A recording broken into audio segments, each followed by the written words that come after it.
This episode is brought to you by thedolphinwars.com.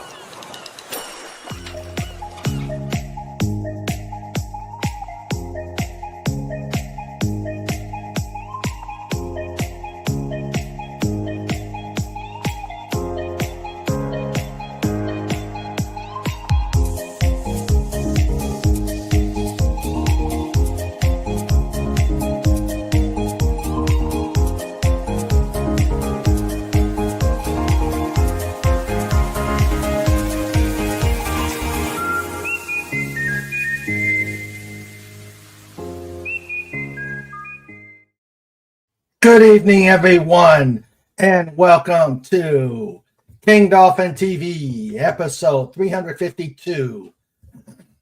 Our usual Just Cuz with a special day today because today is the Ides of March.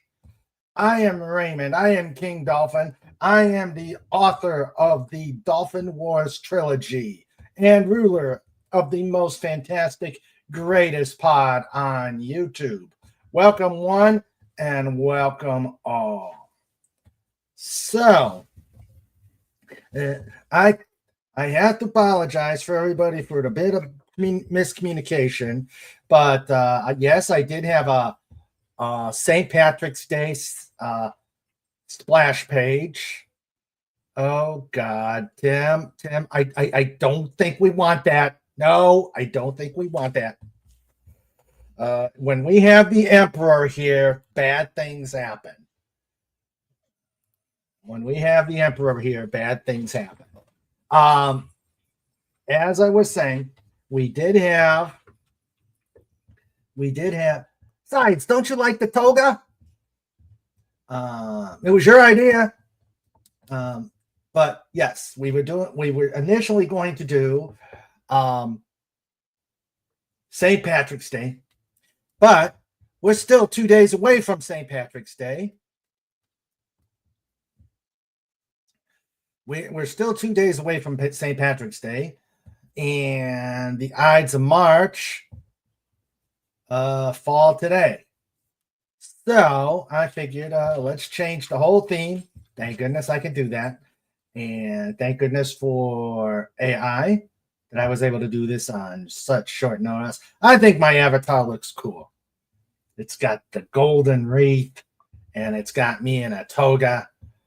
I think it looks cool. So tonight's show is the Ides of March. We're going to have trivia. We're going to have interesting facts. And we're going to have the usual chaos that comes with a Just Cuz.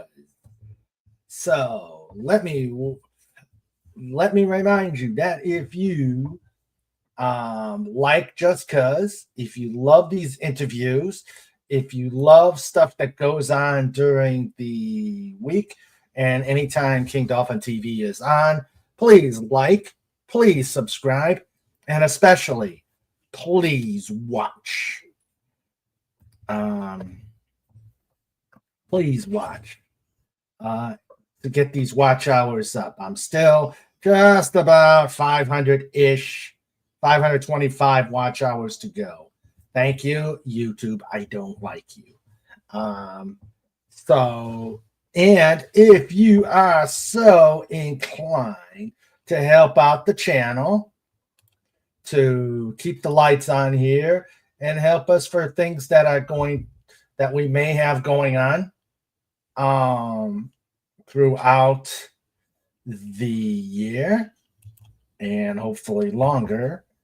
Let's follow what Tim FKHC 2005 says on the pin channel on the stream. He says, "Who are these friendly strangers in the black sedan? It's Snorty and Trike. You didn't pay up. Pay here so they won't visit you. They're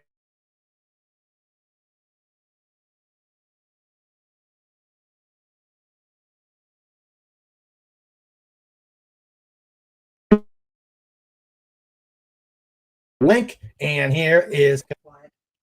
Can you hear okay? Did I? No, I'm still showing. Okay. All right. So we got picture number one. Picture. There we go. Snort, Trike, and Dipsy collecting money from this poor hapless guy. From this poor hapless sap. There is the collection team. And whoop, wrong one. That does look cool. All right, and then we have thanks, Snort. Okay, and then we got this one.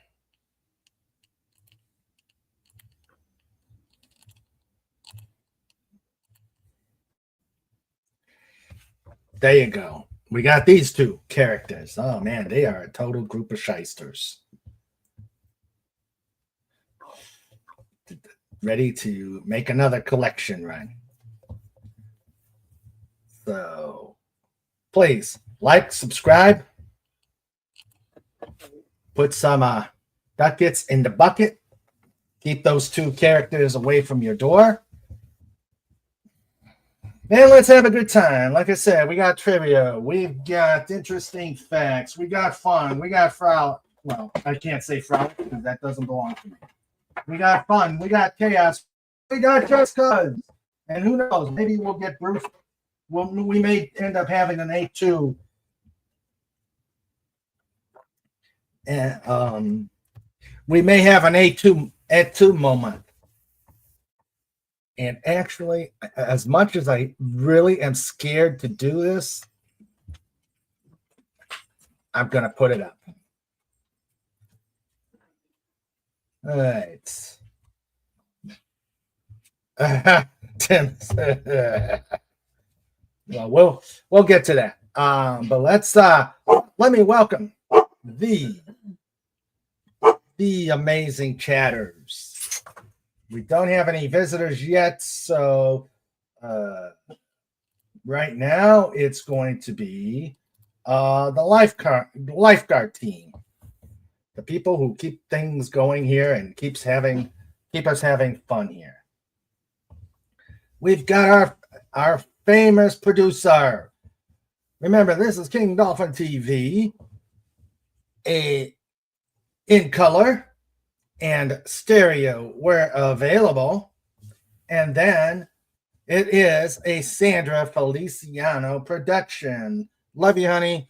Ooh, thanks for everything you do. Our co-host, Wendy, Trauma Warrior, is stuck in traffic, and she is not inclined to do a car video because it usually entails colorful language, so we can't have that. We've got FKHC 2005. Tim, how you doing, buddy? Writer of the Snorty Trike posts. We've got the amazing Legatus Legionnaire. Welcome, my friend. Good to see you. Hail Trike. Yes, we have Trike out there. We've got the great Max Redstone. How you doing, pal? And we cannot forget this guy. But I've got to do this first because green screens and mini snort really don't mix. All right. Yeah, green screens and mini snort do not match. So I have to do the background. Hail Trike! Hail, buddy. There's Trike and there's Mama. Trike's already annoying Mommy today. And Snortopoopas! Cuber. Dot scream. Hashtag roar. Hey, buddy. How you doing, Snort? Hail to the Trike. Hail, Trike. Are you annoying Mommy already? Good work. Keep up the good work. And now we've got Hold on, let me get this going here. Let's see. Let's get this here. Now we've got the other guy. Nipples. D-B-O-O-M. You know what that spells. Boom.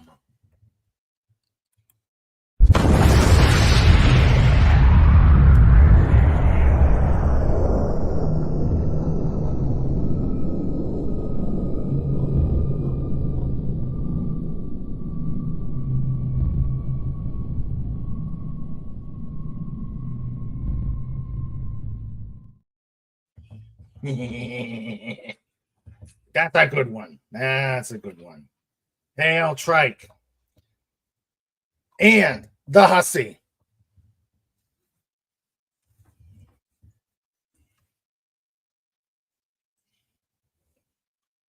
Snurtipipus.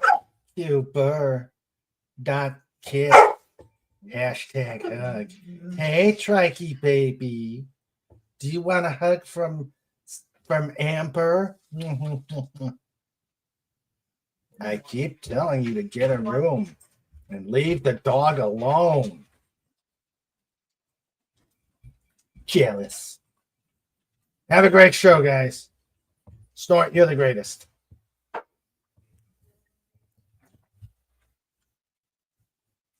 All right. Trike's got a treat. All right, let's see. Let's go up here and get this show started. All right. I asked Legatus, what do you think of the page? I didn't get it. And he didn't mention anything.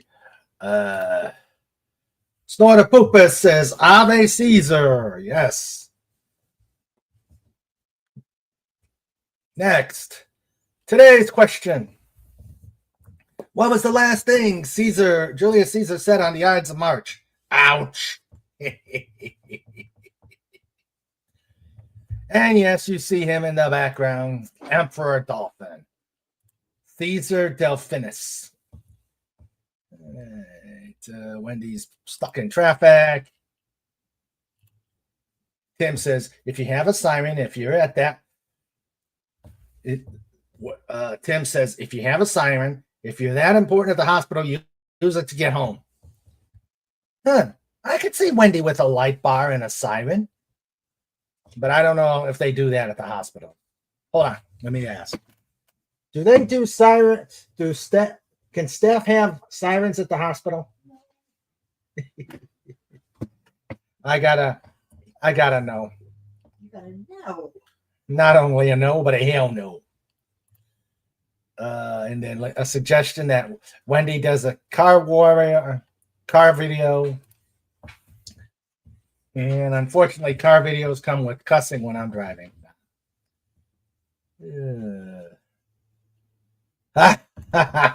Tim says, Wendy, you should be saying, who taught you how to drive? Ray Charles? Nice. Okay, we've explained this one. Told Raymond in the background, it being the Ides of March. Yes, Ides of March. Okay.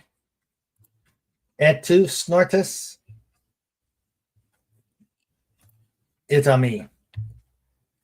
Not innocent for once.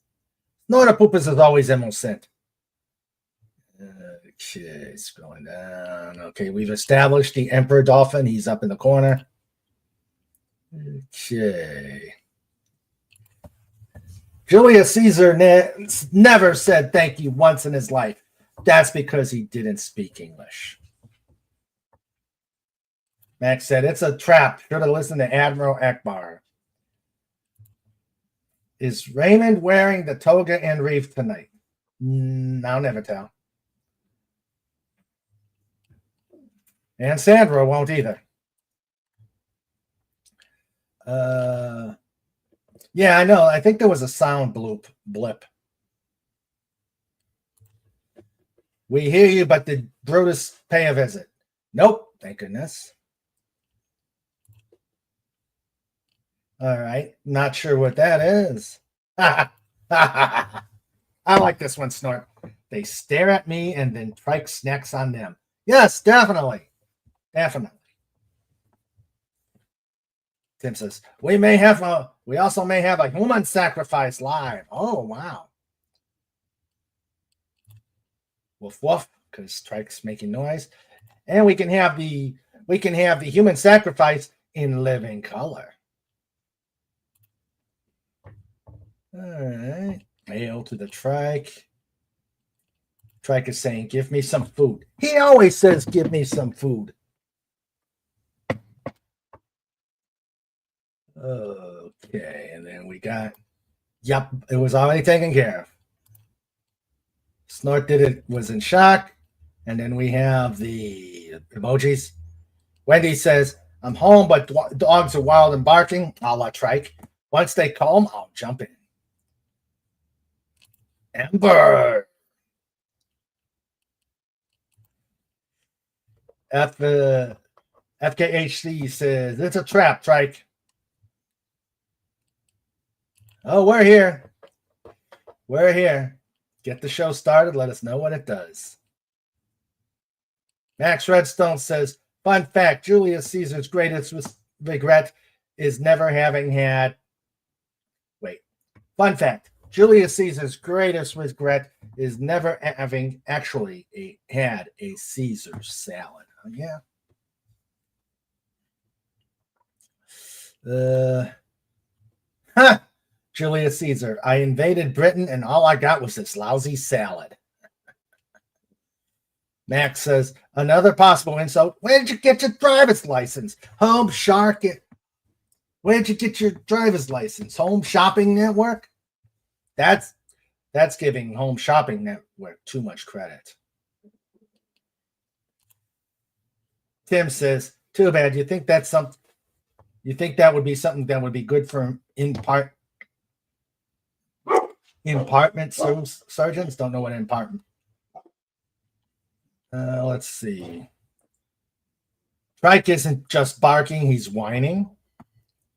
And Wendy is being terrorized by Kobe as we speak.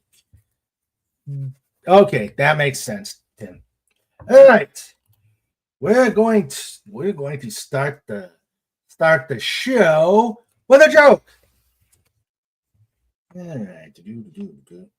Okay. Here's a joke for everybody. I used to play piano by ear, but now I use my hands. It's more efficient. Dun-dun. All right, let me head on over to the kitty table. Ducky's telling a joke. Oh, I got to tell you a story. Speaking of ducks.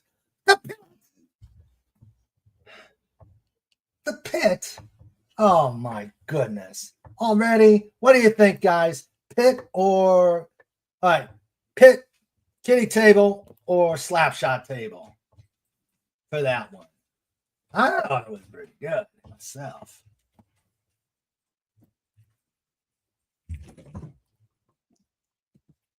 Better than some of the ones last night.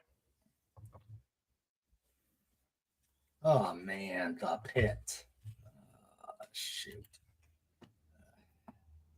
What a revolting development this is. Oh! Okay, wait. There's... All right, something's... Okay. There's changes. I hate when notifications come up when I want to get the pulse of the room. Wendy says, too soon for the pit. Okay. Oh. Snort says slap shot. And Tim says, no, a kitty table in the pit. Well, I'm going to put down that.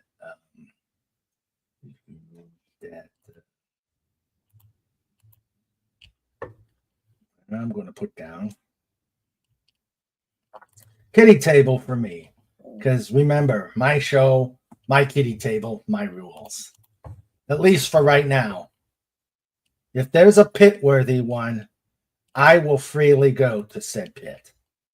I'm not proud. Okay. So, there we go. All right. Come on, bring some other kitty table worthy jokes. I just restocked the eclairs, the margarita table, the bacon. Everything is ready to go. And even Trike's cow ears are there. Oh, yes, the kitty table is well stocked. Yes, it's good to be emperor. All right.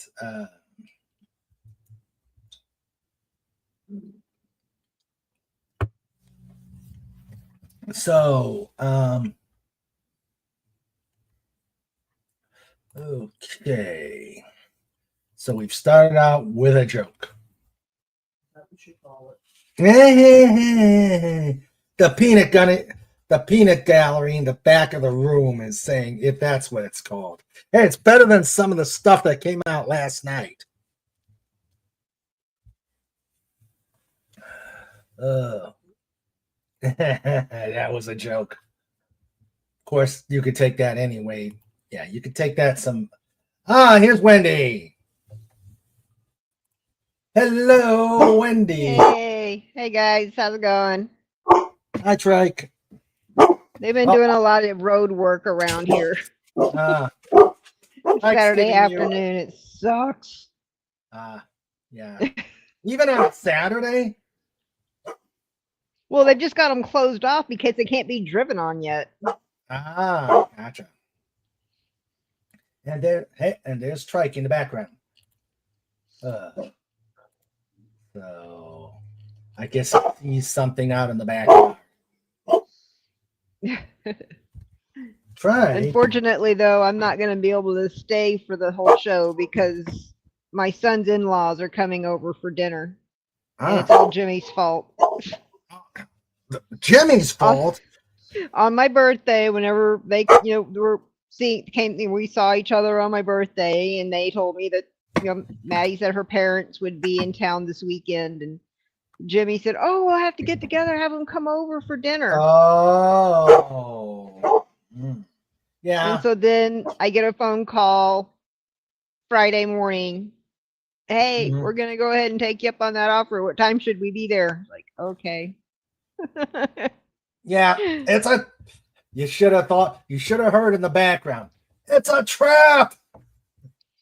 Yeah. They're nice. They're very nice. But it's like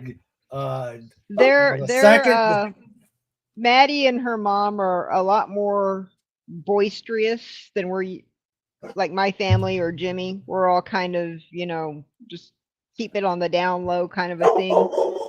Yeah, you're chill. Whereas they are very boisterous and laugh really loud. But it's okay. It's all right.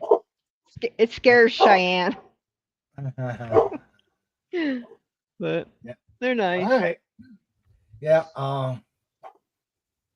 Couple of glasses of wine won't matter. Nice chill visit. But you should have at least said in the background. Oh, as soon as we got in the vehicle to go home, I looked at her. I'm like, "What did you do?" She's like, "I'm sorry." We wanted a nice, quiet Saturday evening with just guys. Okay, I haven't seen them in a while. I haven't seen them since Christmas, so. Okay. This is cool. This is from Tim at KHC 2005, who just sent a picture, and I think it's cool. As soon as I can get StreamYard. Oh, God. StreamYards and YouTube have been just stupid. There we go. That's a good boy. Trike in a toga. Yeah. Wrong coloring, but still, that could be Trike. That could be Trike. Yeah. Oh, Can guys. you zoom in on it to make it easier, bigger to see for everyone? I tried to. Hmm. I'll zoom in on mine. That's cute. Yeah, I don't know what's going on. Yeah, I don't- Fantastic Four. Oh, wow. Wrong one. Okay. Let's see. There's a guy that's on comic release panels. His name is Comic. What is it? Pop Culture Republic. Oh, He's like total into comics and stuff. You ought to try to talk to him with do a Fantastic Four or something with him. He yeah, loves I comics. should. All right. Let me try and get this picture again. All right. Let me try and get this one. He's from zoomed. Texas. Oh, Texas. Yeah, I don't know where at. Ah. North of me, obviously. Yeah. Because I know that he was complaining of much colder weather than we had earlier this year. Oh, wow. Yeah, I can't. I don't see a zoomy thing. Yeah, there's the Fantastic Four again. Oh, wow. Hello, old man bird. How you doing? Hello. Let's see. Yeah. Let's see. Did it? Yeah. Okay. If it snows in Texas, it's doomsday. Yeah. I mean, Yeah. it snowed here back in 21 whenever we had that freeze. Uh-huh. It snowed a little. Well, there's a place in Israel that's called Sheol. I think that's how I spell it, which is Hebrew for hell. And it has actually had some snow, and someone took pictures of the snow. So, yes. Yep. It snowed in hell. Yeah. Hell froze over. Yep. That's right. Oh, let's see. Oh man, I just got a text from Pizza Hut talking about an ultimate pizza deal with side sticks and boneless wings and everything. That sounds much easier than what I did for dinner tonight. I did beans a la chata, Spanish rice, and there's enchilada casserole in the oven. Oh, nice. Nice. Pizza Hut would have been a lot easier. Yeah. Yesterday we had we went to we called in for Outback. I had a chicken. I forgot the actual title of it. And Sandra had a steak. So it was pretty good. And there was so much food left over. Huh? What cut? What cut was it, honey? Center cut sirloin. Center cut sirloin. Yeah. And I forgot what chicken I had. There was so much food that I even had the salad today, and the salad filled me up. That was it was quite tasty. Let's see. Okay. What else did we have? Oh, and we have cheesecake. And what else did I make? Huh? And what? Oh, and Sandra baked bread. And that's the aroma that we've got wafting through the house right now. Her homemade awesome bread. Can you hear me okay? Am I still? Did I bloop? Am I?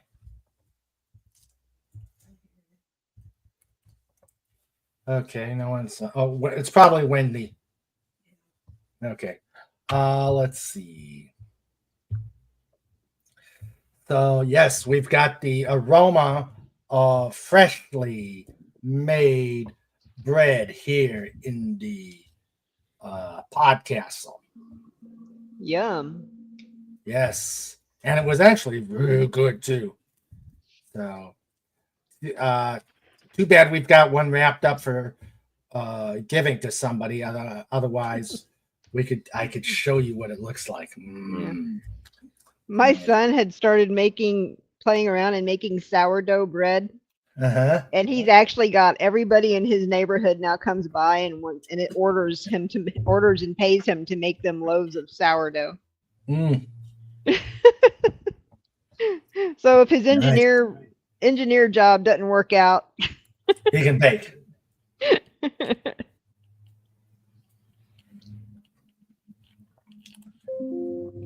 Let's see here.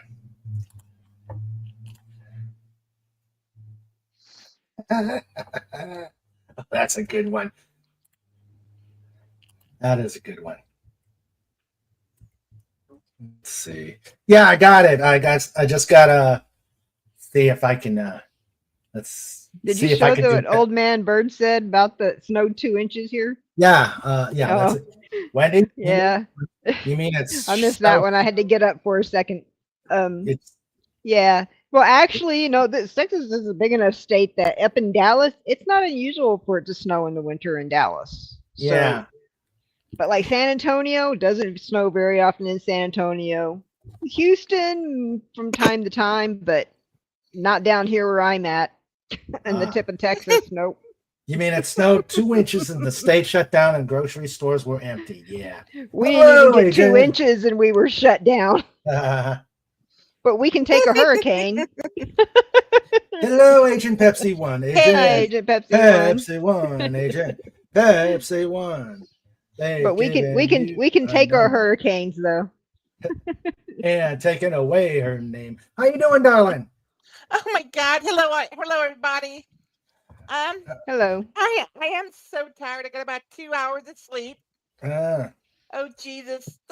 I tell you what, never ever stay at the Imperial Palace in Biloxi. A terrible hotel. is that a casino? It is. It is. It is. Yeah. It is loud. You wouldn't think it would be. We were like on the 22nd floor, and it's absolutely Oh. loud. The air condition. How can it be that an air conditioner that's like built in, not one of those window things, is so Uh-huh. incredibly loud? You can't open the windows. Anything. Oh God, Mm.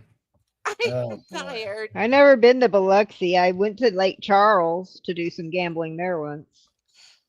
I mean, we normally stay at the Beau Rivage or the Hard Rock, and those are really nice. But the Imperial Palace was okay. Yeah. Max says, never stay at the Imperial Palace anywhere. Yeah, kind of learned the lesson. Oh my Um, goodness. Snort says, FKHC says, I can turn 5 loaves of bread and 2 fish into a meal for 5,000 people.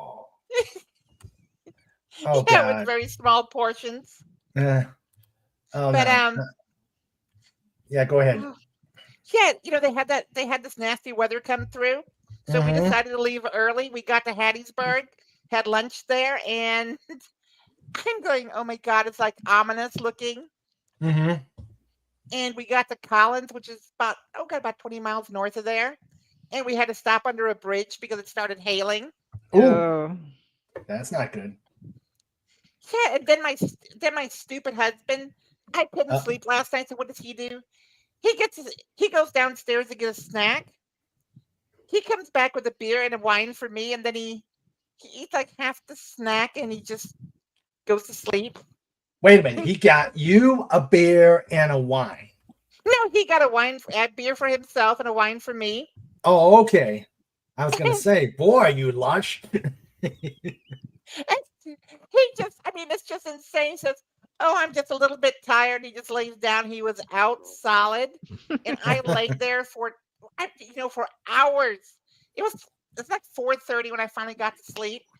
Mm-hmm. And then the alarm rang at 6:30 because we wanted to leave early. Uh-huh. Oh, help.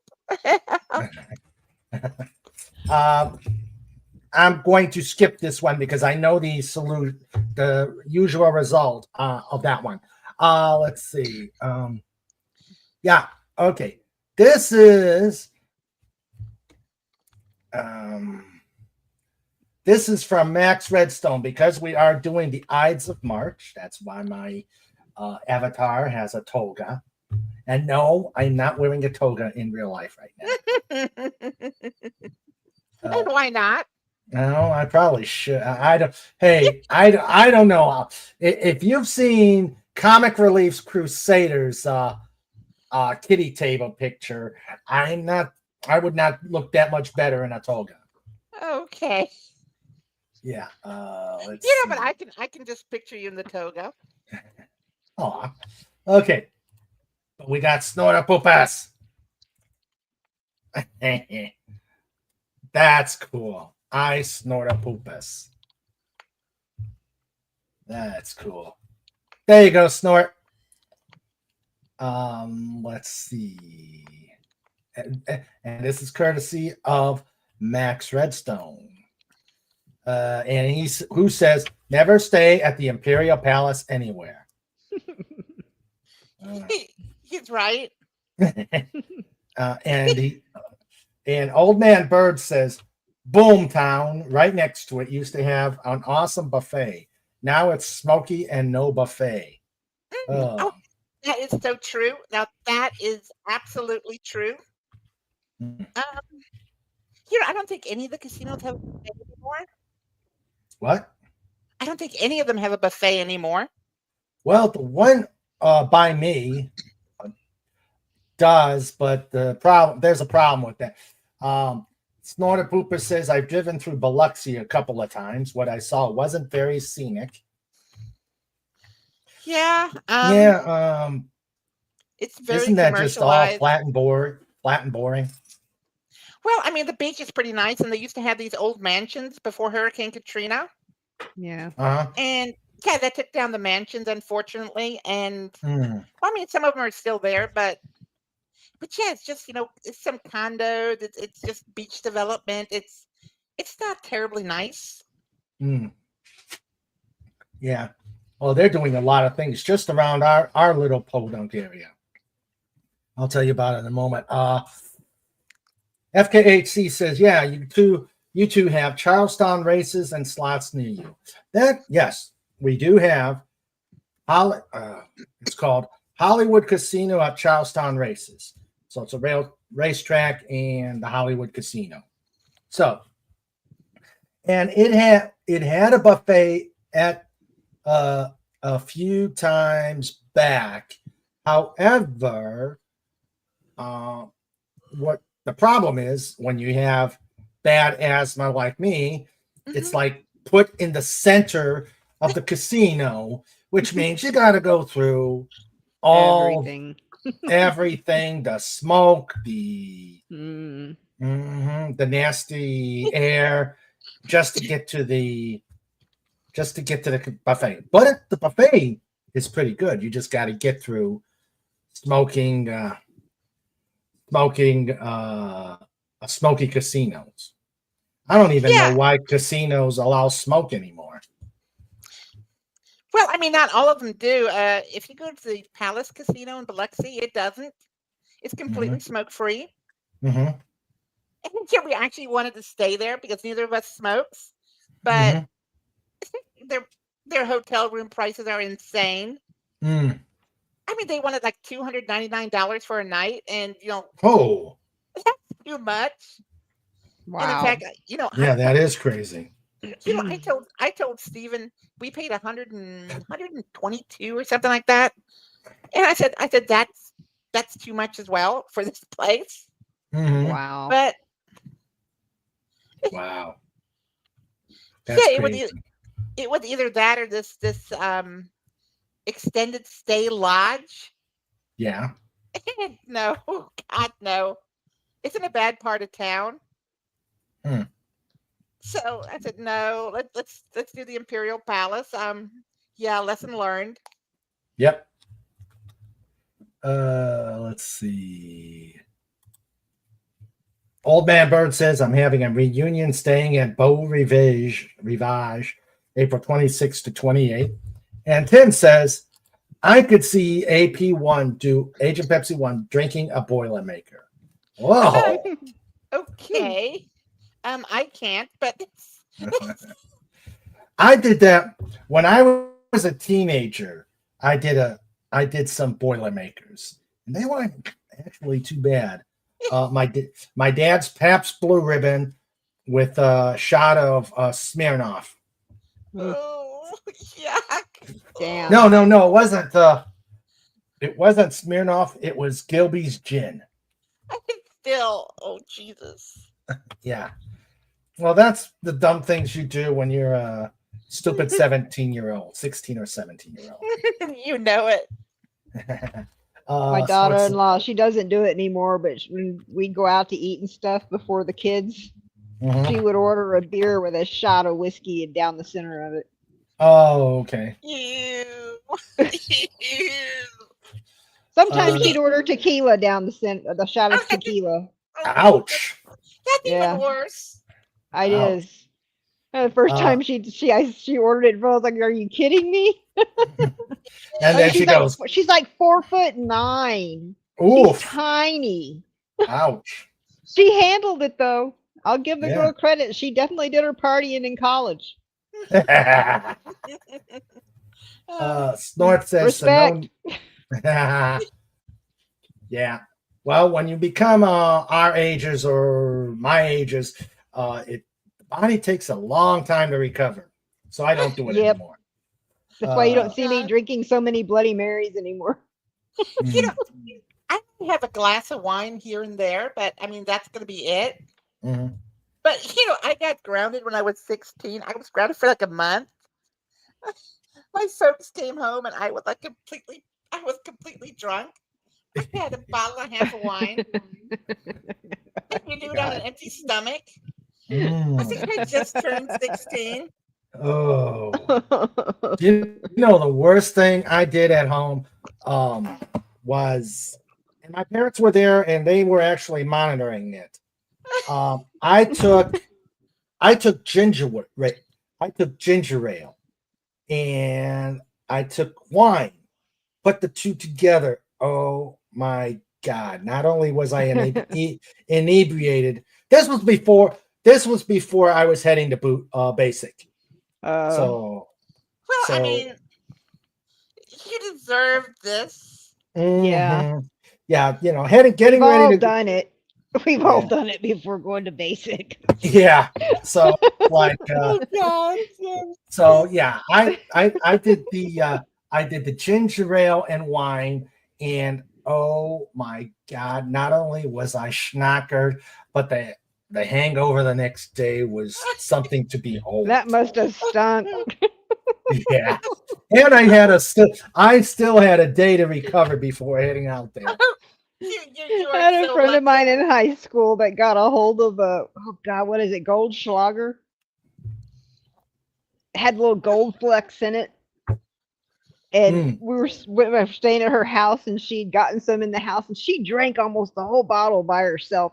And we thought, okay, well, she had her own bathroom, so it'd be all right. She'd throw it all up in her bathroom. But my God, the next morning there were gold flakes everywhere. Everywhere. Oh my God. And I did not contribute a single flake. I held mine. Oh my. I hate to say this.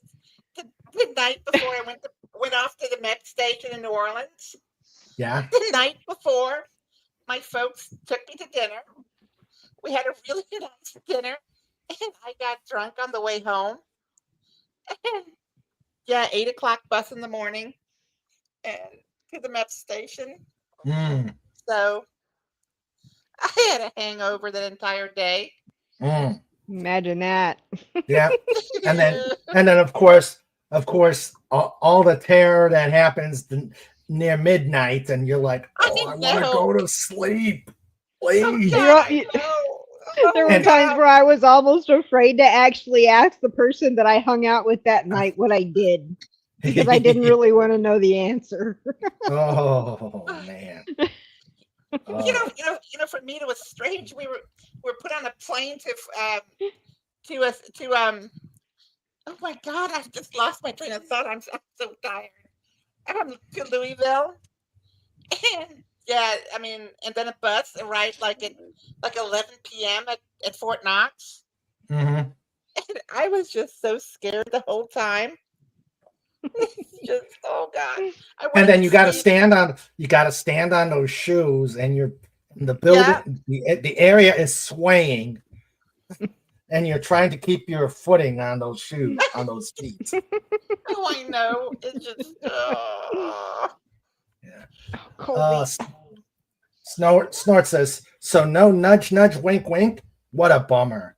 And let's see. Agent Pepsi One's telling Snort, Biloxi nice, just along the beach, become really commercialized. All I could see is shipyards and oil tanks, but it was nighttime. What's this? What did Hamlet's uncle begin his will with? I, Claudius. Let's see. Sometimes I'm okay with smoking like a dive bar. Okay. Yeah, right. Wait a minute. Shipyards and oil tanks? Snort, are you sure you're not meaning Pascagoula? Because that's all they have there. I bet there's even a casino and buffet by the Campdown races. Am I right? And oh no, let's not start with this again. No, let's not work with. No, it was way after Tim. It was way after. I went to basic at 17. I was 14 at 10-cent beer night. So yeah. Boilermakers. I can see you. Oh, wait a minute, I can see you.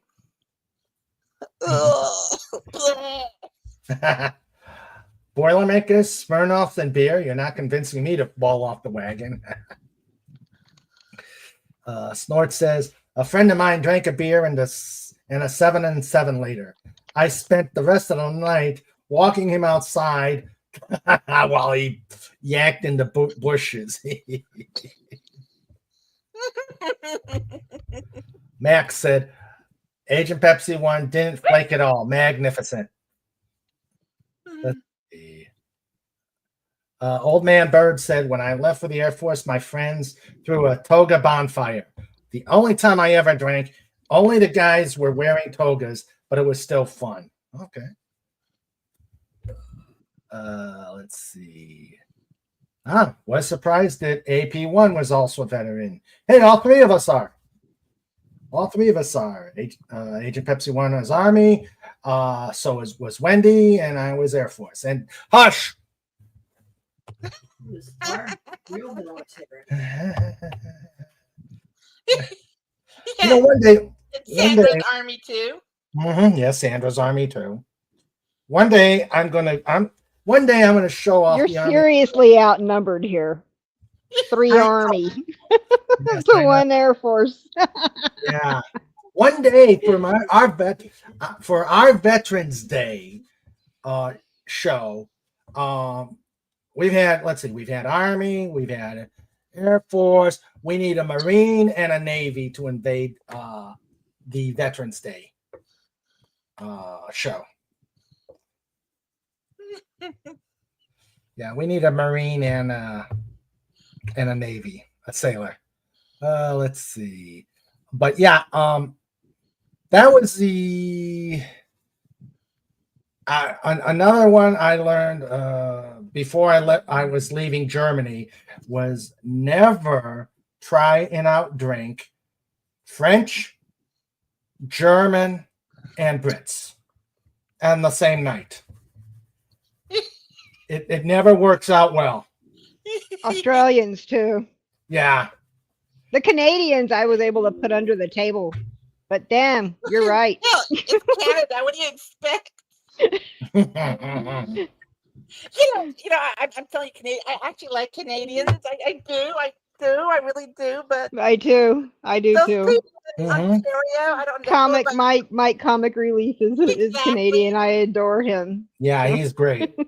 exactly, and But he can't drink me under the table. Well, we were up in, we were doing an exercise, and yes, it was supposed to be an exercise where back in the day, where we keep open the corridor from East or West Germany through East Germany to Berlin. But the real truth is It is a 7-day drunk fest. Yeah. It was 7 days worth of drinking. I couldn't understand how the pilots were able to fly their planes the next day. Pilots. Yeah. Raymond, you can understand this. They can be drunk as can be, but they can still take off and land. Yeah. That's how that happens. That's the good thing about 100% oxygen. You know, But I will tell Yeah. you something hilarious that happened to me. And this is Hmm. shortly before I left Germany. My roommate and I, we went to this guest house, Mhm. and there were these bunch of German soldiers, and they kind of plied us with drinks. Mm-mm. Oh my god, I don't know how I remember leaving the place. I remember sitting down on this park bench. And the next thing I know, this German police officer, he's tapping me. You gotta wake up. You gotta wake up. Aufstehen, aufstehen. And you know Oh, the thing about German Polizei is they don't use breathalyzer. They use blood tests. yeah, but he kind of see, he got me up, but he didn't. He didn't see Karen, who was sitting basically behind the bench, but she was also asleep. Well, at this drinking fest, the officers were doing their thing, getting their blitzes. We were over there getting our blitzes. There was one particular night. I forgot which night it was. Was it French or British? Oh, no, it was French. And we were over there, got schnockered. Next thing I know, I'm going back to my room, and my room started spinning. I knew right off the bat I was in trouble. I did not make it to the bathroom. Oh, it gets worse. The very next day, as my head was spinning across 10 dimensions, the base radio comes on and says, will the person in barracks something, floor something, please report with a mop and bucket. I'm like, oh god. It sucks that they Oh my always God. knew. What was that? It sucks that they always seem to know. Oh, they know. It They sucks. knew. Yeah. All I can say is I drink a lot less now than I used to. Hey, Oh, we me don't. Our too. bodies don't recover Oh, that God. much. No. When I was in the service, I drank. That was basically, most people did that, but I don't think I held my alcohol too well. So Snorter Pooper says, when you grew up drinking those gigantic steins of beer during Oktoberfest, not much phases you. True. Snort says, a friend of mine in Texas in 73 got so drunk he couldn't find his car. It was a hot pink 1959 Cadillac with huge fins. Good grief. Oh my gosh. oh my God. Yeah. I was at Wiesbaden, Pink. Lindsay, sometimes at Army sites like Baumholder and Mines Castell for field exercises. The barracks the vending machine sold Heineken. They didn't do that. They didn't do that where I was stationed in Germany, but there were enough things on base that you could. Yeah. Okay. Yeah. In off base, it's just one guest house after another. Exactly. Oh my God. Exactly. I was And never stationed in Germany, but before deployments and after deployments, we would go through Germany. Mhm. And I had a lot of fun there, even though Yeah. I was only there for a few days. I just can't talk about any of it. This Yeah. is a PG channel. I really cannot talk about any of it.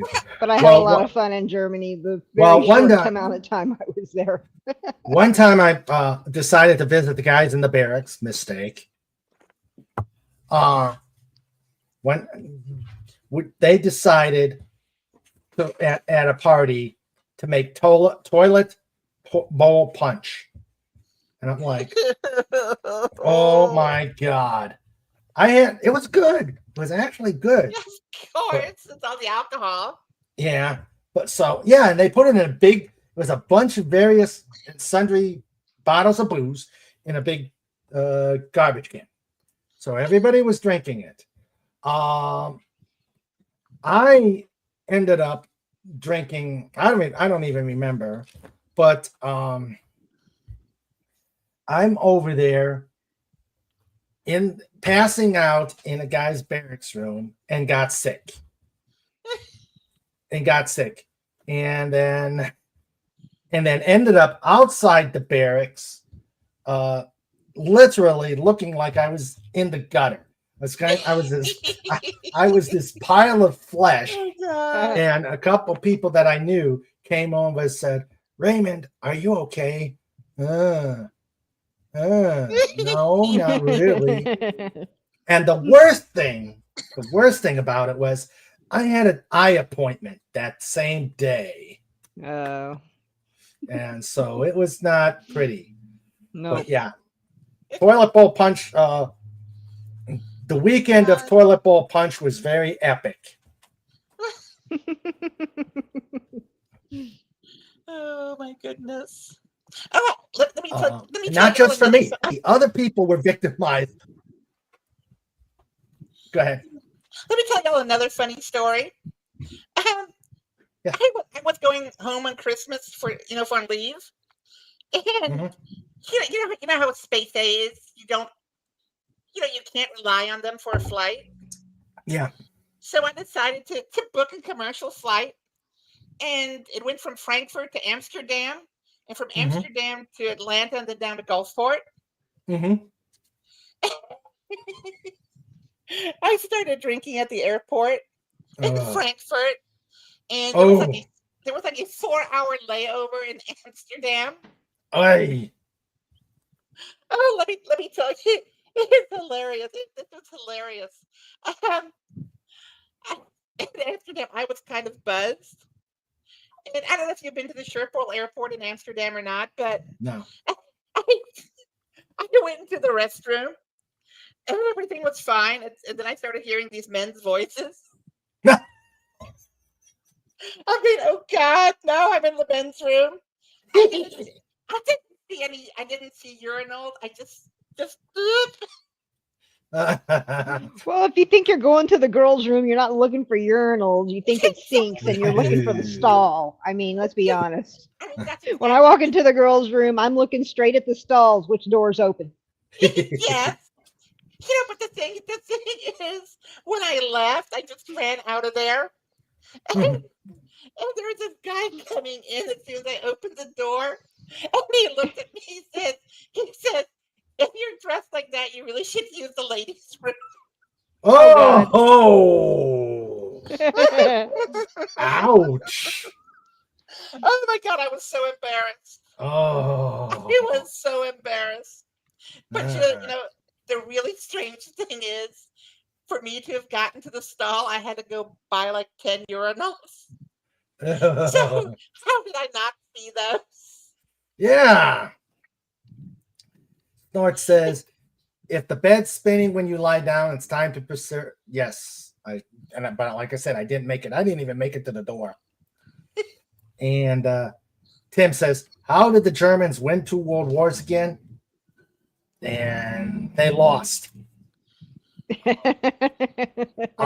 actually, there was. I was beginning to think I woke up in a different universe. there's actually an interesting book I have it here, and it is very, very fascinating. I'm not going to go very much into it, but the book is called Blitzed, Blitzed. It's very interesting read, and it the premise is that what the reason for the Wehrmacht success in during their time during World War II wasn't because of technology, well, kind of, or They were on speed. they were on crystal meth. Yeah. Okay, what is that drug called? Primatine or something like that? Even Percotin. Hitler was. Percotin. And Hitler was Adolf was on so many drug cocktails. But yeah, this book is really interesting.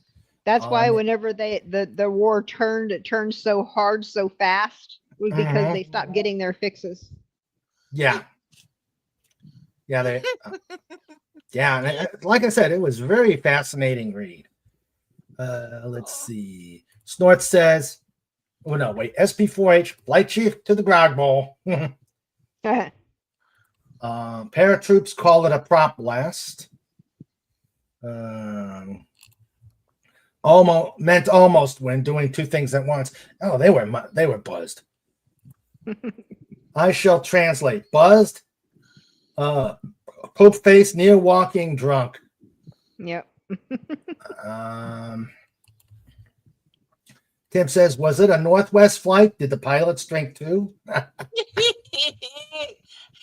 Oh, well, we have another description of drunks in the trauma business. It's called being so drunk you become a speed bump, because we've had those. I will say this: when I flew the flight from Amsterdam to Atlanta, it was on KLM, and it was really nice. Mm-hmm. From Atlanta to Gulfport, though, on Delta. Oh my God! Help! Oh Jesus! I mean, it was just another level of stupidity. Let's see. Stark of Iron calls it being Stark. Max says, yeah, the Blitzkrieg across Poland into Russia was essentially a prequel to Breaking Bad. Pretty much. Yeah. I like that. That's a good analogy. Yeah. Maybe I'll talk to my producer and see if we can do I can do a review on that. I have to be careful because of the YouTube stuff, but right.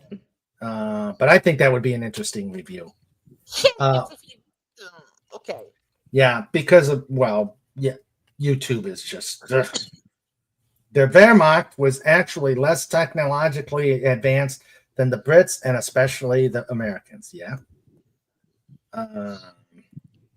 Back in the day, if it had hit the fan, they would have given the flight crews uppers to keep them going and downers to sleep via a surgeon. Yeah. Yep.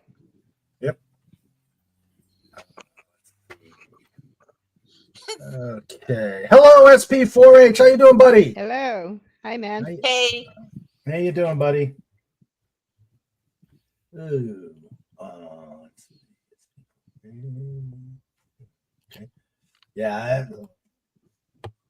Military time in Europe. Good times. Agent Pepsi One, have you ever had Glühwein? Yeah, you have. I have. I mean, it's an acquired taste. I actually like it. It's a really acquired taste. Yeah. Well, so is Sambuca. Oh. I will tell you this. I mean, Glühwein is like a Christmas drink. Yeah. I'd much rather have that than what's that stuff called? It's so nasty. Eggnog. Oh, eggnog? I hate eggnog. I don't mind the taste of a little bit of eggnog, but I don't see how people can just drink a bunch of it. Like 1 or 2 sips is all that I need. Oh my God. My mom used to drink that stuff, eggnog and Jägermeister. Oh, ouch. I tried that one time. I had one tiny little sip, and it was like, oh my God, never again.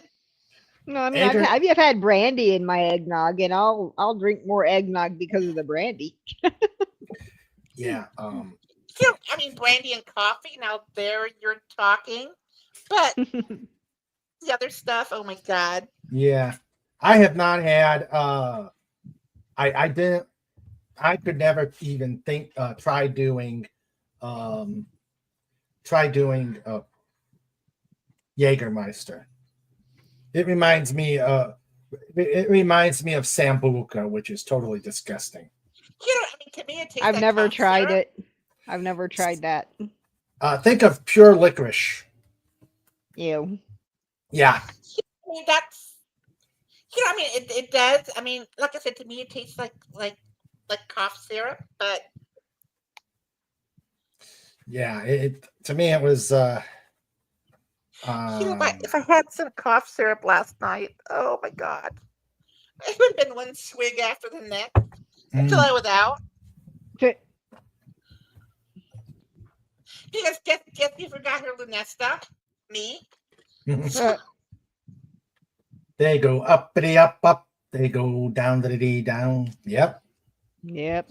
And Tim says, you can't get away with some of the folk any more than you folks did. Yeah. Yep. That's for sure. Mm-hmm. The downside of the internet. Mm-hmm. Well, you could, people could get away with a lot more if they just wouldn't post it on X and Facebook and everywhere else. Yeah. And do those things on TikTok. Yeah, exactly. Oh my god, I have a friend like that. I mean, every time we go out to dinner or something or to lunch, she like has to take pictures of food. I said, "What the hell are you doing?" Ew. I said, "What are you doing? Nobody wants to see this." Yeah. Oh God. I actually, for our anniversary, we went to a German restaurant, which we try and do every year.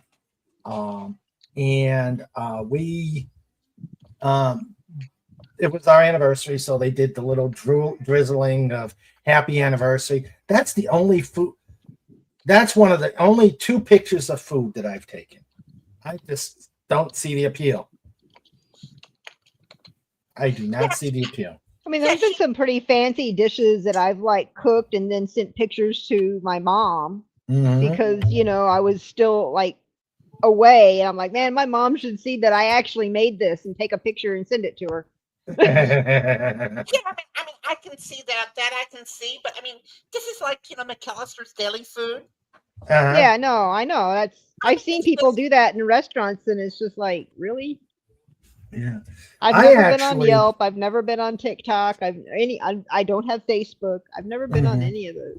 Yeah, I don't have Facebook either. I used to have Twitter. I got rid of that when they got too stupid. Well, I do have a Twitter X account, but that's just so I can talk to Queen Dolphin and people like that in our community. That's basically the only reason I use it. I never post anything. I'm like misemailed, so yeah. But it's so funny when I notify everybody, I got to remember 2 things. Okay, do the Twitter. Besides doing my normal sharing of the channel, okay, what's the checklist? Go on, do the sharing, put the stream out into the pod channel, go on email for Lenrod, John, and Agent Pepsi 1. Okay, did I forget anything? Oh, she is just.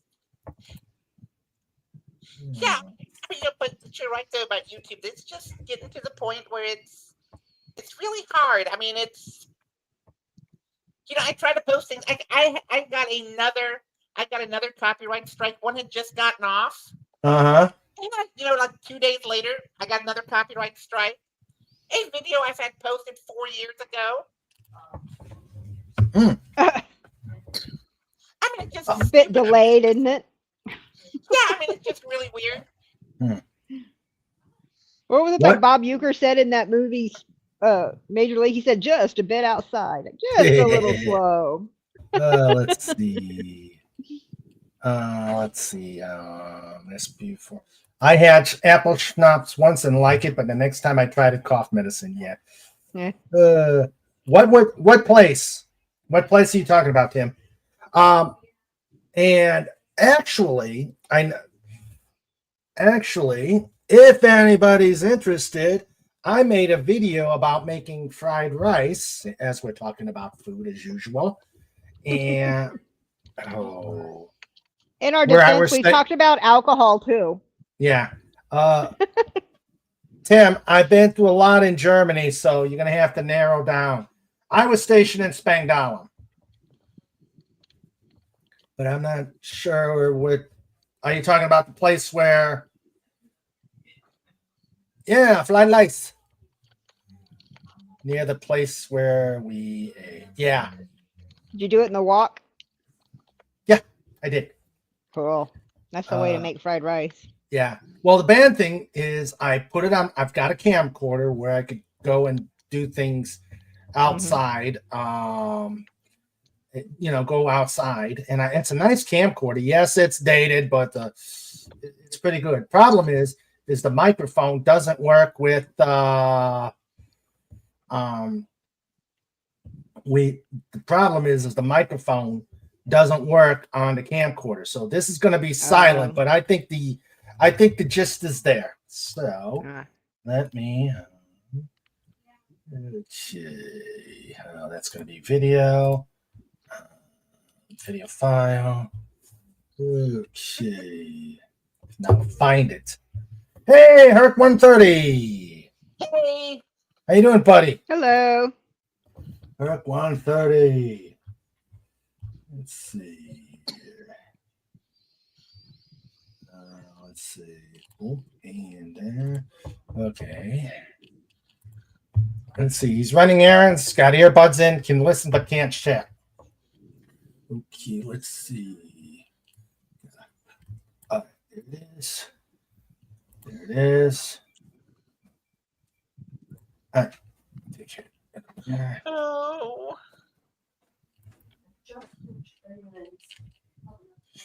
Oh, come on. StreamYards. Can you guys still hear me? Yeah. yeah, I hear you fine. Okay. I heard Sandra too. Yeah. Is that kid? Can you hear Steven snoring in the background? Nope, we can't hear. We can't hear that. You can. Oh, come on. Oh God, that man can sleep anywhere. I swear to God, he can sleep anywhere at any time.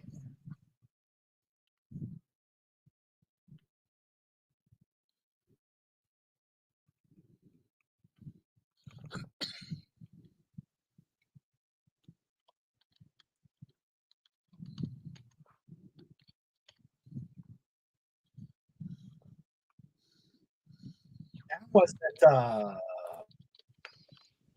I went to stand up and you disappeared. I thought I did something wrong. No, it was me. I'm trying to do this video, and StreamYard froze. Oh, okay.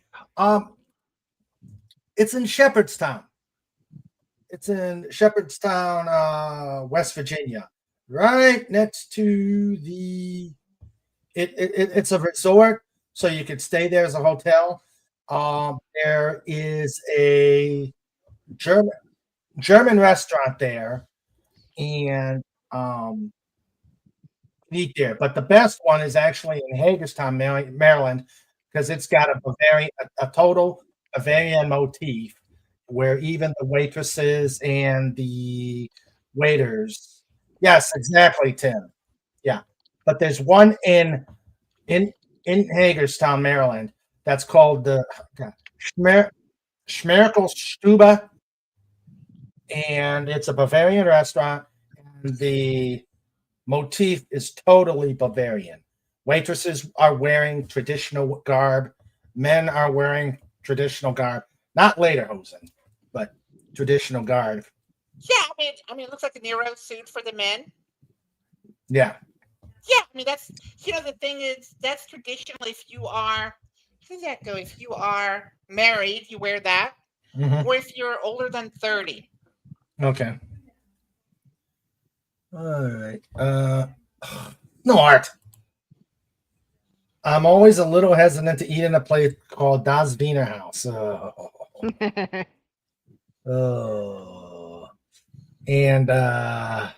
It's a pilot thing. Sleep anywhere, even the cockpit while flying. Yeah. Yep. Let's see. And Snortopoopas has a dirty mind, and he freely admits, I'm a bad, bad bear. He doesn't even try to hide it. Yep. I like Ram Schnitzel. Let me try this again. All right. Do a present. And do video file. Put the thing. Pick up the video.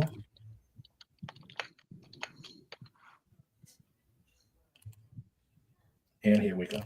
Let's see. Is it showing up? Damn it. Darn it. No. All right, stupid. I think we need Snort to roar. Snort roar. I don't know what's going on. And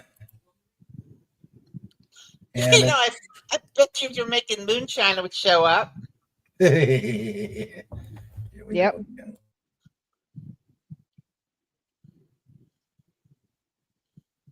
We've taken over.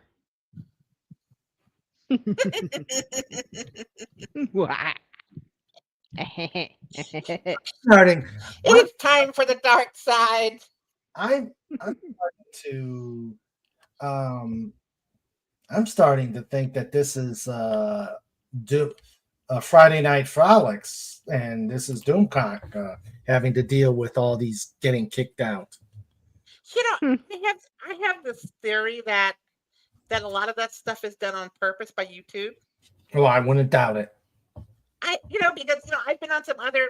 I mean, not as a guest, online, but listening to some other podcasts had like 500 or 600 people, sometimes like 2,000 people. They don't have those issues. Yeah, true. I don't know. There's that lawyer that I like to watch that does shows on Tuesdays, Wednesdays, and Thursdays, and she's got thousands of people in her shows, and she does live streams, and she gets kicked out all the time too. Yeah, but I think I really think it's it's really selective. Yeah, And possibly. she's got almost. I think she has like around or over 800,000 subscribers. I mean, she's Wow. a big channel. And Yeah, she here I covers am. live. She does live trials and stuff. That she was a prosecutor, Hmm. and so she explains live trials as they're happening. Okay. Snort's trying. Thanks, Snort. Okay. Ram Schnitzel.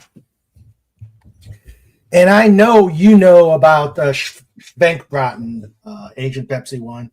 Of course. Oh my God, I'll tell you what, if I could continue eating pork, that would have been my when I was in Germany, I didn't convert, so I ate it all the time. We even got it. We went over to the butcher place and we had special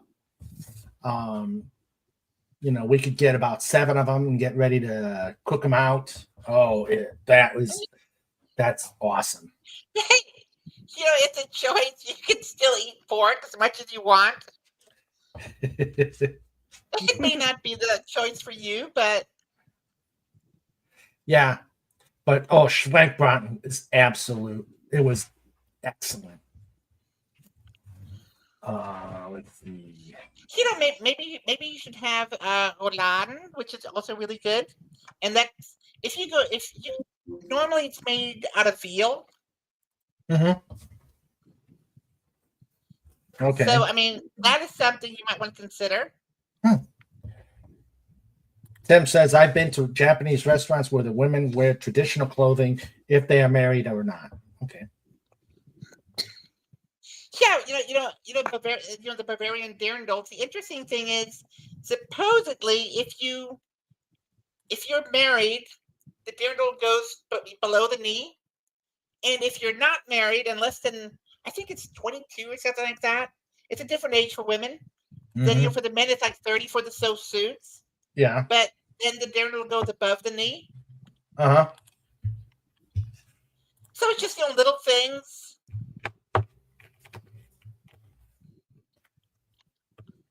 Let's see. Yes, Tim. Well, we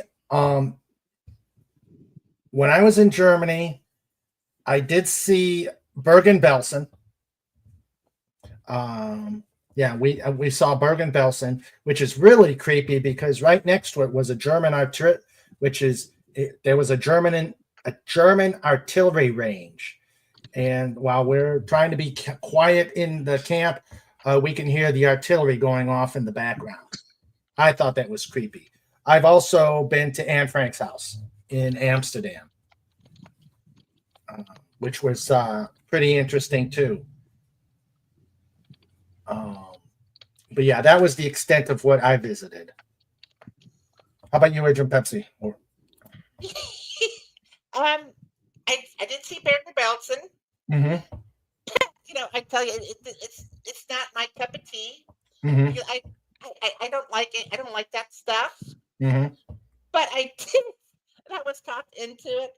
I did go to Mainz, and I visited the Gutenberg Museum, Mm-hmm. which was amazing. Mm-hmm. And right down the street, they have a medieval torture museum. Ooh. And the good people of Mainz, I don't know what they were thinking, but everything was like hydraulically powered. So you have like these hydraulically powered thumb screws from like the 15th century. Oh, that's cool. An Iron Maiden that's hydraulic. That's right up. That's your cup of tea, Agent Pepsi One. Yeah, I prefer something like sodium pentothal or something. We'd had. Speaking of Amsterdam, we were coming back from Amsterdam, going back to Germany, and of course everybody knows that drugs are legal in Amsterdam. So what the bus driver decided to do is play a prank on the tour guide, and said we were going to get searched for illicit items coming back over the German border, and she was just she was totally scared. She's probably thinking, these crazy Americans are bringing back stuff and I'm going to jail.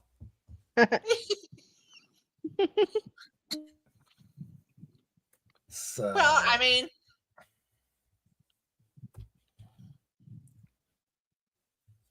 hello? You got to have fun with your job. That's true. That's true. Yeah, I mean the tour guide, he pretty much has to stay with the group the entire time. Right. Yeah. Let's see. When you live in a river, use the river. Okay. Let's see if StreamYard will cooperate. Snort sent a picture. Let's see if this will work. Courtesy of Snortopopus.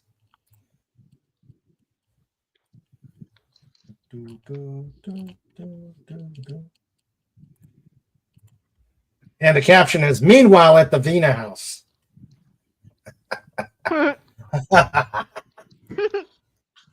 That's cute. Wiener dog. Vina dog. The funny thing is, though, everybody thinks those are like these German dogs that everybody has in Germany, but the thing is, the Germans typically have like very large dogs. Mm-hmm. Yeah. Yeah, that's cute. My brother has a dachshund. Well, it's his wife's dog. Mm-hmm. Dog barks at everything. Yeah, and they're mean. I mean, they're really mean. Yeah, that dog has snapped at me before, and I was trying to feed her. Ah. Yeah, my neighbor in Germany had a dachshund, and she would walk around, and I had two cats, And my cats have no fear. So one of my cats go out, run out of the house, and we're looking for it.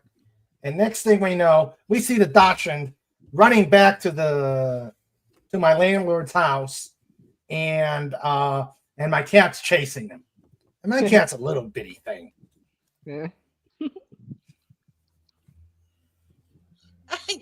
Yeah. So what's Dipsy, by the way? Dipsy's a Dogo Argentino. A what? A who now? A Dogo Argentino. Oh, okay. Kind of a Danish. Kind of a Dane. No, I mean, it looks like she looks like a large pit bull. That's Oh, like okay. slender. Okay. The Dachshund. You're like where Trike is kind of wide. Yeah. She's just as tall, maybe a bit taller, but she's more slender. Oh, okay. Gotcha. The Dachshund was originally bred to bring badgers out of their den. Let's see. Was that even English? When I said that, I went to lots of beer gardens and guest houses. Yeah.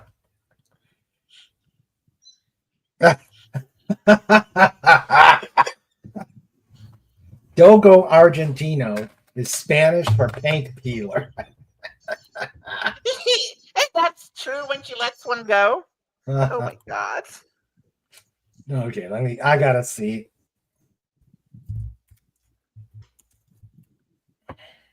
Oh, he's cute. I could see it. Yeah, and they're normally really quiet.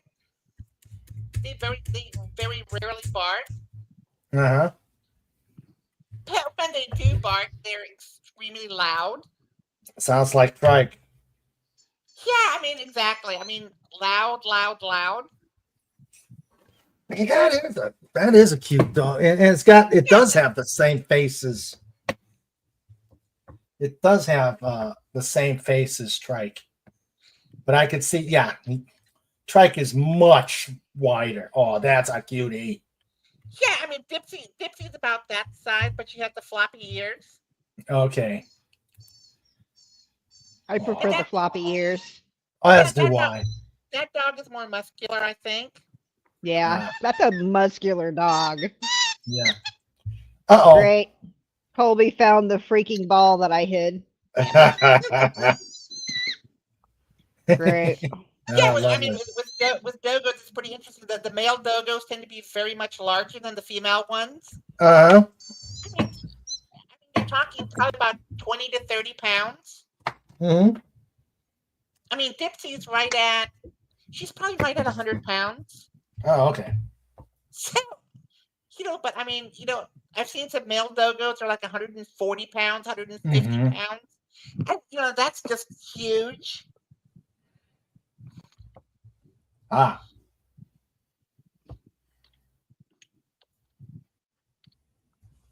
Yeah, but that's a cute dog. That's a cute dog. Let's see. And Snort says, "Hail to the Kobe." You want to come take care of her? Yes, I know you found your ball. I see that. Everybody hears it. She just stared at me with her head cocked to the side. Yeah, something else about Dipsy. She's like that black hole for table scraps. Uh-oh. Oh. I mean, it's just no matter what it is. I mean, you're growing cultures on like Kato salami. She doesn't care. Mm. Like stale bread, Kato salami. She does not care. Yeah, when I have the grandkids over, the dogs are always following them around because they got little, like free Cheerios. dispenser. They carry around Cheerios with them and all that kind of stuff, Yeah. Yeah. They're gonna drop that stuff. Yeah. Free dispensers. And then my granddaughter got angry because she reached down to grab one of the Cheerios that she dropped, and the dog ate them. And oh, she was so angry. Hmm. Okay, Colby, yes, the ball works. God. Y'all, I think I'm gonna lay down for a little bit. I am falling out. I think I'll finally get some sleep, Okay. Well, like an hour or two, because I am so tired. if you come back, and we're on, come on back. Okay, but I tell you this though, I'm Alright. not going to the bedroom. I can't deal with the snoring. Yeah. Take care, Agent Pepsi One. Okay, take care, Night. Agent Pepsi One. And that's Colby going squeaky squeaky. I know, I'm sorry. Uh, Now wish Ramsey's I- about to get involved because he's looking from across the room at it. I wish Trike would play with toys. He doesn't play with toys. Mine plays with toys too much. Hmm. Agent Pepsi One still here? Maybe she just did a shutdown. Ah, Colby, Uh, please. yeah. Huge circles, huge. Okay, let's do some trivia. Let's see. Yeah, let's see how much I don't know. Okay, chat, here we go. And these trivia games, or these trivia questions, are coming from Trivial Pursuit, the Millennium Edition. So it's so these are relatively new questions. So we shall see how we do here. The categories are, let me see. The categories are people, places, art and entertainment, history, science and nature, sports and leisure, and then orange is a wild card, which for this bunch we probably need. Let's see. What? This is a no. On this one, I want wrong answers only. What name did the European Union choose for its common courtesy? I'd say the sand snail. For its common what? It's common courtesy. It's common currency. What did the Currency. What did the European Union choose as the name for its common currency? I said sand dollars. Turtles. Pearls. Okay. What about okay? Sports says the dung.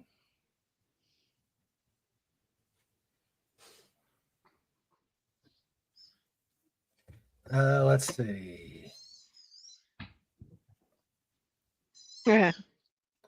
He actually spelled it. That's impressive. Well, that's what Google does. Supercalifragilisticexpialidocious.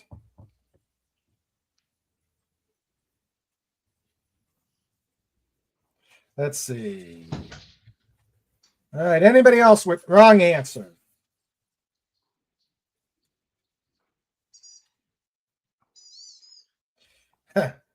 the squeaky toy. Yeah, right? Mm-hmm. Colby, you're killing us. Mm-hmm. Whoops. Uh-oh. I accidentally threw it up into the into the bookshelf. Ah. I'm leaving it there. It stayed. Okay. So we have the dung, and we've got supercalifragilisticexpialidocious. It's the euro. Yeah.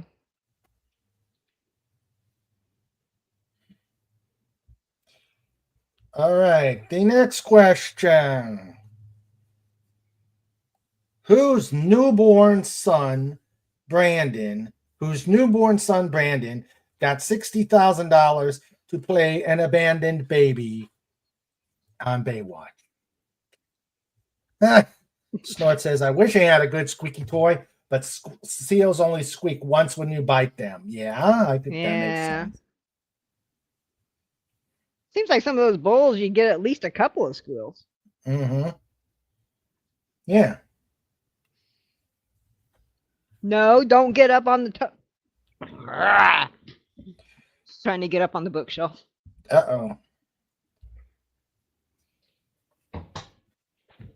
All right. Let me repeat this.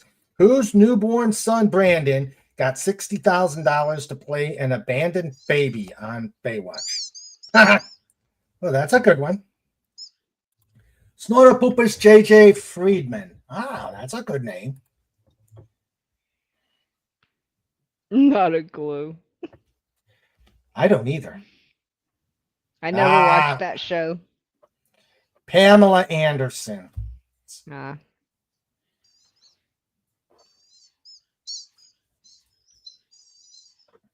All right, the next one. What U.S. president quipped, "It's true hard work never killed it. It's true hard work never killed anybody. But I figure, why take the chance?"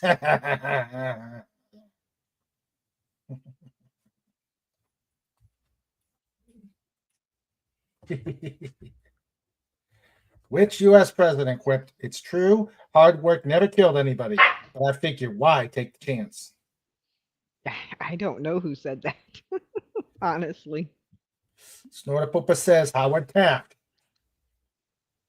Nope, not Howard Taft, but a good guess.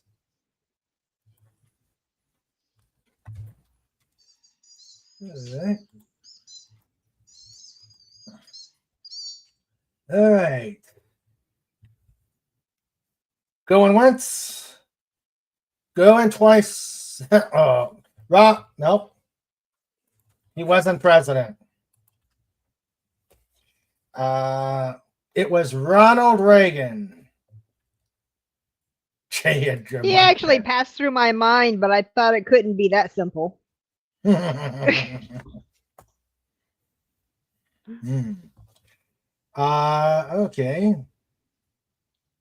You may know this one, Agent Pepsi, or even not Agent Pepsi. You may know this, Wendy, or maybe Sandra would know. Let's see. What airborne disease did 12 animal trainers? What airborne disease did 12 animal trainers catch from circus elephants in 1998? What airborne disease did 12 animal trainers catch from circus elephants in 1998? I have no idea.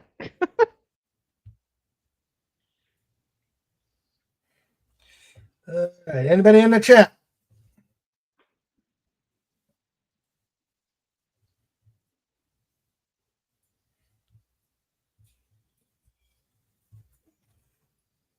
Topsis Revenge.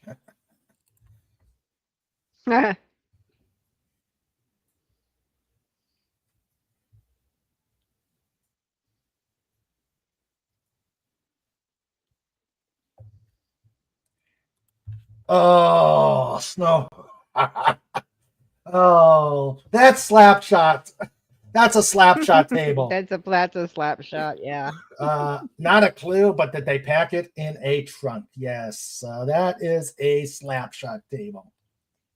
Yeah, and because it's Snortopoopus, here's Snortopoopus's version of the slap shot table. Go to the kitty table. I ate the kitty table. Go to the kitty table. I ate the kitty table. And Snort trudges to the table. The answer is, Sandra, do you know? Tuberculosis. Really? Yeah. That's fascinating. Yeah.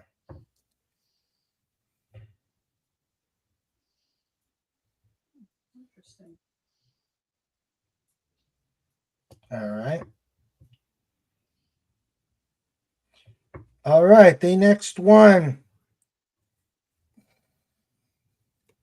Who was a 45-1 underdog when he beat Mike Tyson?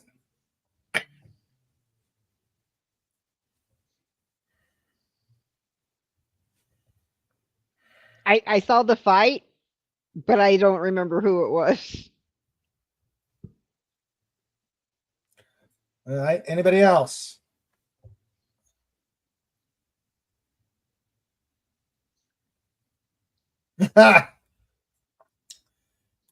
Jim Neighbors, Pee Wee Herman.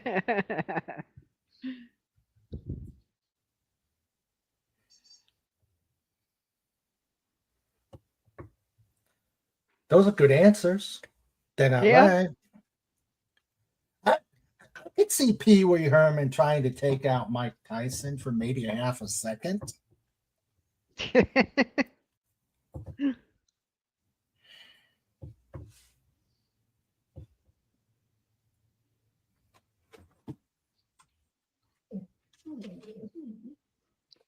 All right. The answer is Buster Douglas. That's what the name was. I remember watching that fight. It was very forgettable. Was James Buster Douglas. Okay. All right. And then the last one on this question.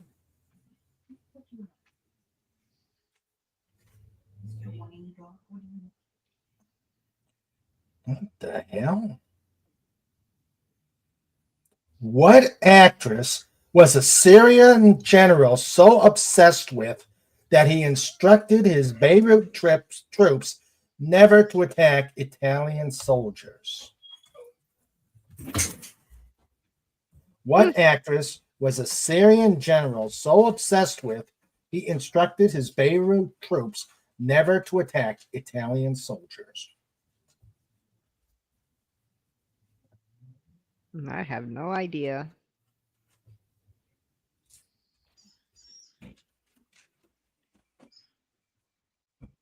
All right. And okay, chat. Ethel Merman. No.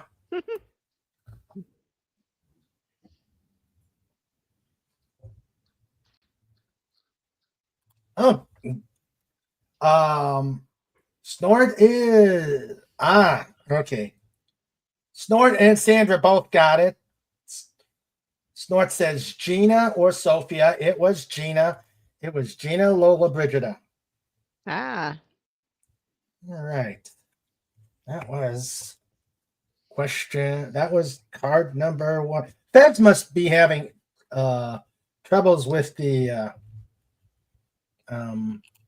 his power, because I haven't seen him. Okay, let's see.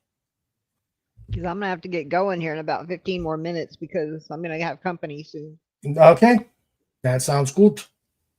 I got about 15 more minutes. All right. Okay, let's switch to.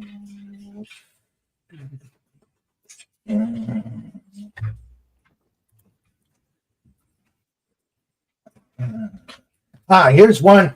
Here, not trivia, but here is from interestingfacts.com. It's historical. Oh, Bez said his power was out on a Facebook post either. Well, I hadn't looked at Facebook, so oh well. Hope he comes on. Hope he gets power, and hope they're okay over there. Yeah, hope everything is okay. Hello, Swift -1. How you doing, buddy? Hello. How you doing, pal? Okay. It's Swift -1. How you doing? Okay. This one, and I've always found this fascinating because I like Vegas.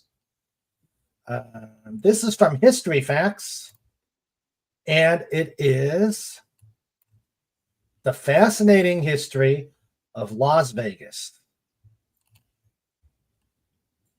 Wait. Since the middle of the 20th century, Las Vegas has been known as the capital of the American Id. Gambling has long been at the center of its appeal, as nicknames such as Sin City and Lost Wages suggest. What happens in Vegas stays in Vegas is the city's well-known slogan, while others remarked, Las Vegas is where losers come to win and winners come to lose. Oh, that's a true statement. That is definitely a true statement. All right. Rising up from the Nevada desert, the city's built environment is so extravagant, it's difficult to imagine a time when the spectacle did not exist fully formed. Let's go back and trace the origins of this uniquely American city. Okay, let's see. Yep, snort. Lost Wages.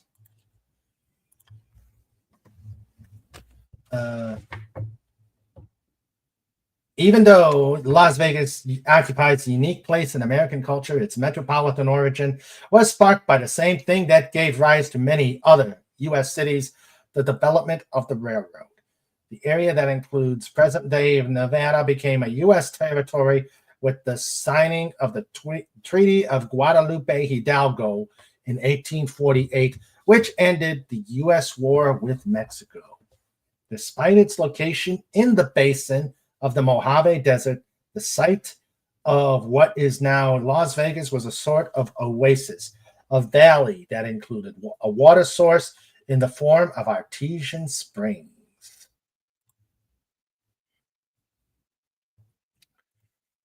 What's guaranteed way to make a small fortune in Vegas? Go there with a large one. An empty space in the desert. All true statements.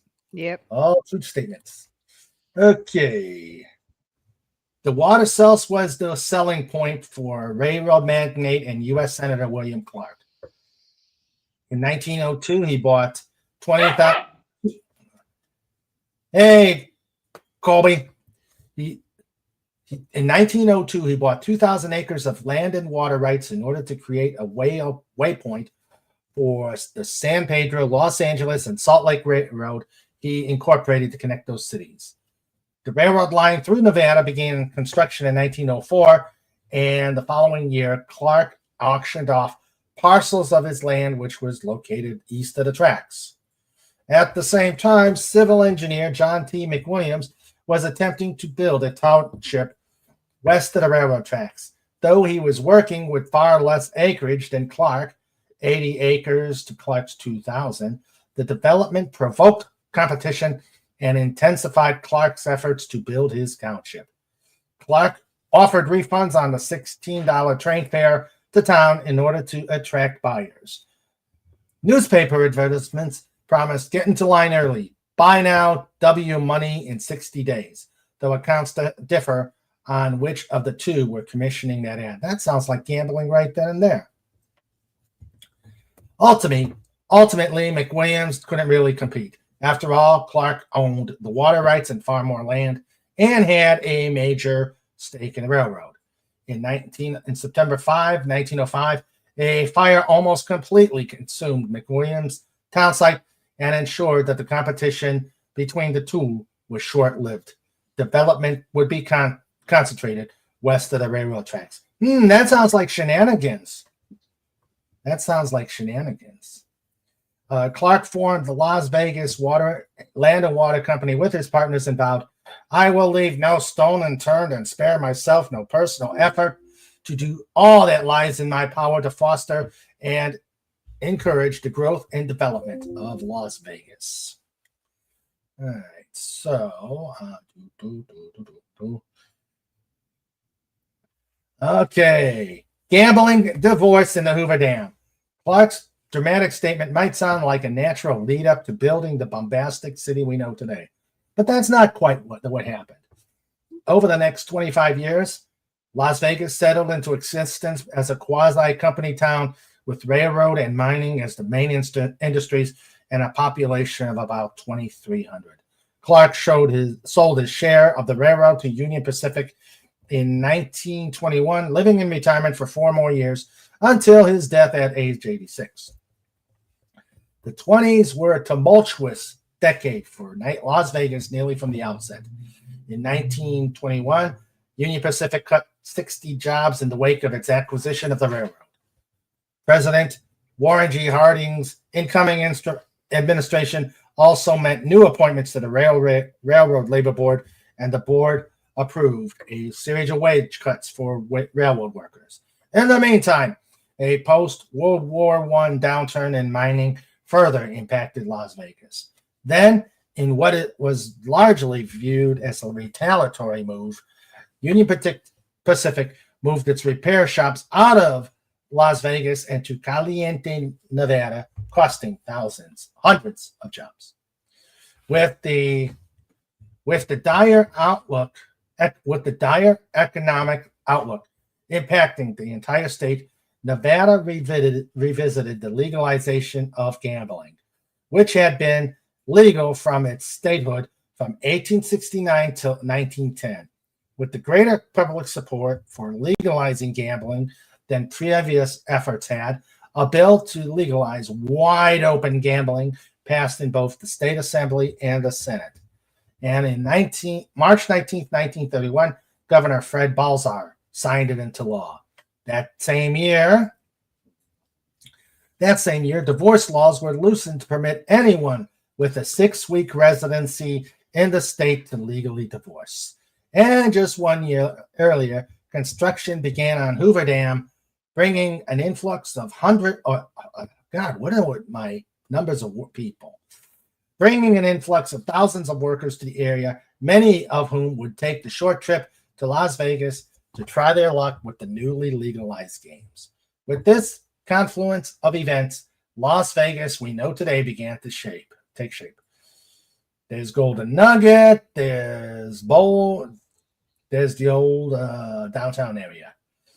The decriminalization of gambling made Las Vegas an attractive destination to experienced gambling operators, some of whom were running criminal enterprises in other states.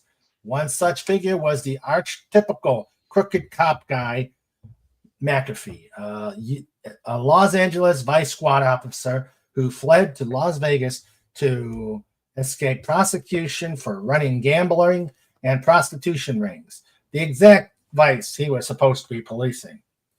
Arriving in town in 1938, he bought the Paradise Club on Highway 99 and renamed it the 91 Club, delaying its grand opening in 1939 in order to coincide with Rhea Langham's 6-week residency for divorcing Clark Gable. McAfee was responsible for 2 enduring pieces of Las Vegas culture. He opened the Golden Nugget on Fremont Street, ushering in an era of grandiose casinos, and he's also credited with naming Highway 91 the Strip. The Golden Nugget opened in 1946, about a year after the Nevada legislature created the first casino license, stipulating a 1% tax rate on gross gaming revenue in excess of $3,000. Okay. The lucrative gaming industry began to attract heavier organized crime players beyond McAfee. Benjamin Bugsy Siegel arrived in Vegas, intending to create a base of operations for the notorious syndicate, which at the time was led by Meyer Lansky during a period when Salvatore Lucky Luciano was in prison. Using funds from the syndicate, Siegel became the primary stakeholder in the construction of a casino on Highway 91 to rival the Golden Nugget. Siegel wanted it to depart from the Old West aesthetic of most casinos at the time, and instead he patterned after the tropical resorts the syndicate backed in Havana, Cuba.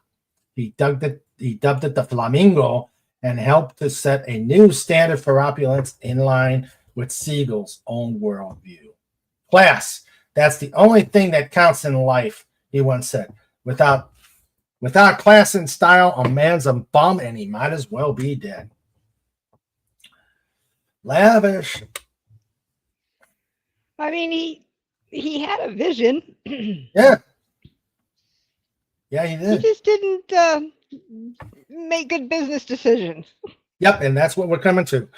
Lavish attention to detail and poor business management contributed to enormous cost overruns. And bad luck compromised the Flamingo's opening and its ability to quickly recoup costs. Maybe because of the money, maybe for a number of other positive motives that are debated to this day. Bugsy Siegel was gunned down while reading the newspaper in a Beverly Hills mansion on June 21st, 1947. The murder was a national sensation, covered in tabloids and Time magazine and alike. Life magazine ran a gruesomely iconic full-page photo of the crime scene in its article about the murder. This case. Could you imagine if they could still do that today? Yeah, I know. The case, crime case 46176 in the Beverly Hills Police Department is still open and unsolved. Go figure. They've never solved the Hoffa one.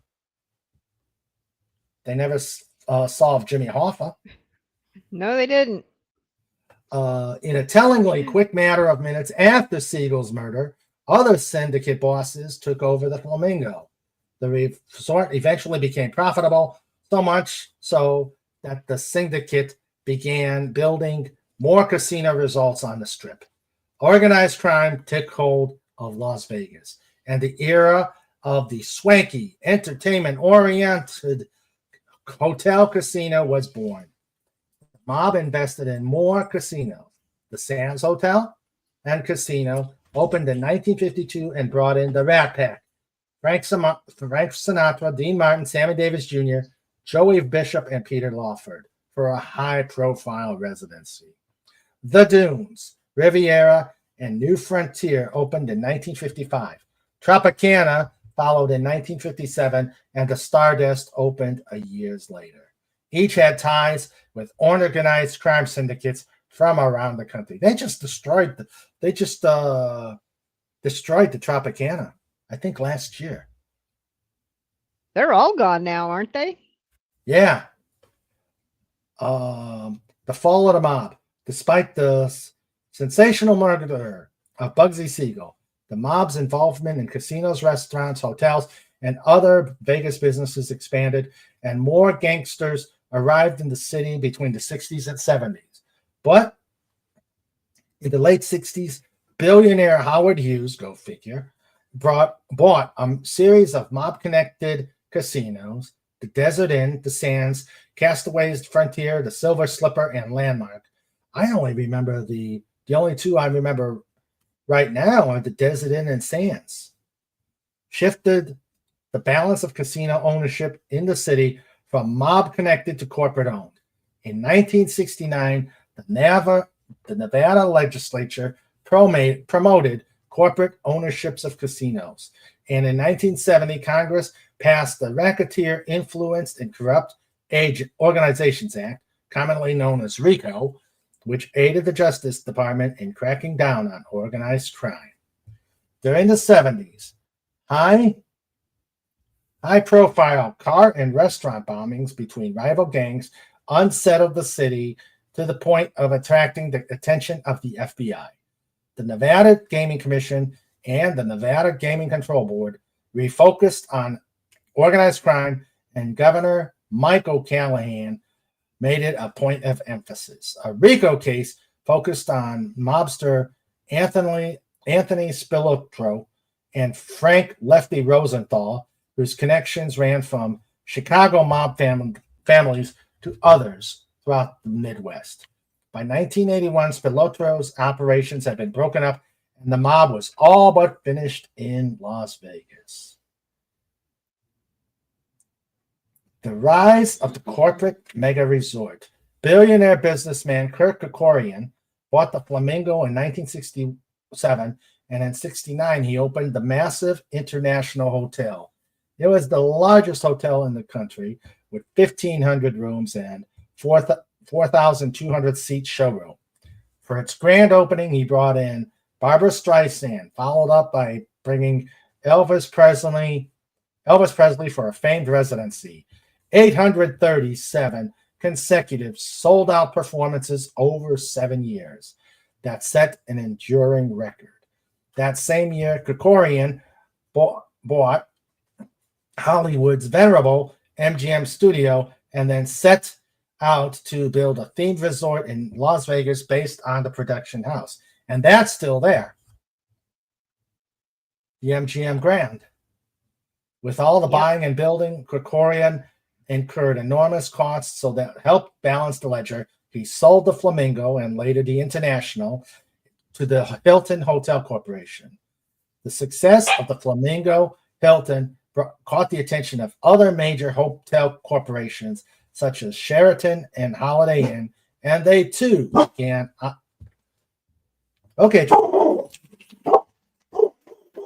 Began opening hotels in the city. In 1973, Krikorian opened the MGM Hotel Casino, which eclipsed the International Hotel in grandeur, boasting 2,100 rooms, 8 restaurants, 2 showrooms, and at the time, world's largest casino. It was the largest resort in the world, and Las Vegas, its first mega resort. During the rest of the 70s and 80s, development on the Strip stagnated. But Las Vegas was growing. From 1985 to 95, the city's population nearly doubled, increasing to around 368,360.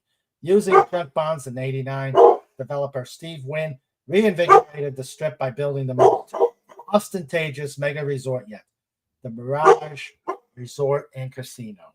A 29-story Y-shaped tower with 3,024 rooms, a 1,500-seat showroom, and waterfalls. Also had a simulated volcano that would every 15 minutes after sundown. I think that's still around. That same year, Krikorian announced plans for a new MGM Grand in 91 and took the mantle as Las Vegas's largest casino, with even more over-the-top touches, including a lion zoo and heavyweight boxing arena. Yeah, that's still that's where all the good fights go. The 90s were transitional. What? Randy's sitting next to me and he can hear Trike barking through my headphones and it's making him bark. Dueling barks. I don't know what he's barking at. I think he wants to go outside again. The 90s were a transitional era in Vegas, as many of the mid-century casino icons were raised in favor of constructing new family-friendly mega resorts, representing a commitment to broader entertainment tourism rather than singular gambling. Sands was imploded, I remember that one, replaced by the Venetian. Similarly, the Dunes was replaced by the Bellagio. Yeah, I know that one. And Hacienda was replaced by Mandalay Bay. In true Las Vegas, each explosion was a spectator event. The Hacienda explosion was even scheduled for 9 p.m. on December 31st, 1996, in order to coincide with the new year on the East Coast. Most of the casino implosions were televised, and the videos can still be viewed on local news channel websites. Today, Las Vegas continues to broaden its scope. Professional sports league has ended their historical aversion to placing teams in the city, as seen by the NHL awarded the expansion team Las Vegas Golden Knights, the WNBA's San Antonio Stars relocating to Las Vegas and becoming the Aces, and the NFL's iconic franchise, the Raiders, locating to Las Vegas in 2020. I heard that the Oakland A's might be moving to Las Vegas too. Yep. Major League Baseball's athletics are likely to follow. Las Vegas is now known as a city with an excellent fine dining scene. The number of chefs up as semifinalists for the 2024 James Beard Awards, and the only place in town the mob exists now is in a museum. Wow. It was Yeah. definitely a tumultuous start. Mm-hmm. Yeah. Yep. Let's see. Well, I was really hoping somebody would come out, else was going to come in and hang out with you because I really got to get going. No, get going. Get going. I can handle it. You take Okay, care. I mean, I feel bad. No, you're fine. So- We got trivia. We got more of these interesting facts. We're fine. You take Okay. care. Have fun. Take care. Love you guys. Take care. Love you. Love Bye-bye. you too, Wendy. Take care. Bye bye. All right. Let's see. Let's see. Let's see. We got guaranteed weed to make a small fortune with. Yep, we read that one. Empty space in the desert. Warren G. Harding, quantifiably America's worst president. Oh, a crooked cop say it ain't so. Ah. Yeah, yes, best Bond movie. And then came Willard White and James Bond. Yes, the White House. Officially, the LAPD is yet to figure out who stole Fred Flintstone's Fruity Pebbles. Bugsy Siegel was a loose model, or one of them, for Mo Green in The Godfather. It was Bam Bam. Snort says, "Hail to the trike." And trike will not be denied. And trike heard Ramsey Wolf. He's now barking out the window like a fool. No, he's over behind. Squirrel. Trike. Yes, they can hear you. Yes, they can hear you. Okay, another joke. Let's see. It's allergy season again? You got to be pawing my leg. Is that still kitty table worthy?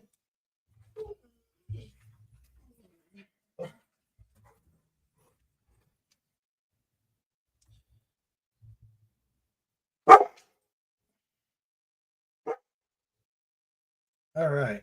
Oh, whoa! I've been relegated to the pit. Oh, no. Oh, no. Well, okay. I'll head out to the pit. Let's see. Let's go to the pit. Dun, dun, dun, dun, dun, dun, dun, dun, dun, dun. There, I'm in the pit. Snort, you are a harsh judge. You are a harsh judge. So.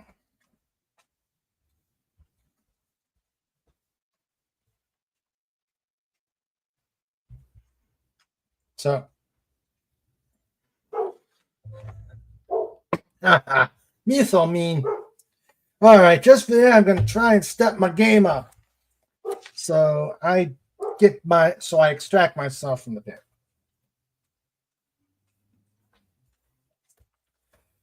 A man visited his doctor, and the doctor checked him over before commenting. "You look like you get a fair amount of exercise." The man replied, "Oh, yeah. In fact, just the other day, I walked 5 miles over rugged terrain. Then I waded across the edge of a lake, pushing my way through thistles and sliding down sandy slopes." The doctor was impressed. "Well, you're certainly a dedicated outdoor enthusiast." The man replied, "No, not really, doctor. I'm just a really bad golfer. I'll stay in the pit." I'll stay in the pit for that one. Okay. I guess everybody's out and about doing things, I guess, because of the weather. And so Snort agrees with. I guess everybody is out and about, probably getting ready for St. Patrick's Day. Hopefully that they're not doing. Hopefully they're not doing a Ides of March recreations. That would not be good. Okay, let's see if I can find some cool memes in my.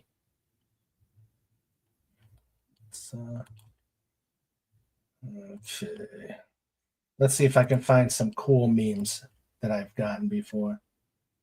Let's see.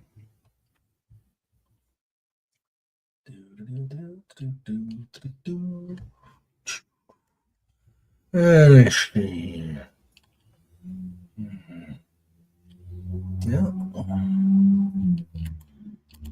What's this one? An oldie, but a goodie.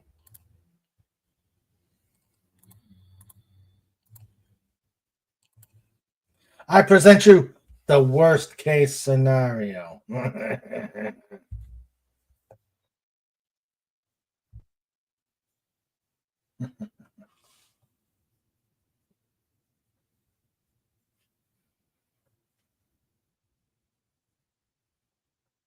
All right.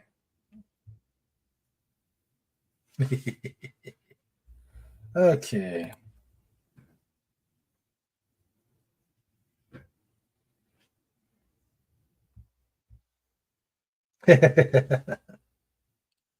Go Slappy. I miss Slap.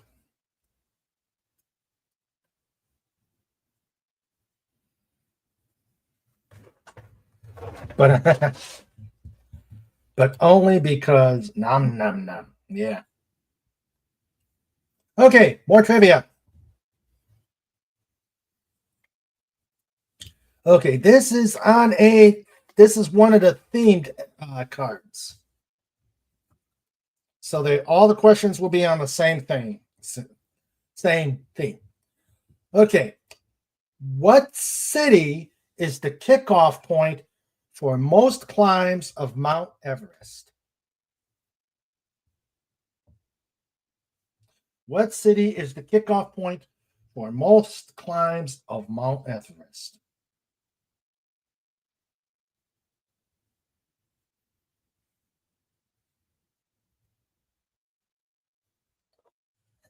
Pittsburgh.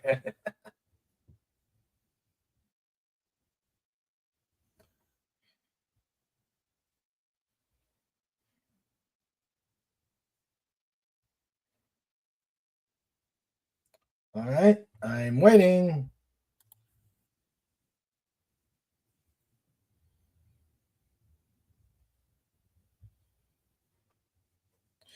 All right, going once, going twice. Kathmandu.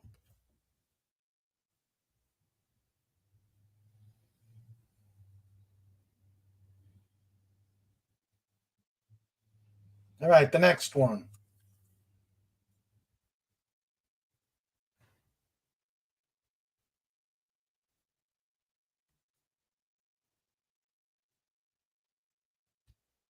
The next one. Who snapped the picture of Tenzing Norgay atop Mount Everest? Cat Bear don't. I like that.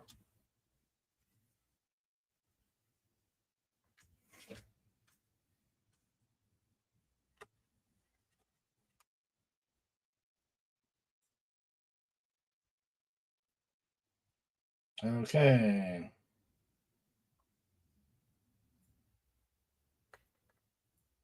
Anybody?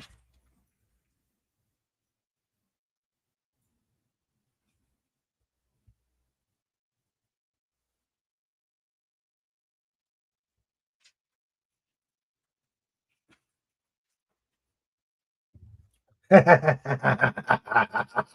think it was the guy who fell off the mountain. That's a good one, Snort. That is a good one.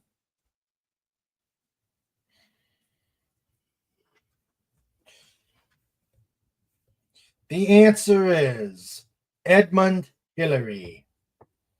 No relation to Hillary Clinton.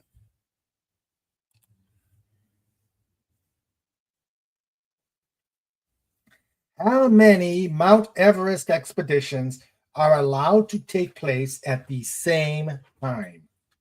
How many Mount Everest expeditions are allowed to take place at the same time?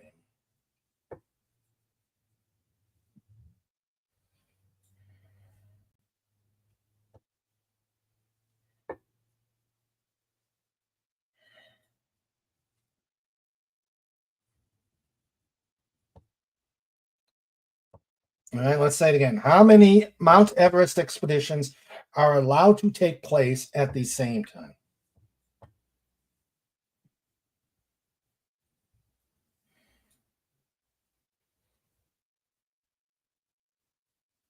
Nope, not. Snort is just saying maybe 7. No, too high.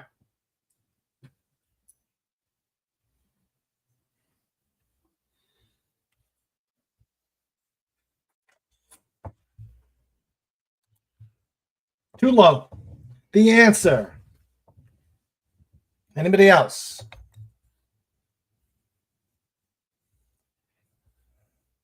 Yeah, 3.5.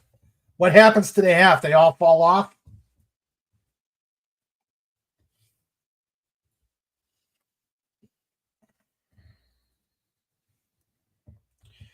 All right. The answer is 2. A paltry 2.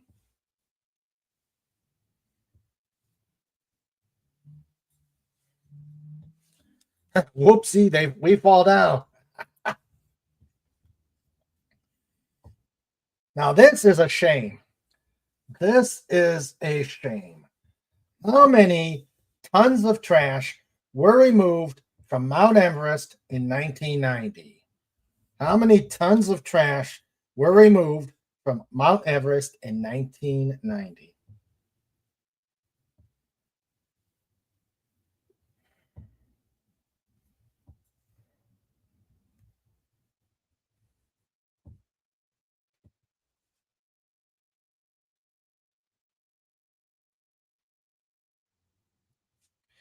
The answer, 2 tons of trash.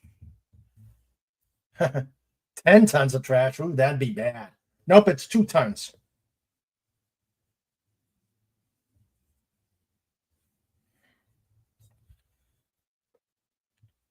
Two tons of trash.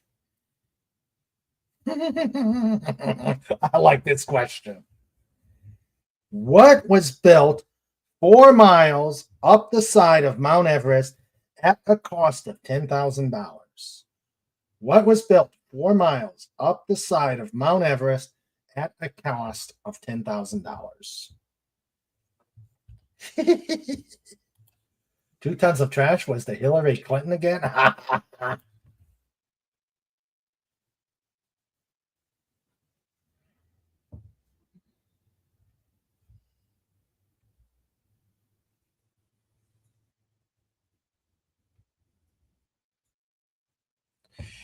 All right. What was built 4 miles up the side of Mount Everest at a cost of $10,000? I like that snort. A McDonald's, and a McDonald's, and that's the source of the 2 tons of trash.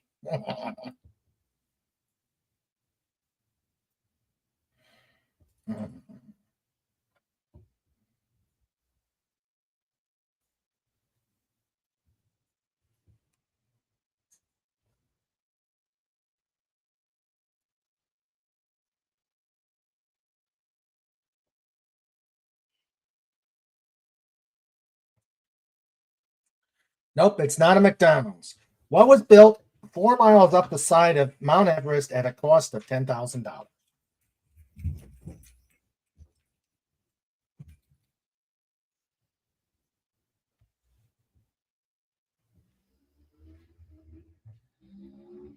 The answer, an outhouse.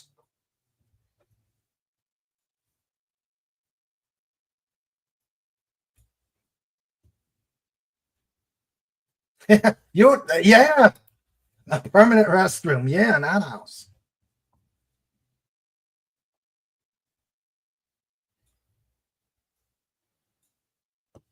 In that house. All right. And the last one on the Mount Everest theme. What was Mallory's famous four-word reason? Okay, let me start. What was Mallory's famous four-word reason for wanting to climb Mount Everest?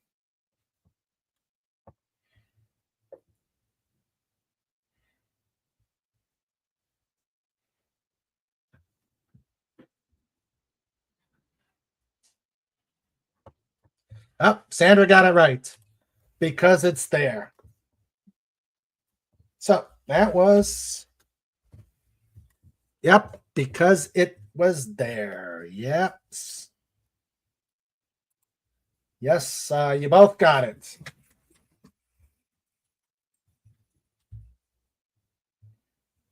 All right. Hmm.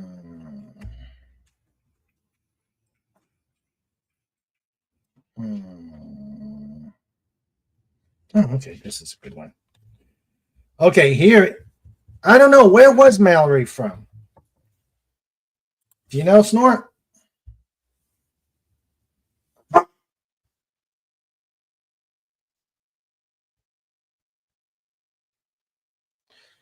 Uh, New Zealand. Okay. Huh. Okay, the next one, another themed version. All right. Take the banner down so I don't get yelled at. Let's see. Let's see. All right. What North American country unfurled its new flag on February 15th, 1965?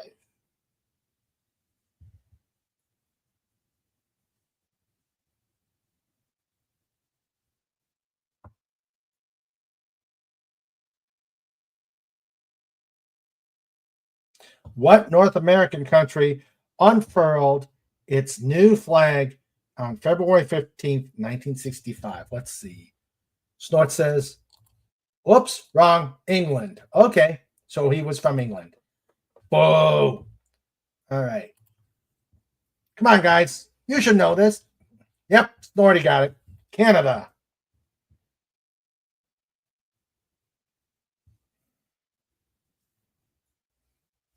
All right, the next one.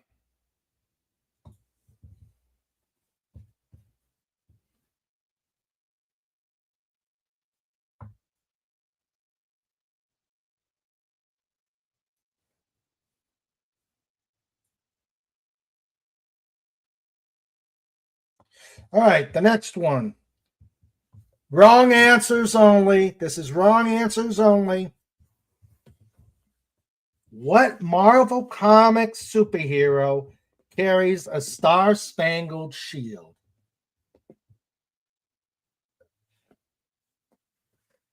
Wrong answers only. Oh, Canada, soon to be number 51. I don't know.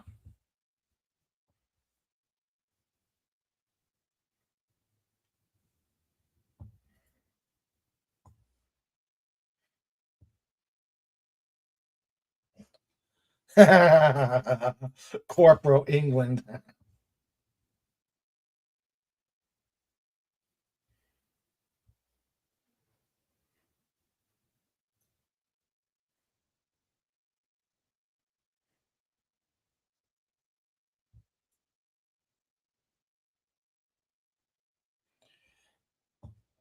Okay.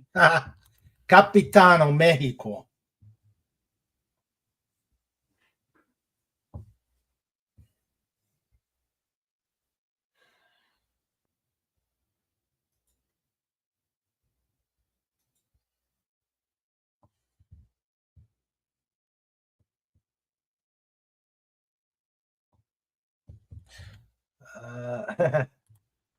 Falcon. A bird? A plane? No, it's Super Hawk. It's Super Chicken.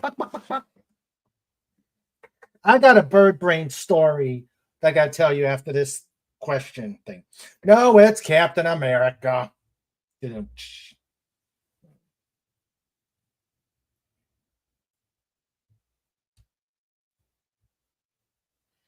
All right, next one. What year saw the American flag raised on Mount Suribachi? What year saw the American flag raised on Mount Suribachi? I should go wrong answers only, but now let's get.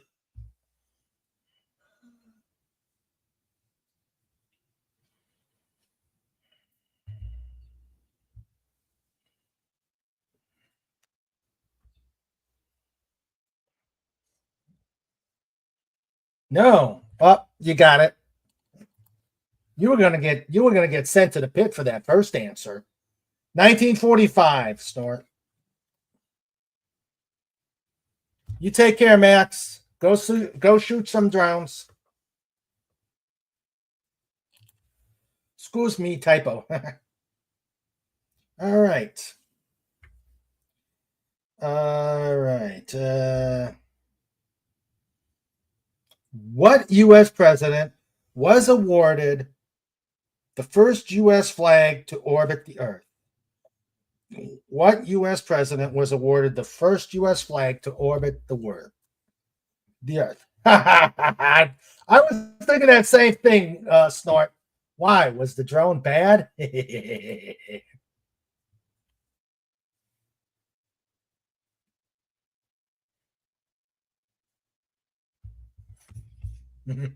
Millard Fillmore.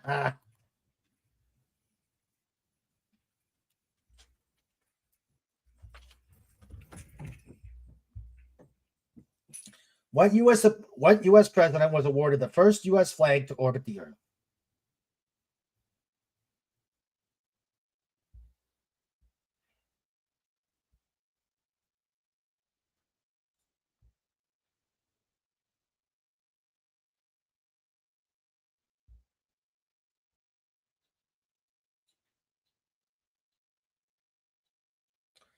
Okay, going once. Going twice. Going twice and a half. Oh, nope, you fell up. You can't fall off Mount Everest. No, not Johnson. Not Kennedy.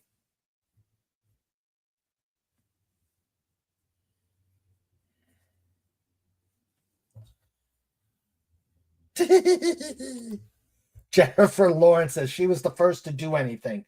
She said so. I like that answer.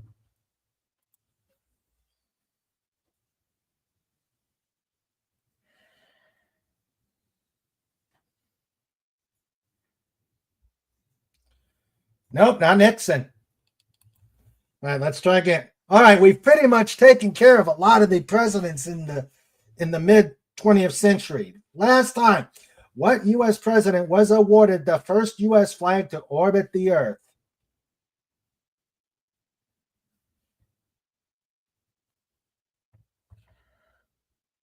No, that's already been asked, shot down. All right, the answer. What U.S. president was awarded the first U.S. flag to orbit the Earth? Dwight D. Eisenhower.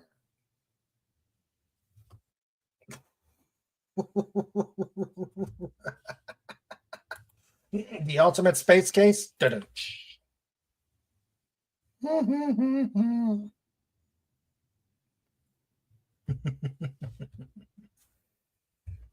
What country's flag appeared beside Old Glory on pro athletes' helmets during the Cold War?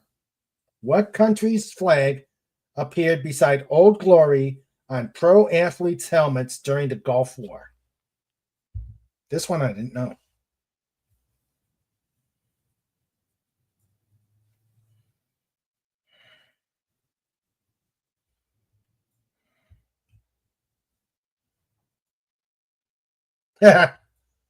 Ruritania.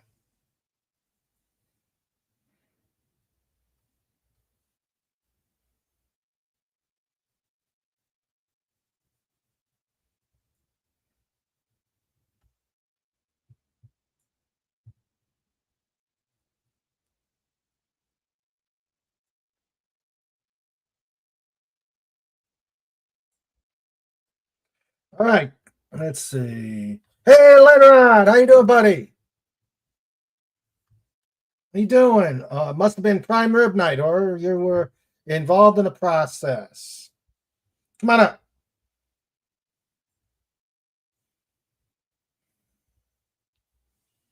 Okay, going twice. Going twice. Going once. What country's flag appeared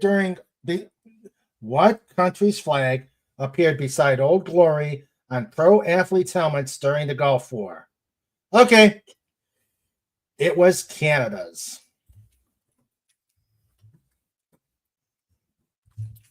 All right.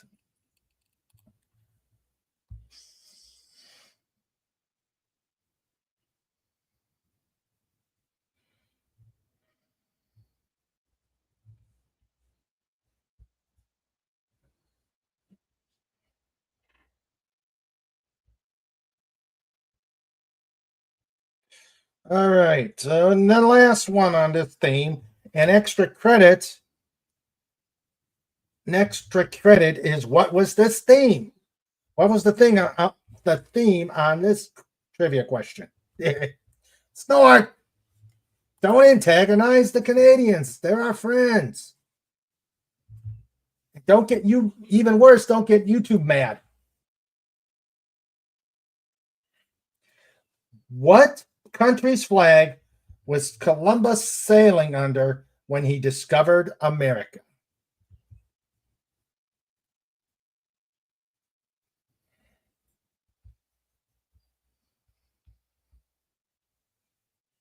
Oh, I'm sorry, Snort. Oh, man. I didn't mean to make you snuffle, sadly. Atlantis. That's a good answer. Not right, but it's a good answer.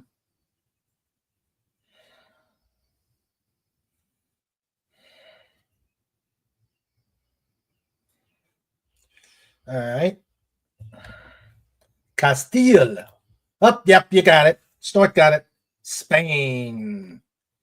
Spain was the flag. Nice. All right. As we wait to remember 1812. What about 1812?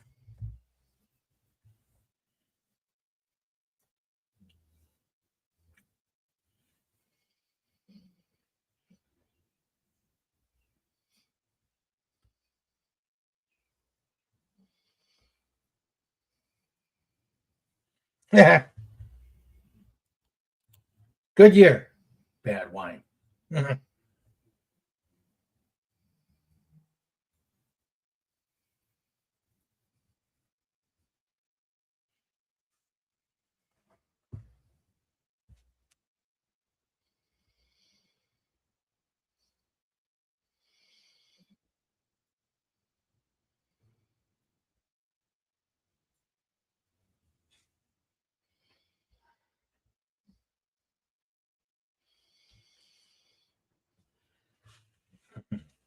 Good year, bad wine.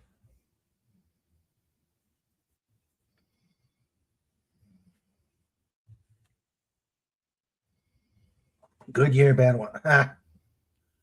Oh, yes, the year Britain saved us from having to own Canada.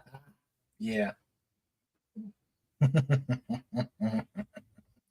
right, let's find another good one. Let's find another good one. Do we want an interesting fact, or we want to continue trivia?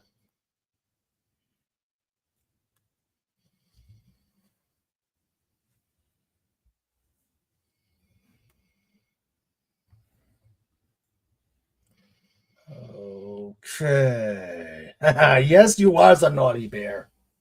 You are definitely a naughty bear. Yeah, who cares? All right, let's go to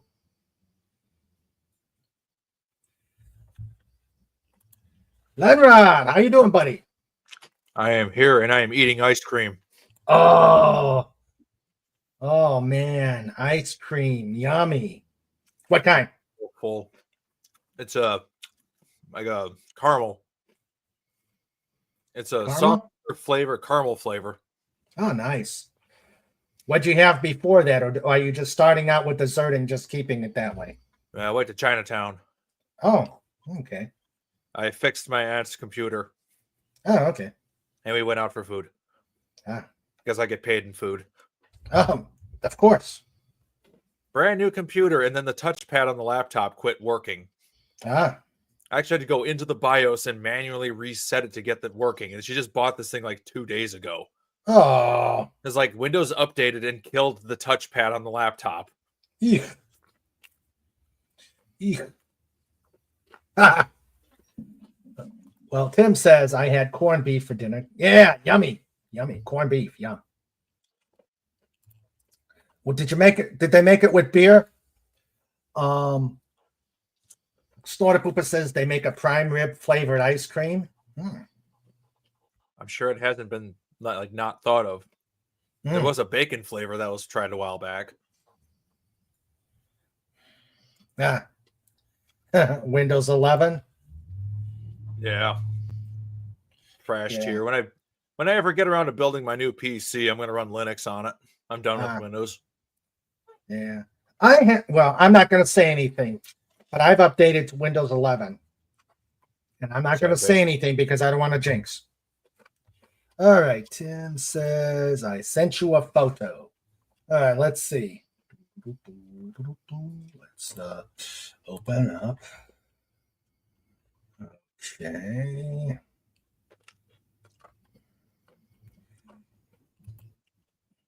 I like this one. Let's see.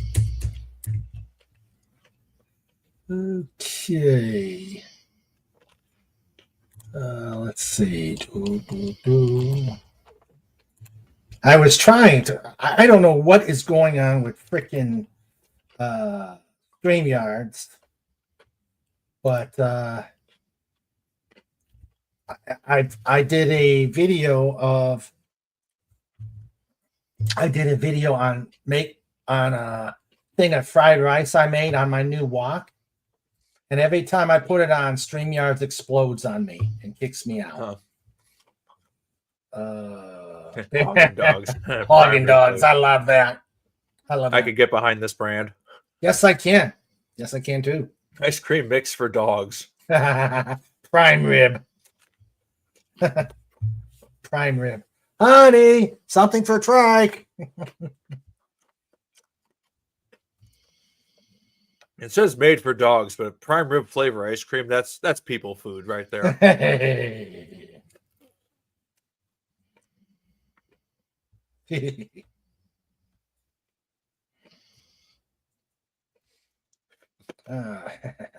Snort saying, nom nom nom. Nom nom nom nom nom nom nom.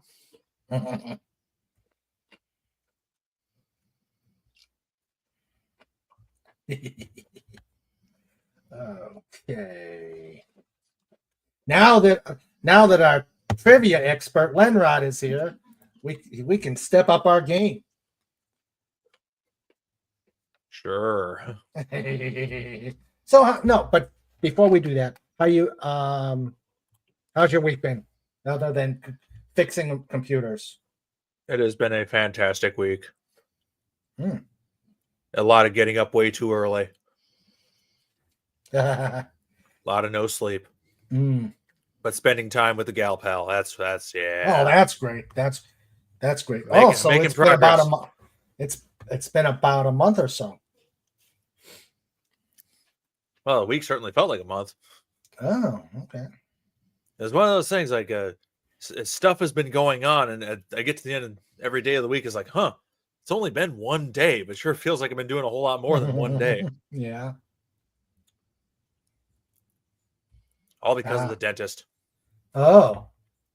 What happened at the dentist? Well, she's got a bunch of dental appointments, and they've all been scheduled in the morning. And with with these dental Ugh. places, that you got to have that extra driver or whatever to sign off. Yeah. Like she's just getting fillings done. Like she's not going to be drugged out or knocked out or Yeah. anything. Yeah.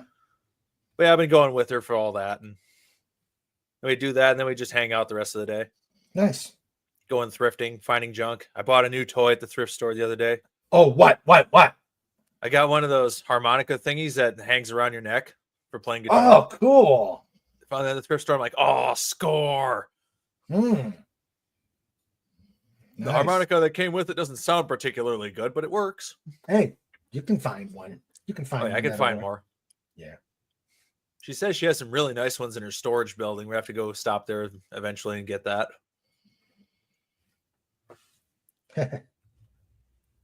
I can officially label her as my friend girl. Okay. Hey, that's a good thing. She's not a girlfriend, but friend girl. We're getting there. I'm making progress. Nice. This is all new terrain. I don't know what's going on. I don't know what to expect. Day by day, my friend. Day by day. And that's all I can do. Yep. I'm guessing here. It's a strange game. The rules don't make any sense, and the odds are stacked against me. Yep. But when you get past the finish line, it's all good. I hope so. So what? Okay, compute. Okay, so the only computer you've been working on is your mom's. Now it's my aunt's. Aunt's. Okay. Yeah, my auntie showed up because called it. He's like, yeah, it's not working. I tried walking her through some steps to get it working. It just wasn't. And she's like, can I just come over? I'm like, okay, yeah. So she comes over, and it took me a little while to actually get it working because I had to go into the BIOS and reset it. Oh. Because like Windows Update totally screwed over this brand new laptop. Mm. It's like everything else worked. It's just the touchpad just quit working completely. It's like, really? Seriously? Mm. So yeah, fix that. I had to fix my gal pal's computer too this week. I completely refurbished that. What was wrong with hers? Everything. Oh. That thing was it was a very cheap laptop, so it's running Windows 10 and a very underpowered platform, so it was very pokey. It didn't work. It probably had some viruses buried on it because the partition on it actually got corrupted too, so I couldn't do a factory reset. Wiped the whole thing clean, put a fresh install of a hacked version of Windows on there. And by hacked version, I mean it's just a very limited version. It's missing a lot of the fluff that normally comes with it. Took that, optimized it, and now it runs so smoothly now. Oh, cool. Nice. All that, and it came up with more music. Nice. It's like another new song. I got like 3-4 of them now in like a couple of days. I Holy cow, need. I'm on a roll. I know you don't. I know you don't have this because it's in your head. But I want to get the tabs, the bass tabs for the pod song. I could probably write them. They're pretty simple. Okay. All right. I was trying to think how it actually. Well, yeah, I do know how to. It's like, I do know how music works, how the notation and everything works. I just can't read it. Hmm. It's like you give me a song with notes on, tell me to sight read it. It's like I can't do it. Like I can play it, but it won't sound right. Yeah. Well, I'm glad they do these tab things. Yeah, tabs are nice when you're just figuring stuff out. Yeah. It's like as long as you know the song, you can do it. Mm-hmm. Yeah. Yep. Yeah, I just did let's see. I learned oh god, now I already forgot. Oh yeah. I learned Roxanne. I learned that one. And also just this week I learned with or without you. YouTube or YouTube. Okay. YouTube. Stop. YouTube. Yeah. YouTube, not YouTube. Yeah, YouTube. That's an easy one. I mean, 4 notes. Yeah, a lot of this 4 stuff notes, is 1 like string. that. Huh? A lot of this stuff is like that. Yeah, 4 notes and 1 string. The only thing I need to do is just get it tweaked. just get a little tweaked up for song speed and figure out how to get ahead of it when it's page changing time. That's why you just memorize it. Yeah, I know. You just learn some corn. You just down Mhm. tune the strings until they rattle, and then just slap it a bunch of times. There you go. Yeah. That's pretty much all the bass lines are, and for at least for the early work, it's pretty much all it is. Mm-hmm.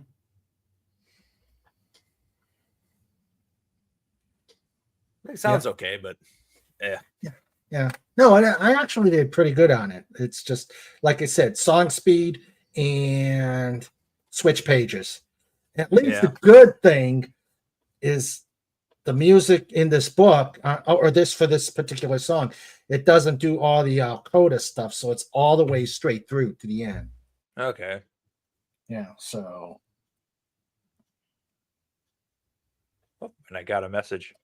uh-oh. Oh, Uh-oh. What? Jonah Ray is coming to MGC. Who? What? Hey? He's one of the dudes from Mystery Science Theater 3000. Oh, nice. Oh, that is awesome. Mm. They got all sorts of cool people showing up. Was Amon Green, I think, former Green Bay Packer, is going to be there. Mm. Apparently, he's a pretty big gamer on these days too. Ah. Nice. That's gonna be a heck of a year. Nice. Milwaukee, right? Yeah, Nice. all sorts of cool stuff going on. It's gonna be like, I'm super stoked for it, but at the same time, I'm slightly bummed. Why? Well, this is gonna be the first year with my friend who passed away this last year. The first year he's not gonna be able to attend Oh. because, of course, he passed away. It's my first year without him. But at the same Mm. time, like, all this cool stuff stuff that's going on there, and of course, I'm dragging the gal pal with. Of course you're dragging. She's going whether she likes it or not, Mm-hmm. Exactly. because she is going to like it. She's gonna have a real good time. Yeah. Well, she's into the gaming too. At least a little bit. Yeah. And she's not a big gamer, but say there's so much stuff going on. Like say all the games to play. There's tons of bands playing. Like I said, she's really big into music. So Okay. yeah, there's just so much going on that's gonna be fun. And of course, the after party, which she gets to attend because she'll be with me because we're part of the event. Exactly. So it's like, it's Cool. gonna be a really cool time. Like, I'm super stoked for it, but at the same time, they said, like, yeah, my buddy isn't gonna be there. He's been there every year since I've always been there. Yeah. So when is this again?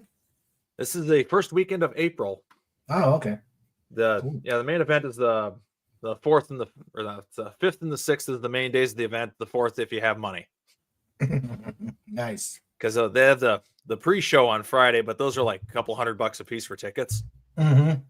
and they only give out a limited number of those. Because you don't want the general populace getting in the way while we're setting up. Exactly. Now, are you going to have you are going to have a table? Oh yeah, we got a whole room. Mm. I've got like 2 tables that I fill up. Ah. I have a lot of stuff. Well. I keep making things and I put them all on display, and I bring them every year. So there's more on display every year that I go. Nice. I came up with an awful plan, but probably not going to work. It's only not going to work because you're not willing to do the awful things to make it work. Well, I could probably send you some books to put on the table. Could do that. Oh, okay. You have to figure a way to get them to you. I mean, And they won't be also, signed. Well, no, they could be signed. I could sign them. theoretically. I just don't know if I'm not sure if you're actually allowed to sell or anything though. Oh, okay. All right. Well, was it Because worth it's, a time?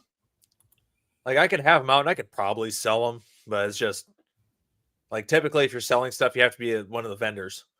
Ah, gotcha. Okay, that's fine. I thought I'd ask. Okay. Yeah, I know I'm going to try to sell some other stuff, so you could probably get away with it.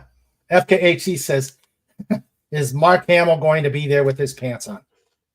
Pretty sure he's not going to be there. Hello, Fancy. How you doing, Phantom Outsider? Ew. Hey, Phantom Outsider. Who says, Hail, chat. Hail, chat.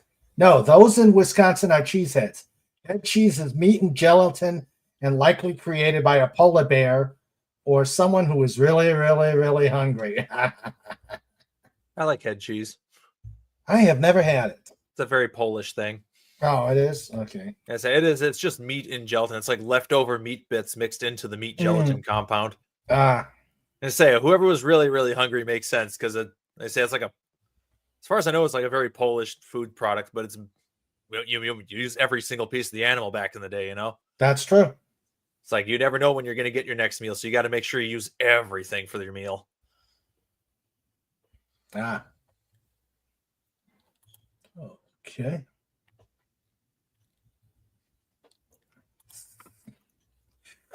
Okay.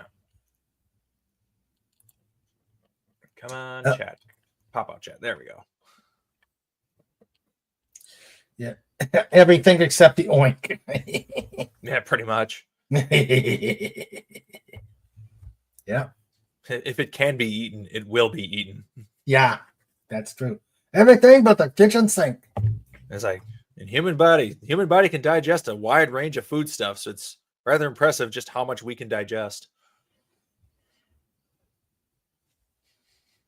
Ah.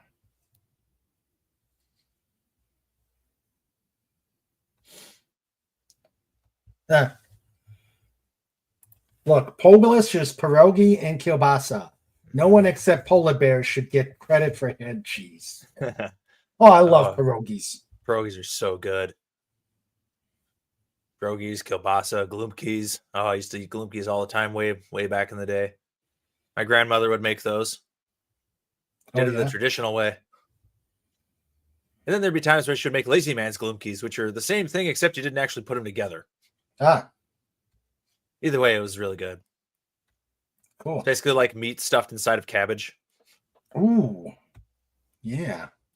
Bunch of stuff extra on top of that. Of course, that's oversimplified, but it was really good. Mm-hmm. Yum. As my sister-in-law from Taiwan says, everything but the sound. Yeah. Used to work with a gal who was a Taiwanese immigrant. Mm-hmm. Really, really nice lady. She's been an American for like 50 years, but she's still not confident in her English. Mm-hmm. So she would mumble a lot while she was talking.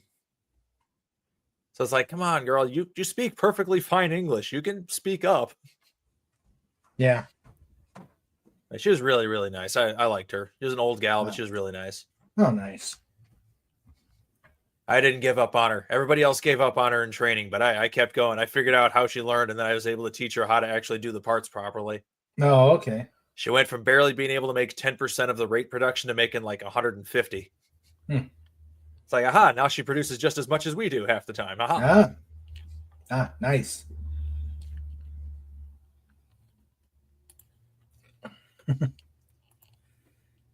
The last time a friend went to a Polish grill here, there was a guy and a woman in the parking lot having some sausage in the back seat of his car. I don't know how to take that snort. Sausage is delicious. Yeah. They stole the sausage. That's what it was. That's why they're hiding in the back. Oh, okay. Stolen sausage. Who stole the kishka? Who stole the kishka? Who stole the kishka? From the butcher shop. Is that Frank? I think that is Frank Yankovic. Yep. The father of the legendary Weird Al Yankovic. Yes, which one, Snort? Lenrod's idea of sausage or my idea of sausage? This is a clean show here. We're talking about food sausage, man. Oh, okay. Everything else is just dirty. Yes, indeed. Oh, I got to tell you, I got to tell the chat, I got to tell you, Lenrod, about a bird brain, a true bird brain. We've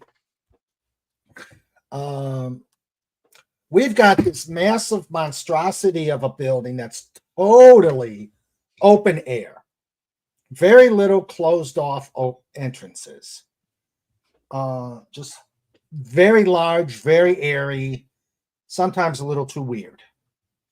Oh. So Thursday morning, we're start naughty sausage. All we could see was our backside moving up and down. Okay, let's get back to bird brain. She was doing all the work. Yeah. So we're I'm at work at about 7. Let's see, Thursday. Yeah, I was at work at 6:30 and doing my thing, minding my business. And then one of my coworkers looks and says, "There's a bird in here." I said, "A Oh, bird?" geez. I said, "A bird." And first we got to find a bird because, like I said, there's a very Snort is minding his own business and waddling to the pit. We'll send you an eclair, Snort. So, yes, there's a bird. And the way it is like one side of the building where we're at, some windows, but they go all the way up to the top. I mean, this is the tall ceiling. This is a very tall ceiling. Mm-hmm. So I'm looking, and yeah, I see this bird brain. He's over at the corner. Bouncing around. First off, I'm going, how the heck did he get in here? Even though it's an very open area, there's very little entrances into the building that you can go in without seeing a bird. So I'm trying to figure out how the bird brain came in here. Meanwhile, I'm calling our facilities, and they looked. They said, "Yeah, it's a bird." No, we're not sure how we can get him out because really, it's very hard. You actually have in our building to access things up on the ceiling. You actually got to bring these little bitty carts. You bring these rolling carts with the pneumatic scaffolding. So it's nearly impossible for someone on the floor to get up there. So we're looking at this bird. The bird's minding his own business, but we're over there saying, "You better get down here before 1, you poop all over people, or 2, you build a nest." So this was Thursday. So on Friday, Bird Brain decided he didn't like that corner of the building. So he goes into our director's office. So now the director's office, it's a standard cube area. Lots of cubes, some offices with open ceilings. The only one with a closed ceiling is our director. So the bird, being a bird brain, picks the only room that has a ceiling. So one of the supervisors brought a fishing net in, or a pool net in. He says, "I'm going to get this thing." So we're watching. There's only we can watch out a window into the director's office, and the bird gets into the lights, and he's bonking his head while he's getting into the lights. And I'm saying, "Geez, get this bird brain out of here!" And the guy with the net, he's not going to try and get it by himself. He says, "I'm going to find somebody else. We're going to get a box. We're going to trap this bird and get him out of here." So we wait a good half hour. A couple of the ladies who work there says, "Don't hurt the bird. Don't hurt the bird. And I'm thinking to myself, I don't say this to people. I'm thinking, look, if the bird is stupid enough to get in there, he deserves everything he gets. That's right. Yeah. So it took about it. Nope. Did not play Freebird. I don't even like that song. I only like Simple Man from Leonard Skinner. That's the only one I like. But so eventually they get the bird. And I think in the process he bonked his head because they didn't even put him in the box. They put him in the net. And one of them said, yeah, he looks like he lost a couple of feathers, but he's okay. So they take the bird out. That's the last I saw of Bird Brain. So Birdgate was solved. But yeah. And birds. Yeah. Used to get bats all the time in my old job. They would just kind of, fly in because we had the old, it's a large industrial production facility. You got the hot rooms, so you got the big bay doors open to keep it cool during the summer. And we would just every now and then we'd get like a whole bunch of bats that would just fly in. And the supervisor is deathly afraid of bats. It's like they're fuzzy and adorable. I had to go catch the bat myself. I wonder. Go ahead. Yeah. I said they weren't like the nasty faced ones. They looked like little puppers. Is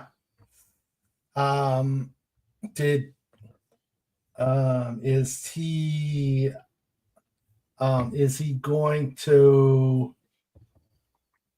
Is he one of those dancing bats? Dancing bat? Yeah, like the video of the dancing bats. Oh no, not like that. It's a native one, so it does look like your regular goofy things, but it's a local variety that doesn't have like the big weird nose on them. Okay. Like they have the nose, but it's really small, so it doesn't look funny. So they just got big ears and a little nose on them. Okay. Well, let's see. Yeah, that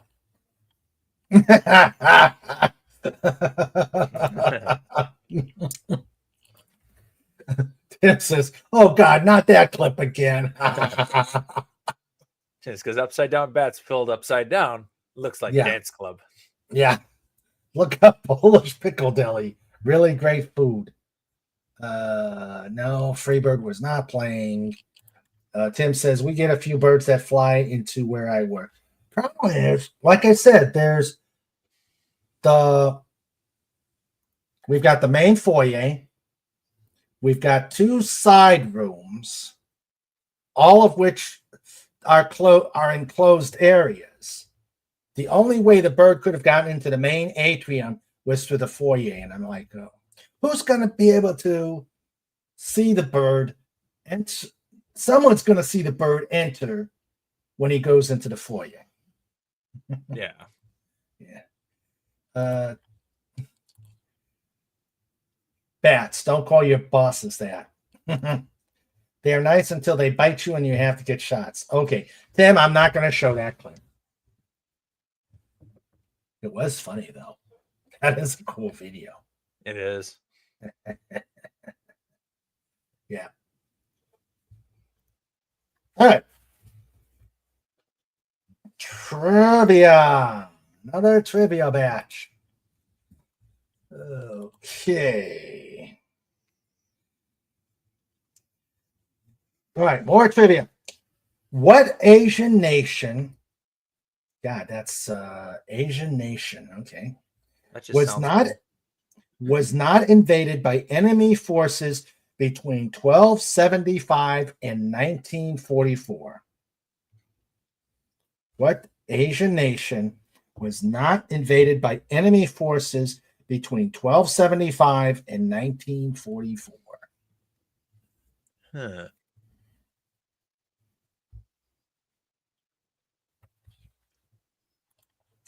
Let's get rid of that. Oh, come on, chat. So Phantom Outsider says Japan, and I want to say Japan, but technically Japanese territory was invaded by U.S. forces. Right. Just not the Japanese mainland yet. But you guys were right. let's see. I think they even got this wrong because they didn't do Iwo Jima until 1945. Iwo Jima was not invaded till 45. And that's the first piece of Japanese territory. But that's the answer they picked. And I say, like, the Japanese mainland wasn't invaded yet. Nope. It was on the planning boards though. Yeah. But But much of their territory had been taken over during the U.S. was island hopping. Yeah. But the only true I'm thinking the only true pieces of actual Japanese landmass was Iwo Jima and Okinawa, and both were invaded in 1944. Here, I'm going to check my trusty Google. Hello, Mr. Doggy. Yeah, bye, Mr. Yeah. Let's see. Okay. Battle of Iwo Jima. Yeah. Iwo Jima was invaded 19 February. So yeah, I don't know. that makes sense. That would be 44 then. 19 February? It was from 19 February to 26 March 1945. Let's see. Suppose yeah, they said up until 1944 before they got invaded, so I guess that kind of counts. Yeah. The first actual Japanese islands. Unless they're actually some of their territories, such as Truk or I don't know. It's I say they had control of quite a bit of the South Pacific when they attacked these Pearl Harbor. That's true. That's true. So I guess the trivia is just counting like actual Japanese original islands. Yeah. Okinawa was not part of Japan. Japan invaded it. That could be, yeah. Yeah. All right. Next one. Who has starred in movies by Francis Ford Coppola, Brian De Palma, Sergio Leone, and Martin Scorsese? I'm tempted to do wrong answers only because I think everybody's going to get this one. I have no idea. Movies by Francis Ford Coppola, Brian De Palma, Sergio Leone, and Martin Scorsese. Punchy the Hedgehog. Yeah, I'll go with that answer. I can get behind that. Yeah. Clara Bow.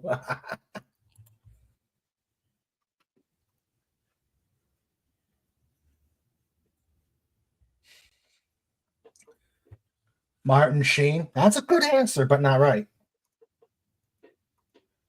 Batman. Yeah. Okay. Going once. Going twice. It was Robert De Niro. Oh.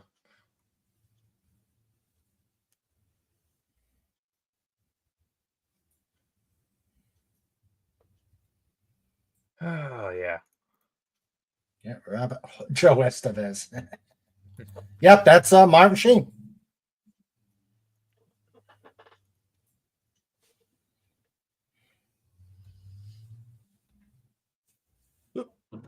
Okay, the next one.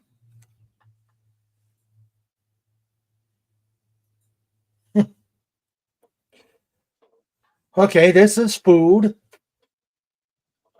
I did not know that. I did not know that. Okay. Whose court battle with the beef industry did Time dub the thriller in Amarillo? Battle with the beef industry. Yeah, battle with the beef industry.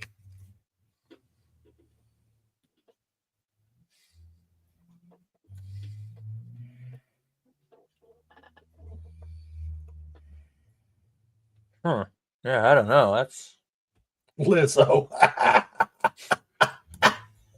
Oprah Winfrey. yeah. You're right, Tim. It was Oprah Winfrey. Oprah Winfrey. Wow. Hmm, cool. AOC. What German nerve specialist was the first to diagnose Alzheimer's disease in 1907? Huh.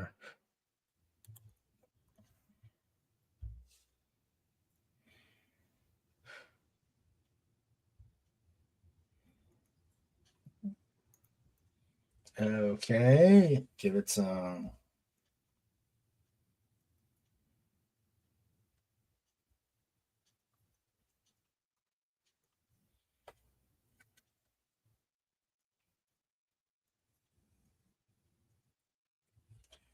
Okay, and the answer was Alois, Alois, however that's pronounced, Alois. Alois Alzheimer. Oh, Alois Alzheimer. the guy's name is the disease. Okay. Yeah. Should have suspected it. Yep. All right. The next one. What breakfast item did God? Two food questions on the same card.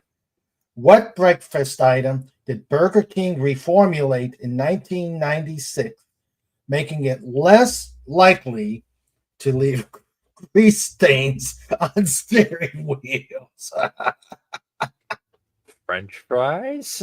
What breakfast item did Burger King reformulate in 1996, making it less likely to leave grease stains on steering wheels? Tim says, I remember that name.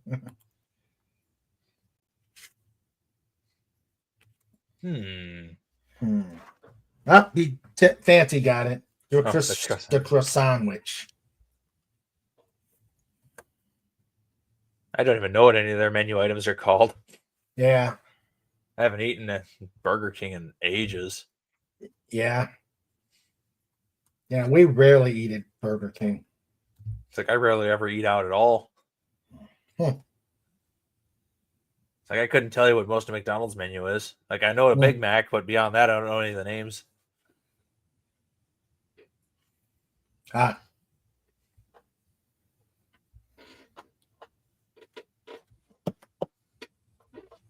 Okay, the next one.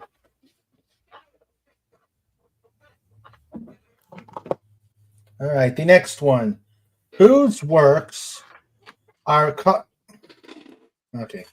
Whose works are covered in an introductory college course dubbed Baby Shakes?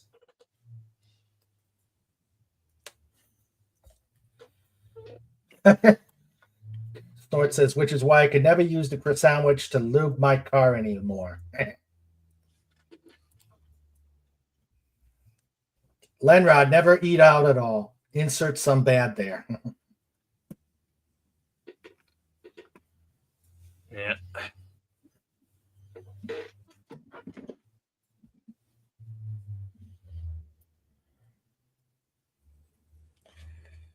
Okay. Whose works are covered in an introductory college course dubbed Baby Shakes? Tupac Shakur. Not a bad answer. Still not right, but not a bad answer. I know there are college courses that go over his stuff. Hmm.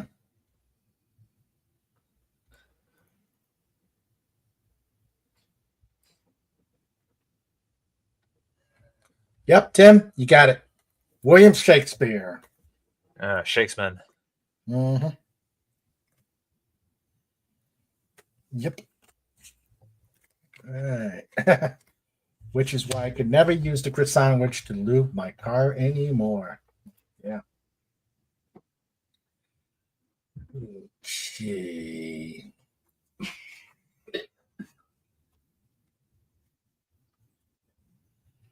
So remind me, what did you have for besides the ice cream? What did you have for dinner? You got some cool stuff. Not a romaine. Oh, that's right. A lot of the romaine. Speaking of which, I can't figure out. I have a cool video. I'm probably going to end up making this a short. I'd load it as a short, but there's no sound because the microphone I want the microphone to hook into my camcorder. If it's plugged in, there's no sound coming out of it. So I've returned it, and I'm going to have to try and figure out what I can use as an external microphone. I mean, the camcorder's microphone's fine, and I should have used it. But It's weird that the plugged in one didn't work. You must have to turn it on in the settings or something. yeah, I couldn't figure it out.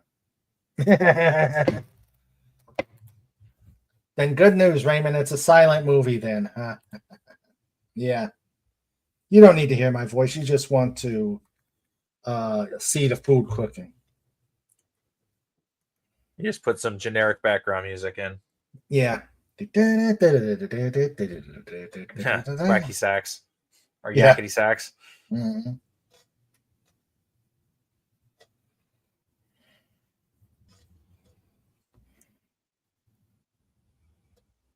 Silent movie. You can find some of that old silent movie ragtime music and stick that in there. Yeah, true. I'm not good at dubbing. So you're not dubbing anything. Just put the music there. You don't need no dub. It's a Yeah, silent okay. film. It's got that piano piece playing. Yeah. Then put it all in black and white and change the frame rate so it just goes all over the place. Yeah. That'll work. That would work. Oh, what's this? What's this here? Let's see. I gotta go to YouTube, see what he's got there. Oh, okay. No, I don't want to see Liberty. God, I hate these commercials. Ah, Okay. Galloping Gertie. That would work. yeah. Yeah, that would work. That's definitely public domain by now. Yeah. Yeah, that would work. Yeah, I'll just play it. I'll just play it in the. I'll just do it again. Actually, I'm going to make some fried rice tomorrow, so I'll do a good sound video. There you go. Mm-hmm. Got to get that sizzle in there. Mm-hmm. Stick the microphone right in the pan. We got to get this for the real noise. Mm-hmm. I don't care if you have to cook the microphone. You got to get it in there. Yeah. Yeah, but that's going to be a messy thing if all the spattering gets on the camera. That's why you cover the camera in jelly. Okay.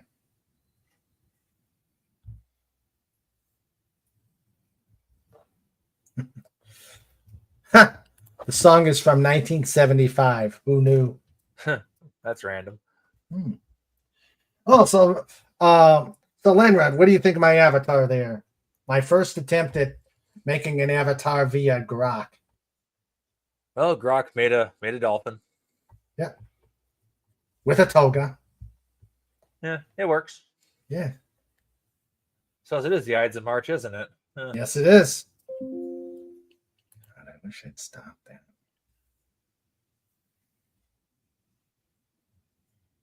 Yep.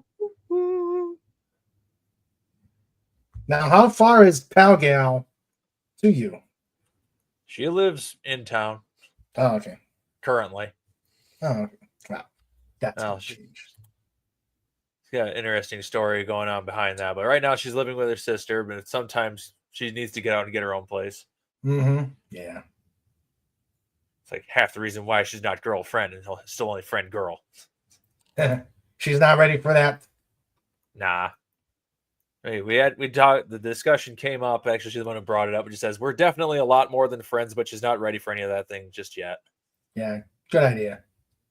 It's like that's fine. I'm not going to rush it. I've been single this long. I can wait a little longer. Mm-hmm. Yep. Gives me more time to adapt and figure out what I'm doing. Mm-hmm. which I'm still have no idea what I'm doing. Yeah. You'll figure it out. You'll figure it out. In theory. Oh, John Randall, Facebook, the power is out. Yeah. That sucks. Ooh. Clearly, it needs more battery. Oh, there's a toy and collectible show near me. I wonder if I could. Well, it's probably too late. March 22nd. Yeah, that's next week.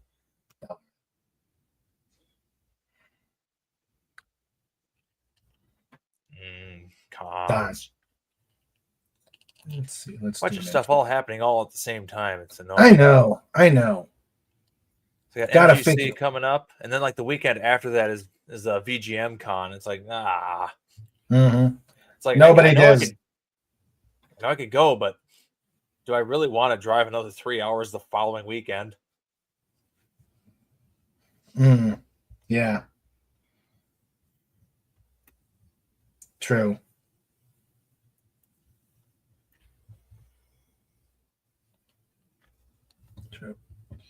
All right. What's it? I got it. I'm gonna send my producer something real quick. Just don't send her any pillows because she'll probably throw them at you. Mm-hmm. Yeah, that is her favorite pastime. Pretty sure. Mm-hmm. Just be glad she doesn't have the Nerf gun. Yeah, true. Oh, even worse, we've got squirt guns that the grandkids play with. Oh, that's a mess. Yeah. I don't think she'd Especially- use that. That's just too much of a mess. You might, if a shot misses, you're gonna get something wet you don't want to get wet. Mm-hmm. The Nerf gun, though, even if you lose the little Nerf thingy, it's it's squishy and soft. That's true. And since Trike doesn't go after any toys at all,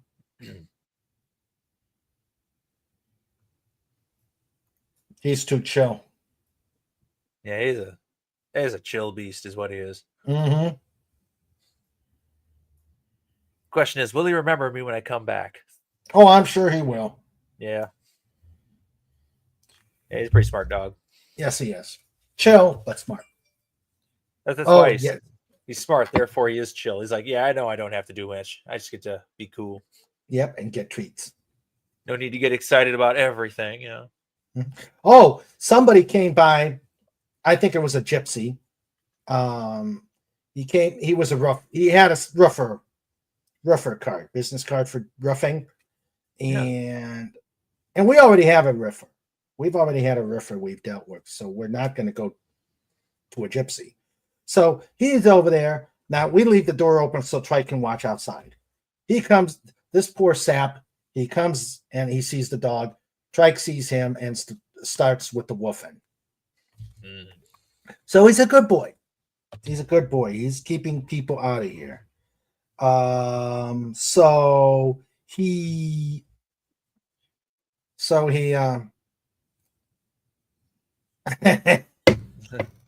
They already have a woofer. His name is Trike. So this guy was, first off, Trike is barking his forehead off so that I can't hear the guy outside the door. And Trike is not, he doesn't want anything to do. He doesn't like being, Trike is keep protecting his territory. This guy, I don't think he wanted anything to do with Trike, which is a good thing. So I said, look, big dog. Yeah. So I said, look, take your card, put it by the porch, and I'll let you know. Gypsy is a bad word, by the way. They like to be called Roma. Well, true. But this is a guy, a roaming kind of guy. You don't hear any good songs about Roma, though. They're about gypsies. Mm-hmm. Yeah. Gypsy, tramps, and thieves. Get some Uriah Heep rolling. Oh, yeah. Yeah.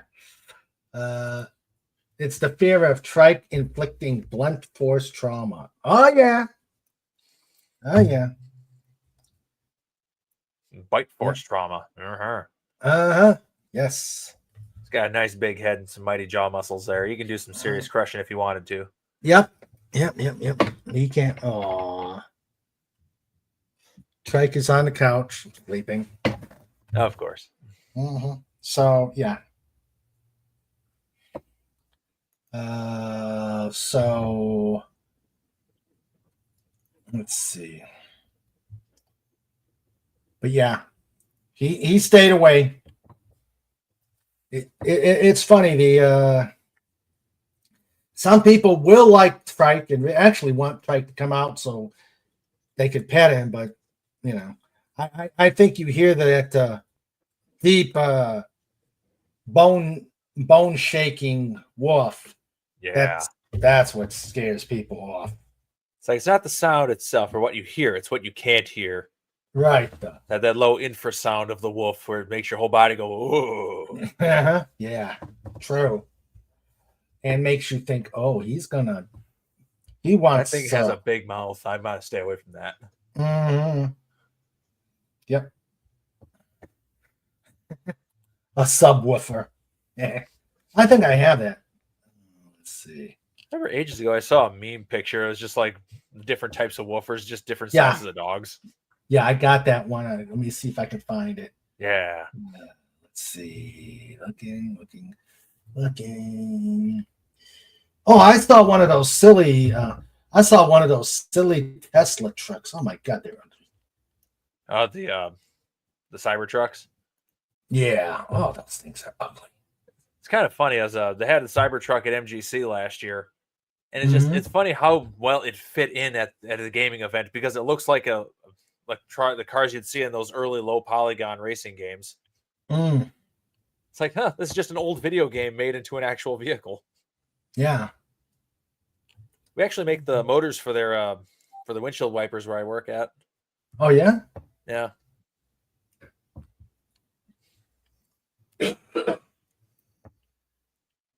Okay, come on. Where is it? I know I got it. I know I have it.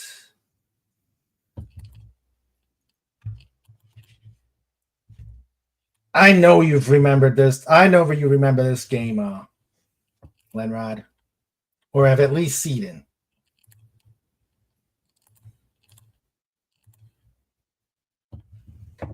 Oh yeah.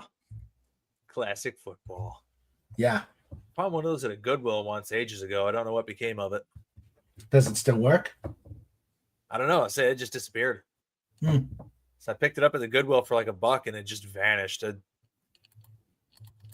That was before I moved out of my parents' house too, so it might still be in there somewhere. I don't know. But it's weird for me to actually lose something because I know where everything is. Yeah. I had like a bunch of bins sitting in my parents' house when I still lived there.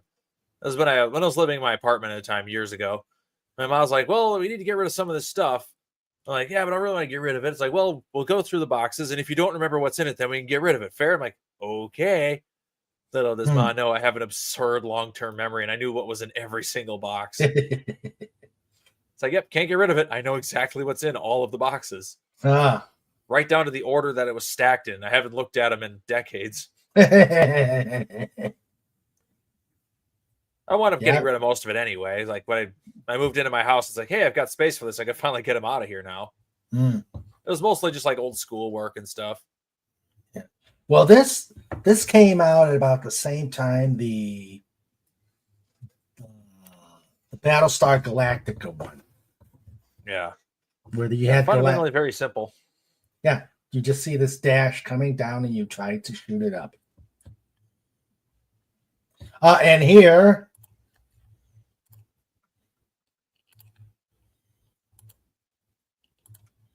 is the subwoofer. The woofer and the subwoofer. There we go. Yeah, that's the one. It's so cute. Yes, it is. Actually, the dog that is the woofer would be the subwoofer on Trike. Yeah. Yeah, I played that electric football game and the Battlestar Galactica one. They came out roughly about the same time in 1978. Yeah. They probably use the same basic electronics to work. Yeah. Yeah. Okay. Here's a game that will here's a game that'll date you. The football game with the vibrating field. You know, where you put the players on the field, and I guess it makes the vibration, makes the magnets, make the football players go all over the place. And they don't go on a formation, they just go all over the place. And hopefully you will get a score. Yeah. Yeah, electric football. Yeah, electric football. Yeah. Never I actually never played one had of one. those. I remember seeing them around, but I've never done anything with them. I can never figure out the I can never figure out the I can never figure out how that worked. Seeing that Phantom Outsider says, seeing that game reminds me of Guardians of the Galaxy. And they said Gap was with a girl from the USL. Oh, I think you meant Cap. Cap was with a girl from the USO tour, and some was saying that woman was Star-Lord's grandma. So Star-Lord is Cap's grandson. Oh, God, you just gave me a headache, Fanty. That's not possible. Captain America is too much of a righteous individual to gain into extramarital activities. Yeah. At least that's what the true character would be. True. Obviously, with modern Marvel, with their modern ideals being shoved into the mix. True that. True that. Okay, before we go into show notes, I'm going to do one more. Show notes? It's not time for show notes. Still Well, like usually when I... Huh? Still 15 hours. No, I'm not that good. I'm not good. That good. I think 4 hours is about my limit. I am not a fet who can go. Yeah, I know. Well, my voice is still recovering from whatever that nasty cold I had. Yeah. Yeah, it was nasty. Yeah, that's good. Them viruses. Ugh. Yeah. I can pull a Doomcot. Doomcot's been doing about 4 to 5 hours, and that's about, I think 5 is, I've done 5. Yeah, I've done 5. Yeah, I think that's probably the longest we've gone is 5. Yeah. I don't think we've had a 6-hour stream once. I think that was the Star Trek one. Yeah, I think so. No. When we do the the holidays one, we go longer. So I think Star Trek one did go pretty long. Yeah. FKHC says, I think he used to go longer, but it's slowed down. Yeah. I think. Yeah, I know I know DC used to go pretty long for a while there. Mm-hmm. I'm thinking that we usually the holiday shows like Christmas and New Year's, we've gone longer. Yeah. Mainly because of the time thing. Yeah.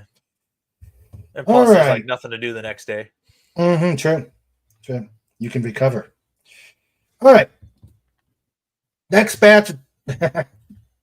Snort says I can manage about 3 or 4 before I start croaking. Yep. And the 3 to 4 is napping time. Yeah. All right. I'll warm up the next trivia question with a joke. Whee! Yeah. Let's see. If I had to describe myself using one word, it would be. Okay, let me start this one over. If I had to describe myself using one word, it would be not very good at following instructions. Well, you take the punctuation out, you're good. Mm-hmm.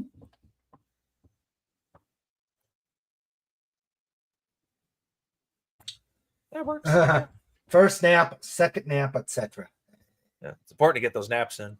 Of course. Of course. I was doing that all day on Tuesday. Oh yeah, that's your If day I- off. No, I was running on 3 hours of sleep for Tuesday, so I had to take a few naps during work. Mm. Each break time was a nap time Oh, nice. because it was tired Mm. running on no sleep. So her and I were both up like really early that morning, so it was like 7 o'clock in the morning for that. Ah, And we got done at work at like 1:30. okay. So, yeah, no sleep. Tim said, FKHC says, I'll tell you the meaning of procrastinate tomorrow. Good Yeah. one. And Phantom says, I think Comic Relief Crusade, no. Yeah, Comic Relief Crusader and Cardinal Sin did over 12 hours, and Dadman Walking 55 has done 24-hour streams. Yes, Dadman is a warrior. He goes with these streams, and I couldn't do 24. If you have like a rotating set of hosts, you could do it comfortably.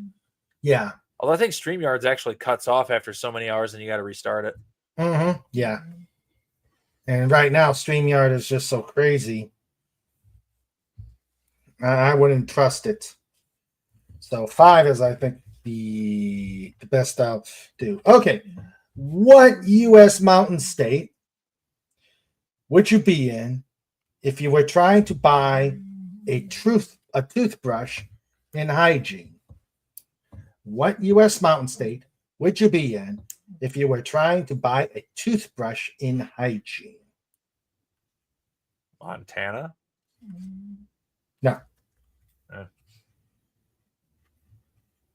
Which states have mountains in them?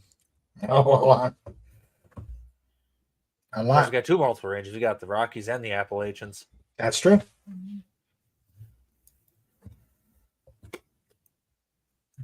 Phantom got it. Colorado. Ah, there it is. Yep. Yep. All right. The next one. The next one. Come on. The next one. What movie gave Billy Crystal the chance to say, "Hi, Curly, kill anyone today"?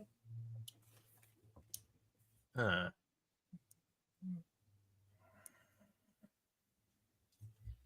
Analyze this. No. Yeah, that's the only one I can think of off the top of my head. Let's see. Okay, let's say it again. What movie gave Billy Crystal the chance to say, "Hi, Curly," and kill anyone? Up, Phantom got it. City Slickers. Oh yeah. Yep, City Slickles. God, I haven't seen that in forever. God, I know Curly, but I completely forgot his name. He was, oh God, who was? Oh God, I remember. I could see his face. I remember him, but I don't remember his name. Help me out, guys. Jack Palance. Yeah. Yep, Jack Palance. He's right behind me, isn't he? Yep. And during the Oscars, he's over there jumping down and doing push-ups. I remember that. That's what I remember about Jack Palance. Mm-hmm. Yeah. All right.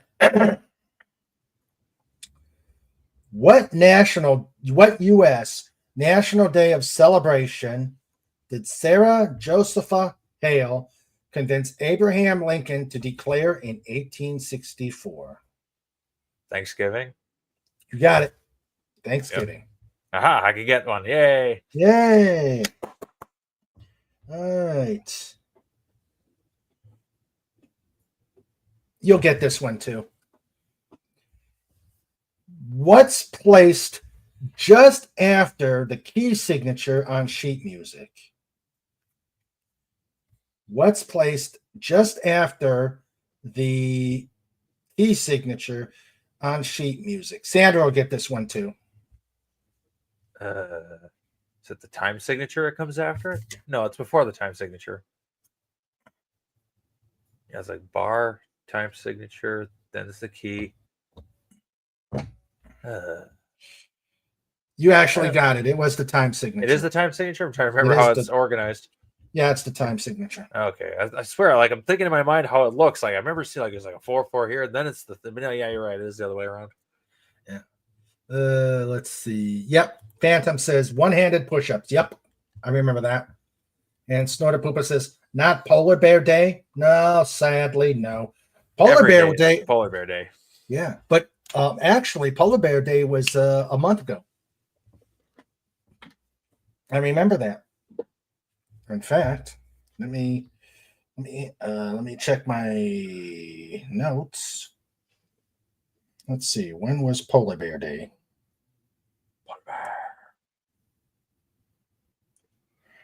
I know it's here somewhere. February 27th was International Polar Bear Day. Oh, Yeah. So, sadly, I was at work. and on that day also, it was National Pokemon Day. Pokemon, the Pokemon, the man in the ball is up. Every day is Polar Bear Day. I wouldn't argue with you there, Snort. Mm-hmm. Yeah. The last thing I need is you to shake me down. Okay. That's why it's every day is Polar Bear Day, because you can get shaken down at any time. Yeah. What general stormed into the boxing ring at the 1928 Olympics to protest the judge's ruling for a South African over an American? I think I know who it is. I'm not looking. Look. All right, let me repeat that. What general stormed into the boxing ring at the 1928 Olympics to protest the judge's ruling for a South African over an American? I don't know. John Smoots, that's a good answer. I'm not sure if that's it. What 1960s film had a real solar eclipse in it? Oh, we'll have to. I don't know. General Nuisance. I was right. This is what I thought. And actually, Snort, you're kind of close. The general who stormed into the boxing ring at the 28 Olympics to protest the judge's ruling for a South American over an American was Douglas MacArthur. So Snort was part right. Hold on a sec.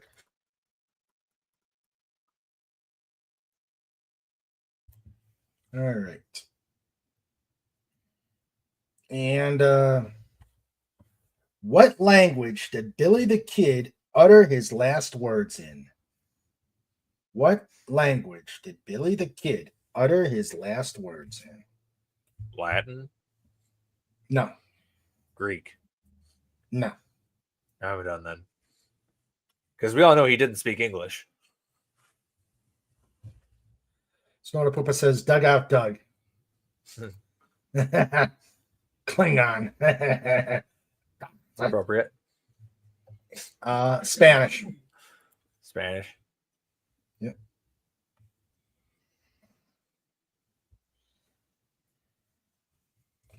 All right. Let's see. Orcish. The answer is Barabbas.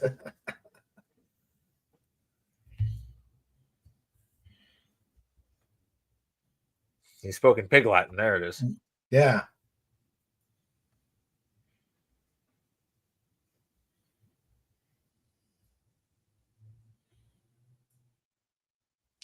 Okay.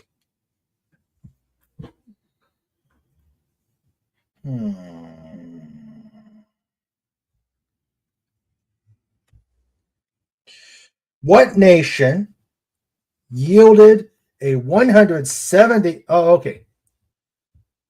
Oh, okay. So Barabbas was the movie. I remember that movie. The answer was Barabbas for the solar eclipse. Okay. Huh. starring Anthony Quinn.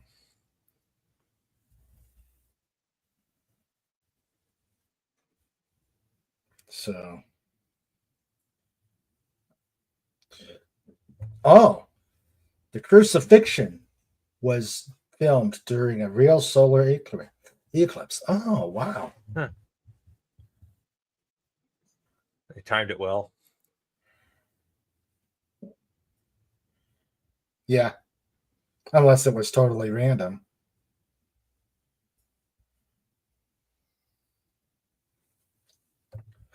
One take and one take only. Okay. Oh, they did? Well, yeah. That's true. They knew.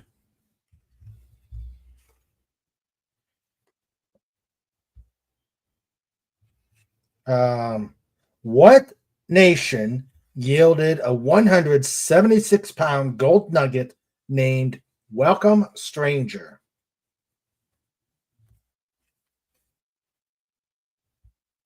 What nation? What am I wrong? I was thinking, yeah. What nation yielded a 176-pound gold nugget named Welcome Stranger? That's a big nugget. Yeah, that is.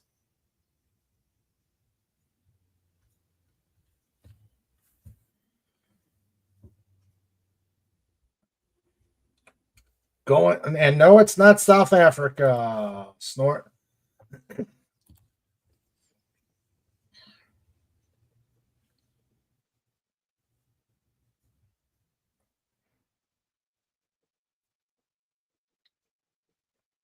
Going once. Going twice. Rhythm Nation. The answer is would you believe Canada? That's another good answer, but it's not the right one. The answer is Australia. Huh. What is expected, Australia? Didn't know they could have. They had gold in their reserves. I didn't think Or at least- so either. At least in the mining reserves, I mean. Yeah. Ruritania. Quebec thinks it's a nation. Quebec thinks it's a nation, so maybe them.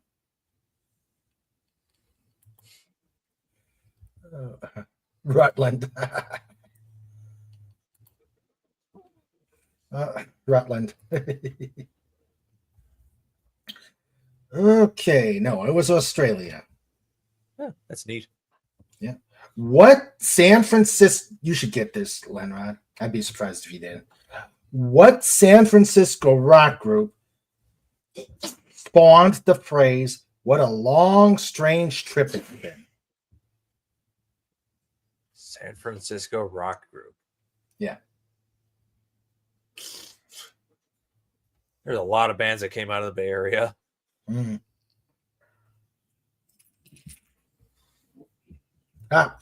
FKHC got it. The Dead. Jefferson Airplane. No, it was The Dead. The Dead. Mm-hmm. Who did Alexander Butterfield? Go away. I hate these notifications. Who did Alexander Butterfield help set up a voice activating recording system for? The Golden Gate Gully Washers. Yeah. What or who did Alexander Butterfield help set up a voice activated recording system for? Nixon? Yep, it was Nixon. Ah, there you go. Mm-hmm. I sent a dick pic. Yeah.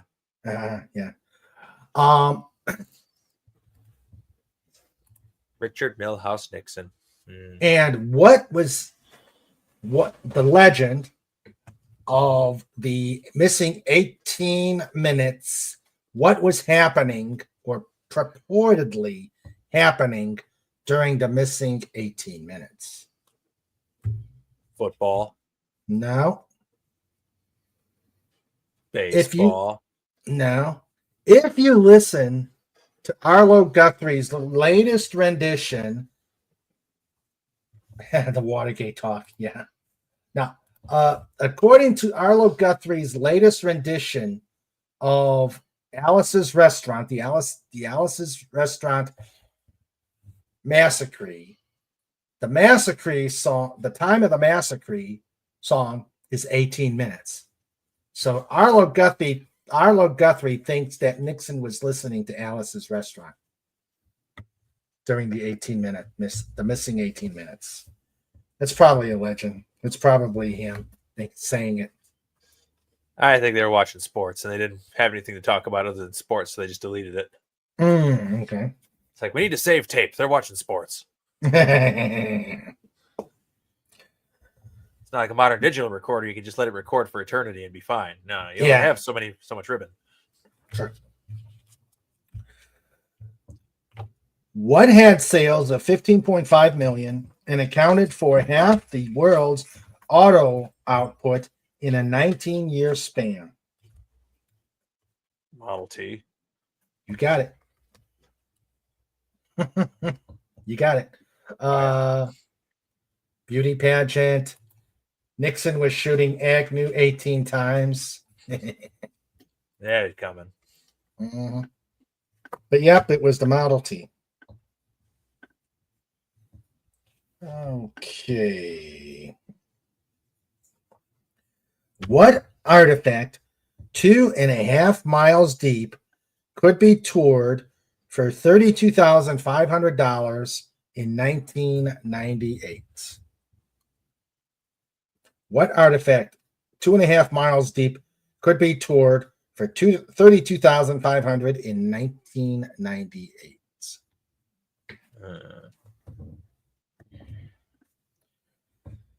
Yeah, I don't know that one.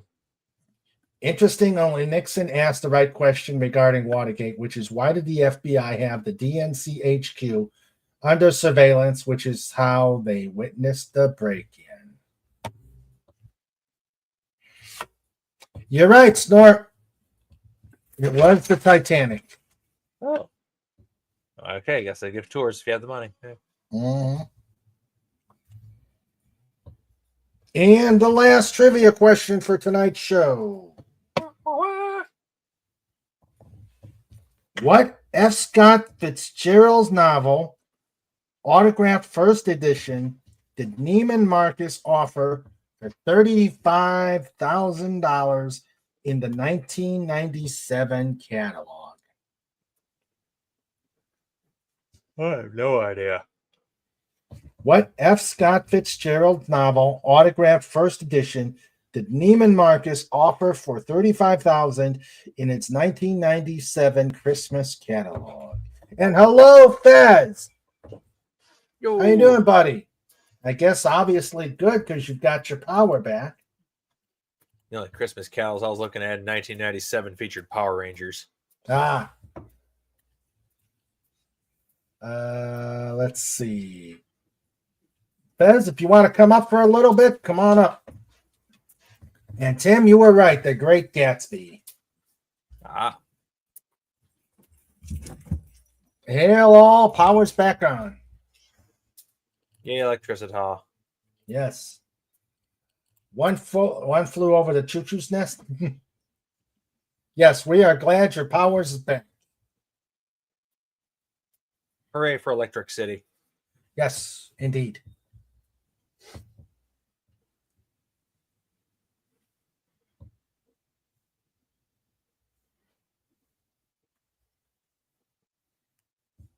Yeah, has to go where choo-choo go.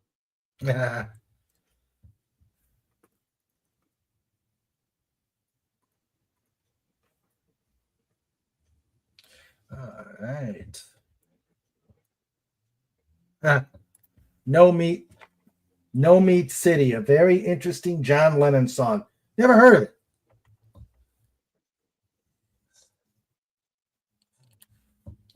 Stand by, making calculations for light speed or something. Okay.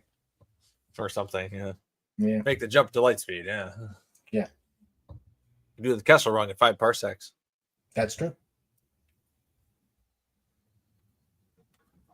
How does a unit of distance become time?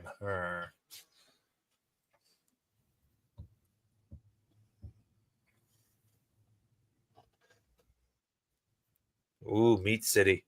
That's my Meat kind of grocery City. store. Ooh, Meat City. Oh, speaking of which, I gotta see something. I gotta do a Google. Let's see here. Let's see.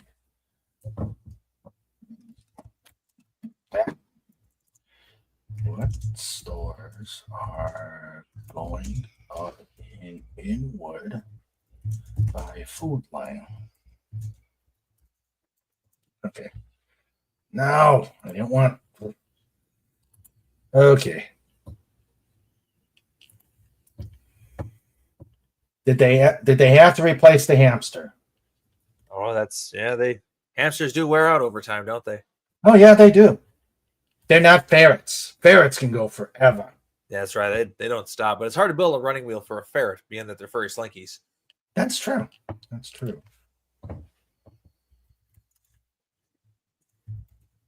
Have to build like a treadmill for them or something. Yeah. Circular treadmill because they don't go linearly. Yeah.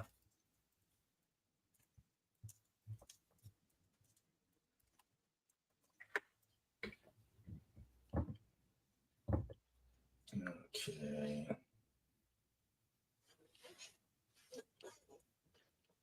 Oh yeah. Yeah. So let's see. Hey, John. Hey there. Ooh. Can you Better late than never. We're getting ready to. And a new angle. Yeah. Yeah, I was too lazy to move the laptop thingamabob. Oh, okay. Usually I put it on my printer, but we just got back from dinner Oh, okay. because we couldn't cook anything here because no power. Of course. Yeah, always on a Saturday or sometime when I'm trying to use tools. Oh, okay. I had just shut off the table saw. And 1 second earlier, that could have been really bad. Yeah, a little bit. Anywho, here I is. All right. Yay. For maybe a half hour. Yeah, and I like your thumbnail with the dolphin as Julius In the toe. Caesar. Yeah. Yes. Yeah, I like that. Yeah, My first attempt. What's that? My attempt at making an avatar using AI. Ah, very nice. Very nice. Mm-hmm. Yes, from my favorite play, Julius Caesar. Mm-hmm. And my favorite line from that play is "You blocks, you stones, you worse than senseless things." I like shouting that outside of the voting booth when I go to vote. FBI, Fancy says FBI had the DNC under surveillance because they were running an escort service for people in the House and Senate, and the ladies whose job to arrange the meetups had met a Nixon aide at a party, so Nixon thought the two things would be a wash and the boys will be boys column. Instead of ratting them all out and having FBI release the names of all the congressmen and senators that used that service. That sounds very familiar, and I'm going to stop it right here because I don't want to get slapped around by YouTube. Yes. My only question is a very simple one. Nixon had AIDS. The Nixon Meanwhile, aide, back at the Earth. the Nixon aide really liked her also. But yeah, because of this being so familiar, Phantom, we're going to move on because I don't want YouTube to slap me around. Yes. Let's see. All right, where is this Wawa going? Wow, wow, wow, wow, wow. Oh, it's wow, going. wow, Yeah. wow, wow. Okay, so there is a Wawa, but where? And It's down in Clark Summit, about 30 miles that way. well, we're supposed to be getting one Mm. first quarter of 2025, and I've seen nothing to Yeah. indicate a Wawa going up. Well, they're I going to just- put one. They're going to put one up in West Pittston at the worst possible place between both of the bridges. The one is coming down this year. The other is coming down the year after, and it's going to be a bloody nightmare Ooh. because the traffic's bad enough now with one bridge closed and only one open.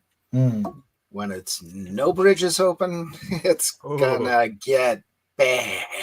It's gonna be beautiful. Yes, a road rager's dream paradise. Well, we went by this.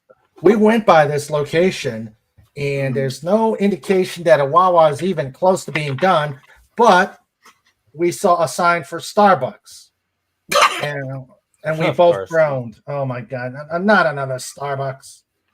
Well, we just got back from we went for dinner in Clark Summit at the Dairy Queen because I finally noticed, it was there and it was open, and Mother wanted to try it, so we went in, and I got the cheeseburger and fries like I get everywhere else, which it was good. She ordered a coffee, and all of a sudden I'm hearing the words latte and mocha and frap something or other. All this Starbucks kind of talk, and it's like, oh my God, it's infected with hipsters. So, yeah. And I didn't even get ice cream. Ah. Damn it. But I finally got the car down to the transmission guy yesterday. And he said if there's water in the transmission, we'll have to replace it, or for around $6,000. Oh, they don't jump into that. I asked one of my coworkers. He had a rattling in his car. Yeah. He went to a mechanic. The mechanic said, sight unseen, $2,000. Yeah. So he went to his friend who knows cars. Yeah. Explained the situation. The guy actually put some oil into the car. Yeah. Runs perfectly. Yeah. Saved him $2,000. Yep. So put some oil in your car. Well, keep up on them oil changes. Yes. Well, this has this is just the transmission, but the problem was the shifter was very hard to use. Now, once you get it into gear, it drives perfectly, switches gears and all that, the way it's supposed to, just perfect. But that all started after the water that I went through. And, so it should be just something with the shifter and the cable and the lever on the top of the transmission thingy under the battery. Why? Why did they put it under the battery? Why? Why is it always a 10 millimeter socket? Those things are magnetic as hell, and that's where they all end up. And, so it's just wait and see now to see what's going to happen. But that was my other question is, how can there be water in it when it's a closed system full of transmission fluid? Yeah. Well, the transmission fluid itself probably has some amount of water to it. Well, yeah, it's, kind of liquidy. Yeah. But, we'll see where it goes. But for $6,000, I don't think so. So, yeah. Get a second opinion. Yeah. Snort says the easiest way to confuse a barista at Starbucks is to ask for black coffee plain. Yeah. Or a cup of Joe. Yeah. I'm getting an Aldi and a quick check less than a half a mile from my house. Okay. Yeah. Well, right around where we're at, we've got a grocery store called Food Lion. Brand new. Now, of course, The old Food Lion, which was perfectly fine, is empty, and is now an empty building right toward the entrance to the freeway. So I don't know what they're going to do there. At the new Food Lion, they're building something that we have no idea connected to the Food Lion. We have no idea what it is. In the Is it- same area is that Starbucks. My town does not need a Starbucks. Yeah. It's Yes, right. they do. Everybody needs a Starbucks. Not when you've Mhm. got a Dunkin' at the entrance to the freeway. It just sounds like competition. Maybe their prices Yeah. will fluctuate. But Yeah, businesses compete, consumers win. but I don't like Yeah. Starbucks because they're woke. Yeah. Big time woke. And it's just the whole thing of baristas and latte and Mhm. frappuccino and all that. It irritates me. It's like, you go to the Philharmonic to hear the music. Mhm. All you hear is somebody's mother-in-law complaining and the other guy in the balcony coughing continually, kind of like Mm. me. But yeah, it's nuts hearing that. Yeah. This is Pennsylvania. We don't do hip here. Mhm. We're one step away from the Amish. Most of us, we're Mhm. lucky we have electricity. We just Phantom don't like says- cleaning up horse poop. Usually, when they abandon a supermarket, it's because it's less expensive to build a new one than try to up the power lines in an old one. Okay, I could get that. So right now, we've got a Starbucks. We don't know what's going up next to it. There's a framework that's just going up. No sign of a Wawa. Right across the street is Tractor Supply. Mm-hmm. I'm like, geez, what are they doing here? Urban blight. like Urban blight in a small suburb of a small town in West Virginia. What color are the steel beams in that framework? Because if they're brown, you've got a Dollar General coming. We've got a Dollar General on another street. We've got a Dollar General in Clifford, which is 6 miles that way. We've got a Dollar General in Nicholson, which is 6 miles that way. And we've got a Dollar General in Waverly, which is 6 miles that way. Right in the middle. You can't swing a dead cat without hitting the Dollar General around here. Yeah. And We it's got a usually, Dollar Tree and a Dollar General right across the street from each other here. Mhm. That's Right. Carbondale, actually. Hmm. And right across from that is a McDonald's you don't want to go to. It's not good. But yeah, it's. But I noticed that usually if the girders are brown, it's a Dollar General. I was actually thinking that the one connected to the Food Line was a Lowe's, but it doesn't look anything like a Lowe's. Yeah, I don't know.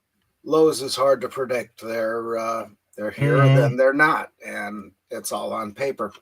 Yeah, and the bad thing is the closest Lowe's to me Mm-hmm. is it's nearly impossible to get in because it's heading toward the exit to the freeway, which means it's perpetually slowed by traffic. Mm-hmm. And it's like, oh my God. Getting in there is one bad thing. Getting out of there is even worse on rush hour. Yep.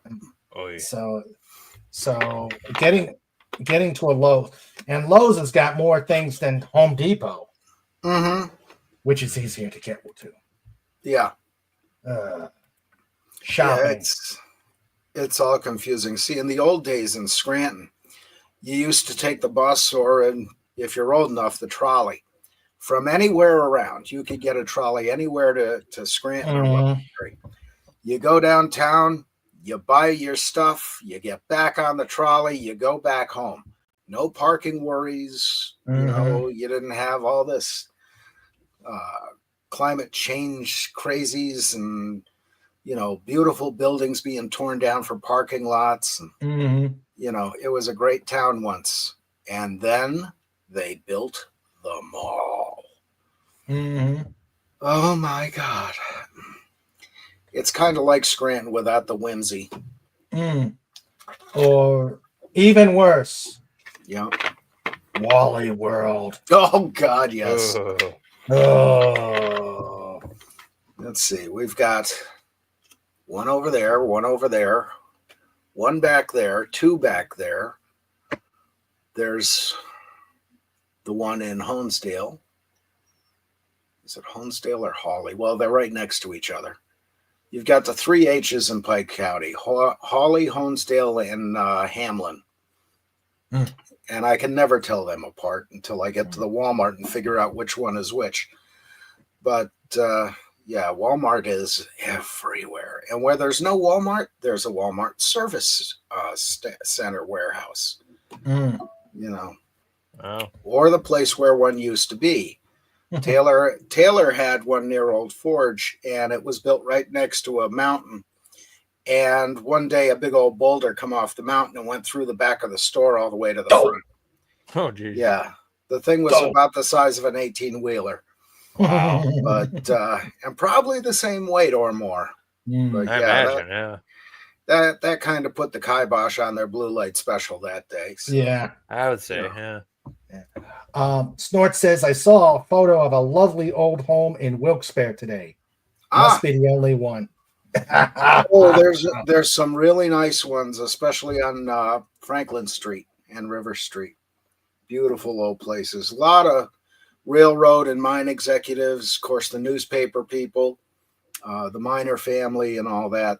Really Mhm. beautiful places down there. Stegmeyer Mansion, if you ever get to Wilkes-Barre, that you want to see because it's beautifully, beautifully restored. Almost sensory overload if you're into history. Mm. Wow. Really nice. I have to add that to my list the next time I come around that side of Oh, the yeah. country. Mhm. Yeah. And then there's the Zebulon Butler House and Dennison House and the Swetland Homestead outside of Wilkes-Barre. And those are all Revolutionary War era. Mhm. Wow. So, yeah, pretty cool stuff. And I have family connections to Dennison and Swetland. So, not direct, but cousins, Mhm. sisters of direct ancestors. But Mhm. yeah, there's some really nice historical places there. Scranton has a few, but not as many. The university keeps buying up most of them. Mm. Well, Wilkes University buys up most of the good ones in Wilkes-Barre, but that's another story. Mm. But yeah, there are some nice places left. Yeah. Of course, you don't get the view of the river you used to get because of the levee system, because of Hurricane Agnes back in 1972. No. But Wow. yeah, well, that always flooded there. 1936, they had one. 1875 was the Great Ice Flood that carried both of the bridges from West Pittston to Wilkes-Barre. Mhm. And you had, I can't remember what year it was. There was another ice flood there. And then I think there had to be around the middle of the 1830s. They had another big one because that was when they were putting the canal in. So, yeah, they've got a history of flooding. Mm. And then, of course, recently Hurricane Ivan 2011 and all that, which was devastating. Mm. But, you'll have this. Does it flood in Wisconsin, Lenrod? Oh, yeah. No. Oh, you do? Oh, we do. We had was it 2018 when I first moved into my house here? We had a massive flood. Oh, My basement was a swimming pool, 4 feet deep. Wow. And then it got up to 5 and then 6. Fortunately, my Uh-huh. house is built on a block foundation, so the basement is just a hole dug under it. Ah, So, like, once the water gets up to a certain height, it just simply flows under the building. yeah. Unfortunately, that's where all the fuse box and breakers and things were. So Oh. I had to have power and light come in and shut everything down so it didn't blow anything up. Yeah. Yeah, some of the smaller houses in Tunkhannock, a place they call Diamond Beach, they're, concrete foundation, and they're, 20 by 30-foot house, something like that. The water will flood there regularly and saturate the ground and pop the house up out of the ground. And it's like, What? Just crazy. Let's say it's kind of built like that. This building was built with that in mind, I think. Ah, there you go. It's like it's easily the oldest house on this street 'cause it was built in 1900. Oh, wow. It's like an old farmhouse. So it's been just Ooh. people living in it for the last 125 years.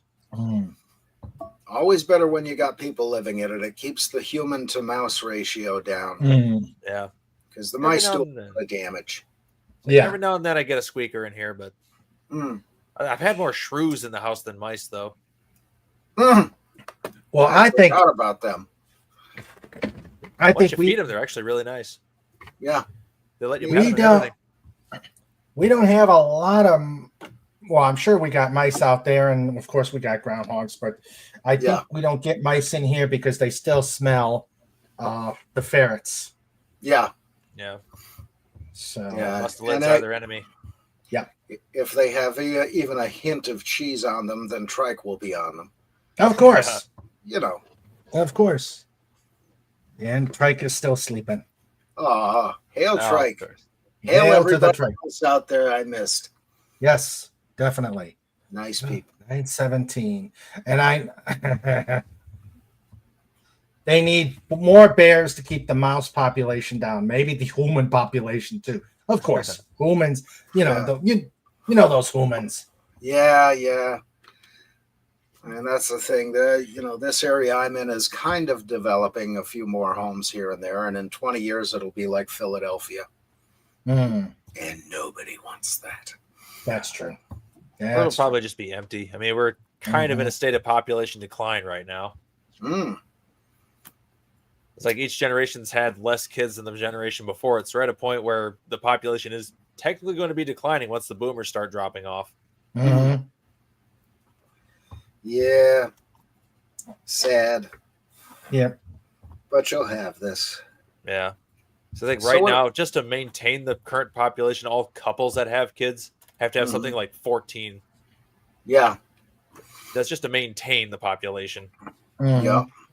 See, that's how they built the population in this area. They all come out of Connecticut with 15 or 20 kids. Mm, And I guess they dragged the women out. yeah. But I wouldn't be able to walk after that. Nah. My dad's mom had 16 brothers and sisters. Oh, wow. Pretty nuts. And there was a lot of the infant mortality back in the day. And Mhm. of course, everybody had a farm. And if you had a farm, you needed the free help because, Mhm. That's true. make them earn their dinner. Mm, That's right. yeah. But yeah, crazy stuff. Yep. I just found a meme. Now let's see if I can find said meme. These. Oh, okay. Here's one. I don't think I've shown this one yet. Okay.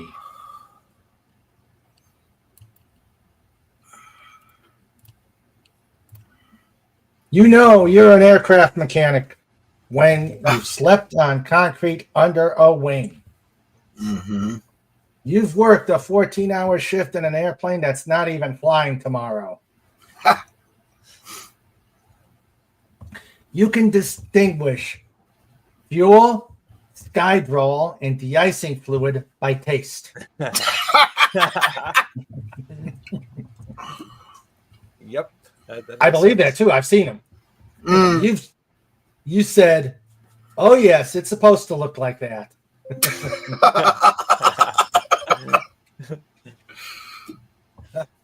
This was a good one. You have better bench stock in the pocket of your coveralls than the supply system. Yeah. You wash your hands before you go to the bathroom. Jeez. I think that covers Yeah. about every mechanic, though. Yeah. Mm. You've I'm just a used machinist and I do that. Well, you've used a piece of safety wire as a toothpick.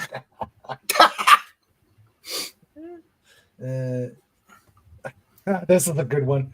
You've had to defuel an aircraft an hour after refueling it. Oh, the pain. The pain. yes. The pain. You could sleep anywhere, anytime, but as soon as the engine shut down, you're wide awake. Yep. Means it might not be working. Yep. Good. That's a good one. That's good. Crazy. Yeah. Very nice. Yeah. Let's see. I know there's another one. Let's see. Of course, we got to get our weekly Chuck Norris statement. Fact. Yeah, Mhm. fact. When Chuck Norris crosses the street, the cars have to look both ways. Truth. Yeah. Truth. Mm-hmm. Yes, indeed. There is one I just got. Oh, yeah. Let's see. What here? I showed. You guys haven't seen this one. This was earlier on in the show, so Yeah. let's. Ugh. The Ides of March version of Snortopoopas. Oh, I love it. Nice.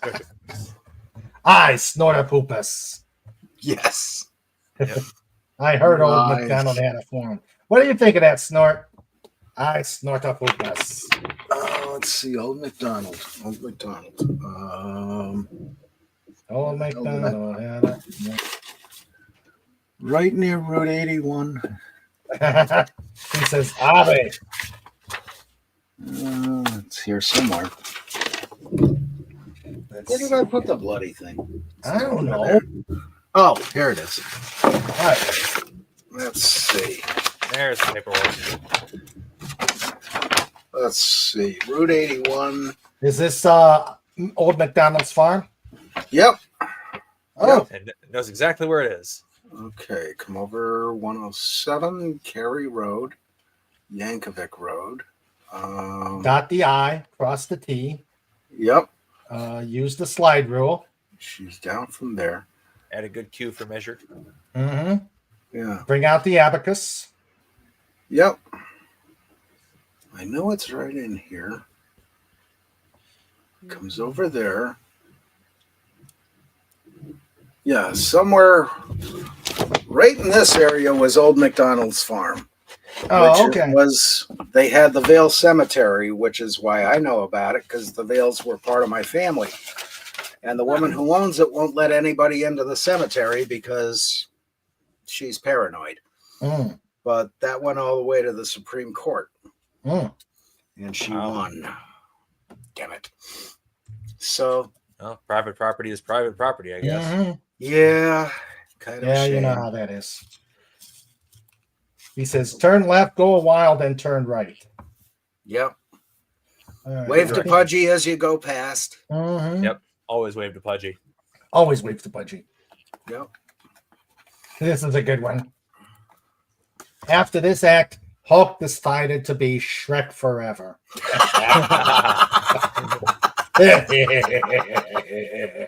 Nice. Nice. Wow. Okay. Yeah, I imagine the Hulk probably just immediately turned back into Bruce Banner right away, though, because you hang out with Yeah. Chuck Norris, you stop being angry. Yeah. Yeah. That's true. And you kick him in the chest, you end up with plantar fasciitis in your foot, Mhm. which hurts. Voice of All right. experience. And I don't think we've seen this one. This one's cool.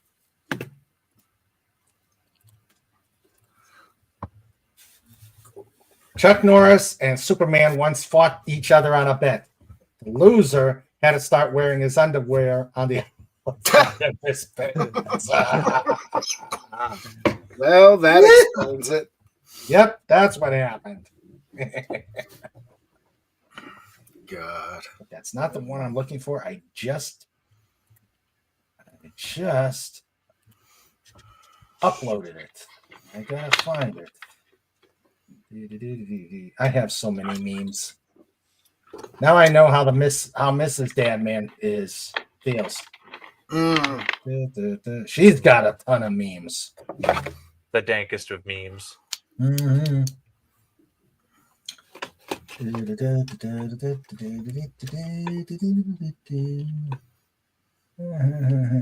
I love that aircraft mechanics one. That's Yeah. so cool. Yeah, that's good. Yeah. Very nice.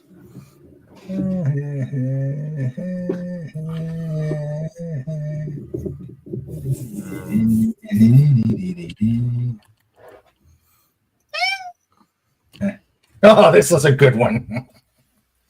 For those that love Willie and Joe, which I do, I love Willie and Joe. They are so iconic. Mm. Timber. That reminds me of a Donald Duck cartoon I saw. One of the funniest things I'd ever seen. It was like he was Yeah. going out hunting. It Mhm. was like the moment the sun came up, the entire forest turned into a war zone. All the trees disintegrated. Yep. It's so funny. God. And he can't say Wabbit season No. because it's trademarked. Yep. That's right. True. Okay, back to checking for the memes. I know I just uploaded it. And the problem is Facebook, the moment you upload it, it disappears. Of course. So if you upload it, you should be able to access it, you'd think. Well, it's here. I just got so many memes. It's way in the back. Yeah. Next to the expired milk. Yes. Mhm. Mm. Oh, speaking of which, Sandra made a loaf of bread, and oh my God, it was so good. Mm. Oh, it Homemade was bread, the best. Homemade Uh-huh. bread.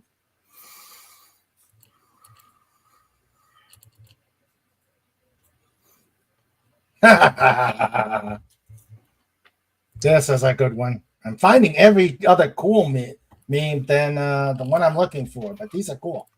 Yeah. It's like every meme but the one you want. Yeah. Not a toy. I'm 100-year commitment. Yeah. Please think twice before buying someone a B-52 Stratus for Christmas. Yeah. That's a good one. Jeez. You know, that's going to be, I'm sure it's going to be going on Well, it entered past service 100 years. it entered service in the 50s. Yeah. Most of them really were on alert, so they hardly had any flying time. Yeah. But you can't beat the design and craftsmanship of a classic. Mm-hmm. They're going to put warp nacelles on it, and it's going to last into the next generation. Yep. Oh, God, please, not that. No. There we go. I found a meme. Okay. Let's see. Let's do a stop share.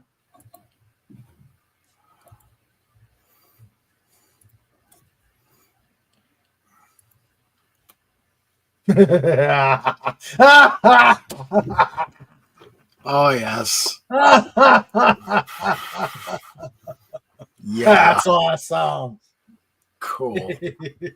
Fusion. Ha! Superman and Goku That'd be together. Yep. They Chuck make Norris. Chuck Norris as Walker. Mm-hmm.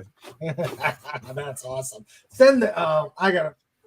That's awesome. Meanwhile, at the bar, Sam Elliott is saying, check, please. That's good. Thank you, Linrod. That's awesome. Yep. I gotta find that one.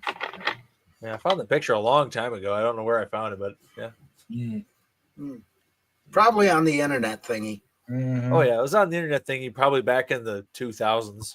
Mm. Hard to believe it's been over a quarter of a century of internet. Yeah. Uh-huh. Ugh. The modern internet anyway. Mhm. Yeah. Not the one The that internet's been not, around since the 80s, you know. Yeah. not the one that Al Gore claims he made. No. Yeah. No.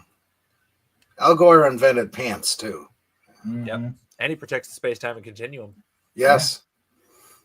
Come At least when he on. was vice president anyway. Mm. Ah, found it. This one, yeah, I just found this one. This one's cool.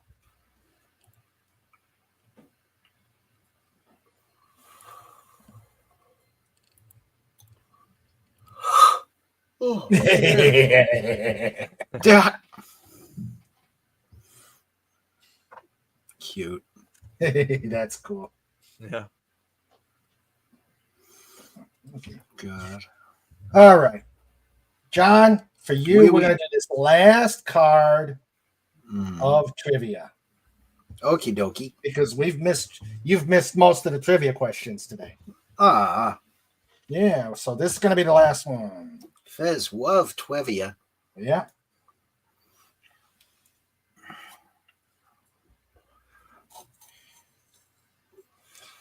Okay. All right. Here we go. To the chat, to the panel, to the producer. What sea would you reach by heading due north from Nakas, Uzbekistan? What sea would you reach by heading due north from Nakas, Uzbekistan? Hmm. The Black Sea. No, Yeah. All right. The Baltic Sea? no.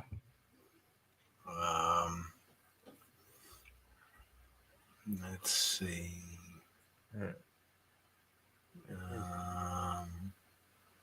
The one that's dried up?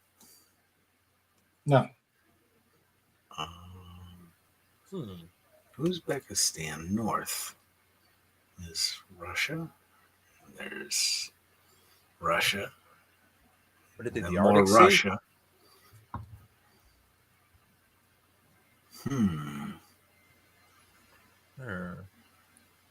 Could be the Arctic Sea. No. No, that's not that far north, huh? No. Um, Let's see. Let's see what we got here. No, it's not Biloxi.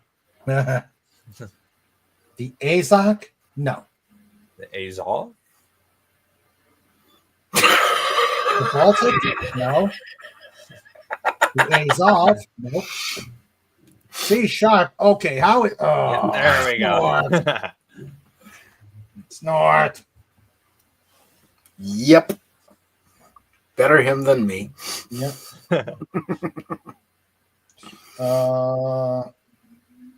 The Aral Sea. A-R-A-L. Here, I'll put it out there. Oh, the Aral. Okay. Oh, yeah, the Aral Sea, where Errol Flynn swims. But Yes. okay.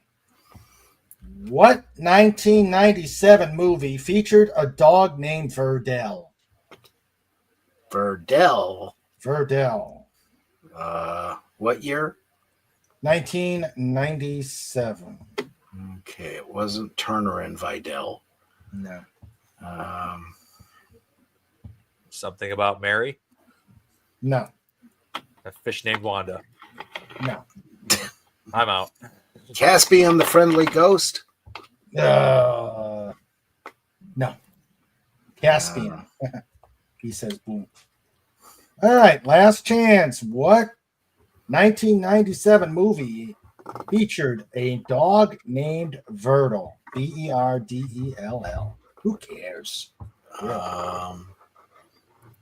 Weekend at Bernie's? Oh, that's a good one. One of the Batmans. No.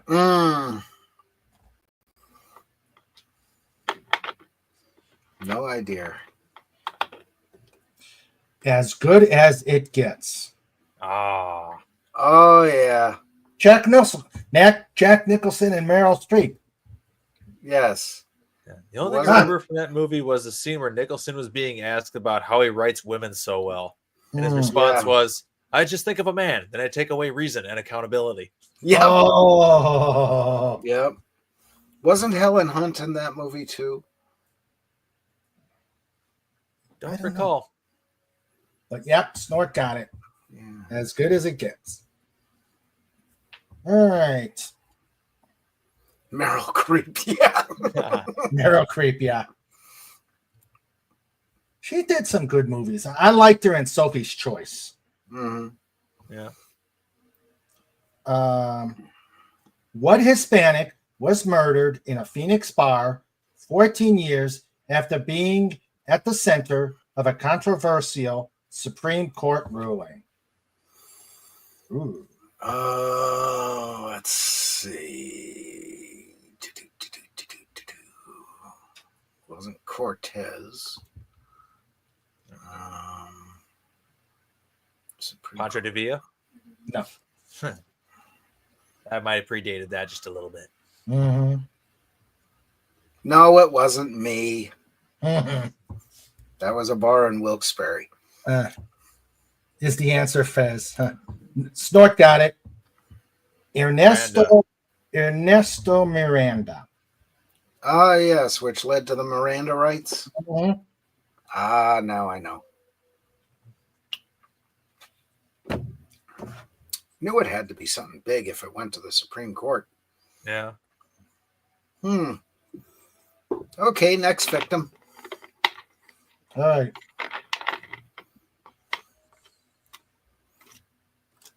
Okay. What two factors? Okay, I think a lot of us science geeks. No, it's Carmen Miranda. Ah, What was the question? What Hispanic was murdered in a Phoenix bar 14 years after being at the center of a controversial Supreme Court ruling? yes. Oh, speaking of which, as fast as I read that, yesterday I was listening to Friday Night Frolics. My iPad fell on the floor. Mhm. Somehow, the speed on YouTube got Yeah. adjusted. So I was listening to a video today, and I was going. I said, "Why is that going fast?" Mhm. And it says, "Well, somehow it switched it to 2 times speed instead of normal." Yeah. I'm like, "How did it do that?" It's an iPad. Well, it's in the YouTube options. Yeah. I watched quite a few shows at 2x speed, actually. Oh, Mhm. why? I can absorb the information faster. Yes. Good point. Good point. Okay. Like What two factors do What two factors? It's time for me to quit. My mouth is just starting to go dislocated. words are hard. Yeah, words are hard. What two factors do meteorologists? Meteorologist. Yes, that thing. Combine to determine the heat index. Temperature and humidity. You got it. Max factor. Yep. There you go. English, do you speak it? Yeah, I spoke it about 4 hours and 38 minutes ago. What? Did they speak English and what? Snorter Pooper says, I had the right to be quiet. I just didn't have the ability. Mhm. You Yeah, have that the right one. to wear fruit in your hat. Chickaboo, chickaboo, chickaboo. Anyway, That word, Snort. No, I was able to speak English. Meteor gabalabadiba the thingy. Yeah. I was able to speak English 4 hours and 39 minutes ago. mhm. Who won? I'm kind of stalling because I know Jill's going to come on. Uh-huh. In Who 3, won? 2, 1. Boom. Oh, you said it! No! Oh! Oh!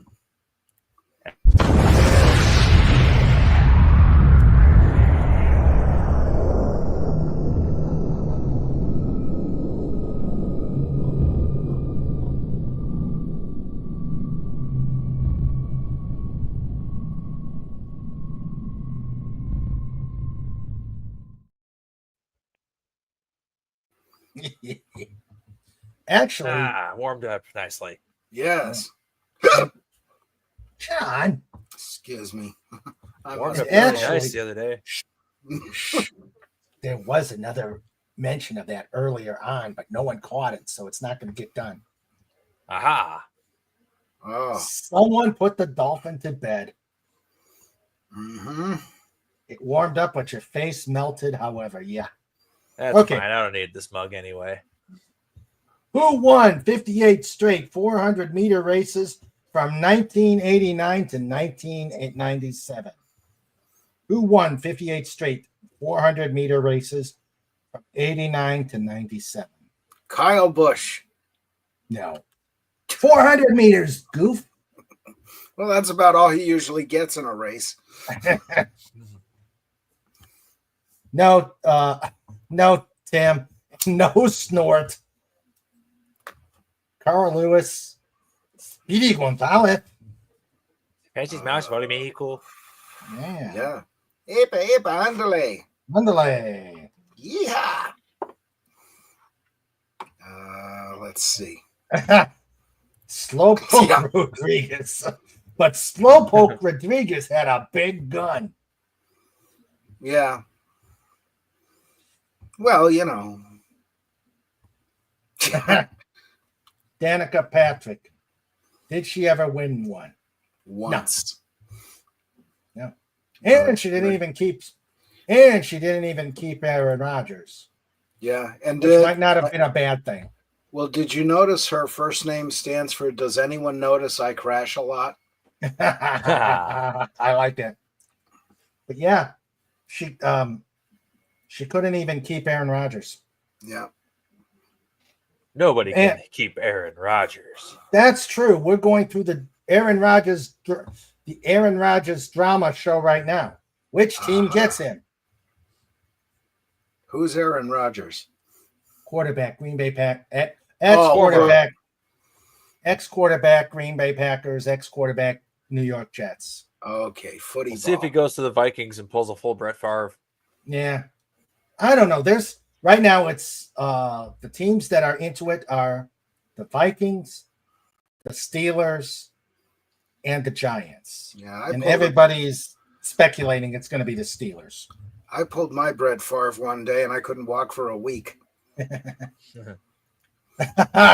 Everybody has done Japan. MacArthur, Halsey, etc. Yeah. All right. The one who has won 58 straight 400-meter races from 89 to 97 is Michael Johnson, Who the heck is Michael Johnson? Olympic champion. Oh, that guy. Yeah, that Yeah. guy. Let's see.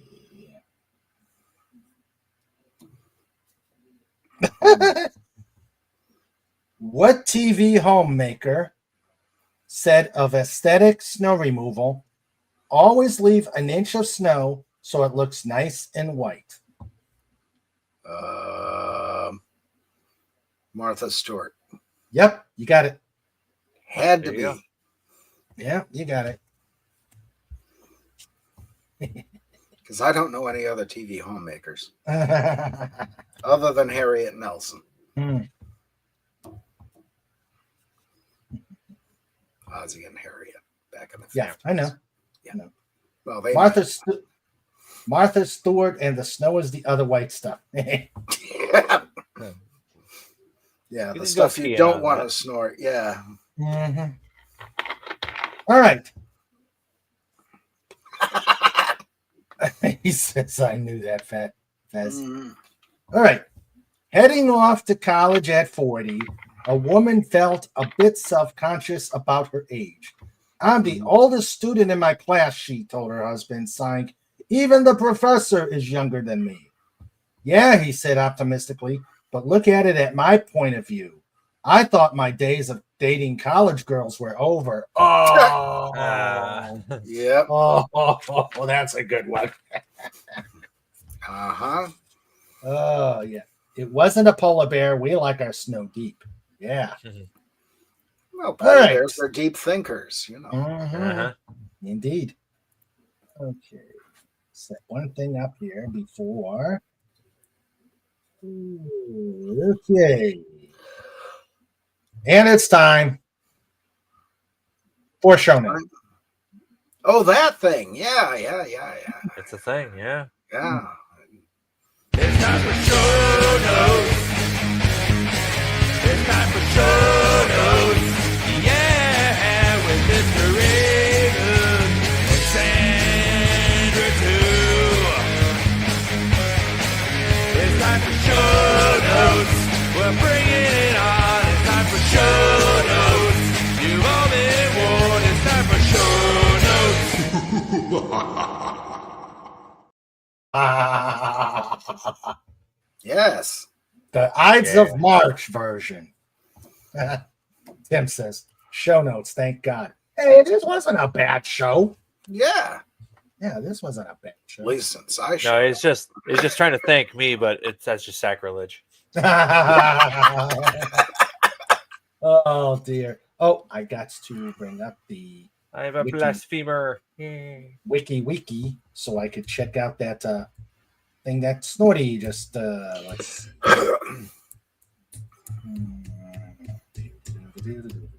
Boop boop boop boop. okay, it's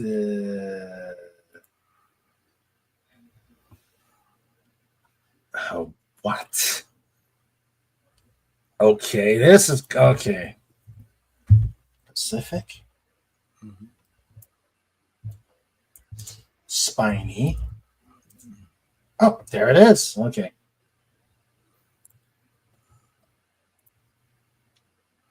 All right. Snorta Poopus is saying it's show notes time, and no show note is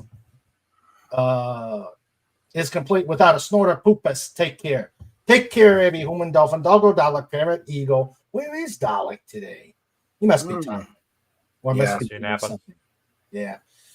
And well, it is early there. Take care, every human, dolphin, doggo, Dalek, ferret, eagle, hedgehog, and Pacific spiny lumpsucker. GM, a wholly owned subsidiary of King Dolphin TV. Actually, we probably should change that snort to the dolphinwars.com. Next time, we need to, because King Dolphin TV is a wholly owned subsidiary of the dolphinwars.com. So we probably, it's up to you, Snort. This is your section. We can either do it the dolphinwars.com or King Dolphin TV. I can do it at one or the other. Okay, here is a spiny lumpsucker. And boy, it's weird. with a name like that.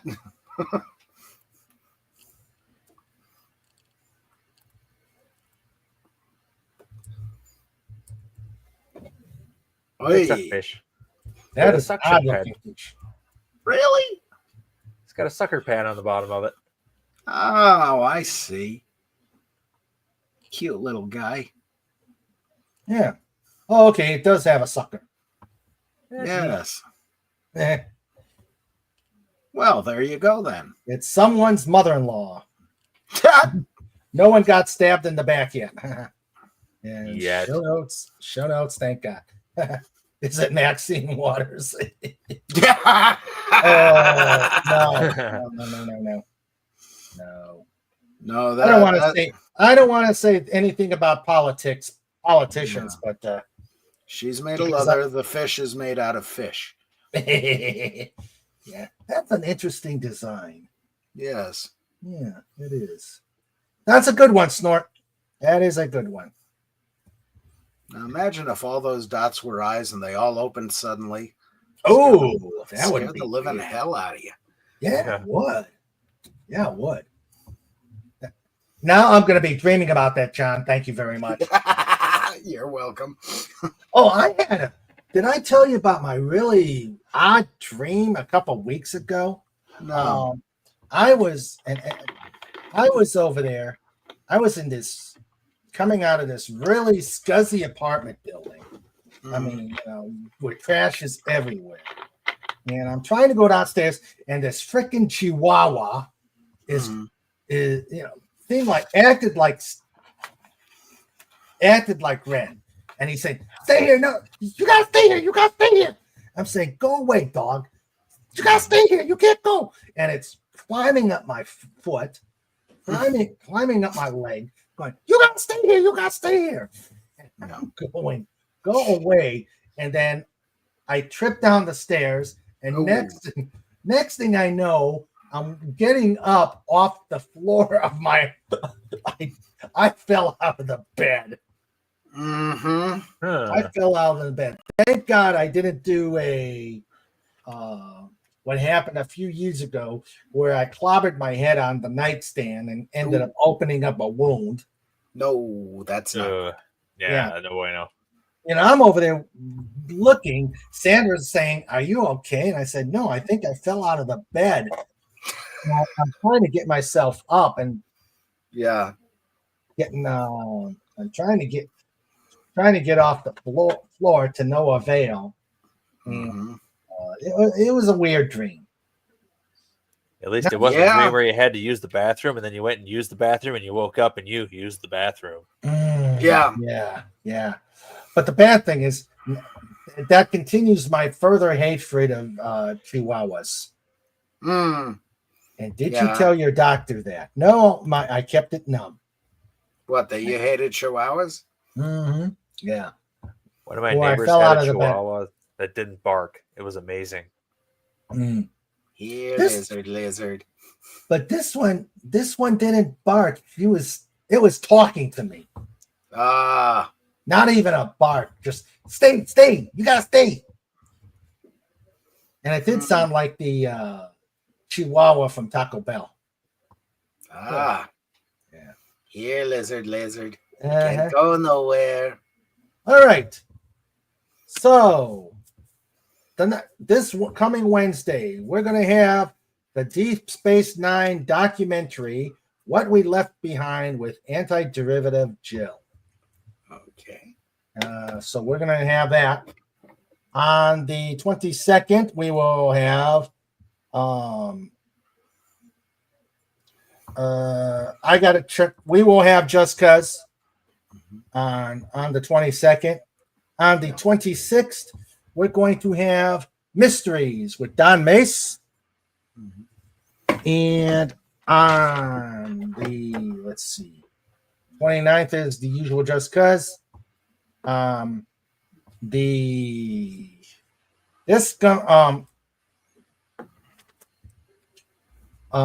5th, we may actually kick up the themed episode to the 5th because the 12th, the evening of the 12th is Passover, so the 13th will be a Sunday show.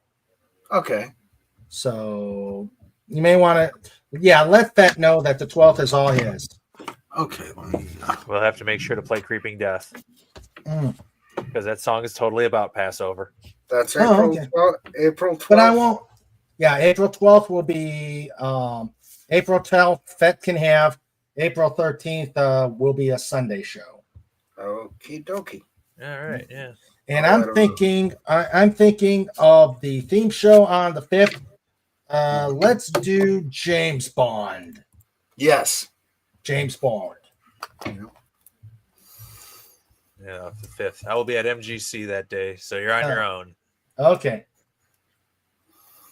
All right. So the 5th will be James Bond. The 6th, the 13th will be a Sunday show. Let me write it down. Okay. All right. So that is. I don't have interviews set up for April yet, but I'll start working on that. I have some ideas. Actually, I do have one, but that's all the way in April 30th. Mm-hmm. So I'll start working on those shows. All right. So that is show notes for right now. I'm thinking of probably in April, we'll do another reading. We'll do another Radio King Dolphin TV, but I got to check with my cast. Mm-hmm. I gotta check with the Not Ready for Pod Time players. Yep. Yeah. That's a good name. Yeah, it is. Thanks to Tim for that one. Very nice. Yes. Sweet. Yeah. All right. So that is show notes. It's time for show notes. It's time for show notes. Yeah, with Mr. Reagan and Sandra too. It's time for show notes. We're bringing it on. It's time for show notes. You've all been warned. It's time for show notes.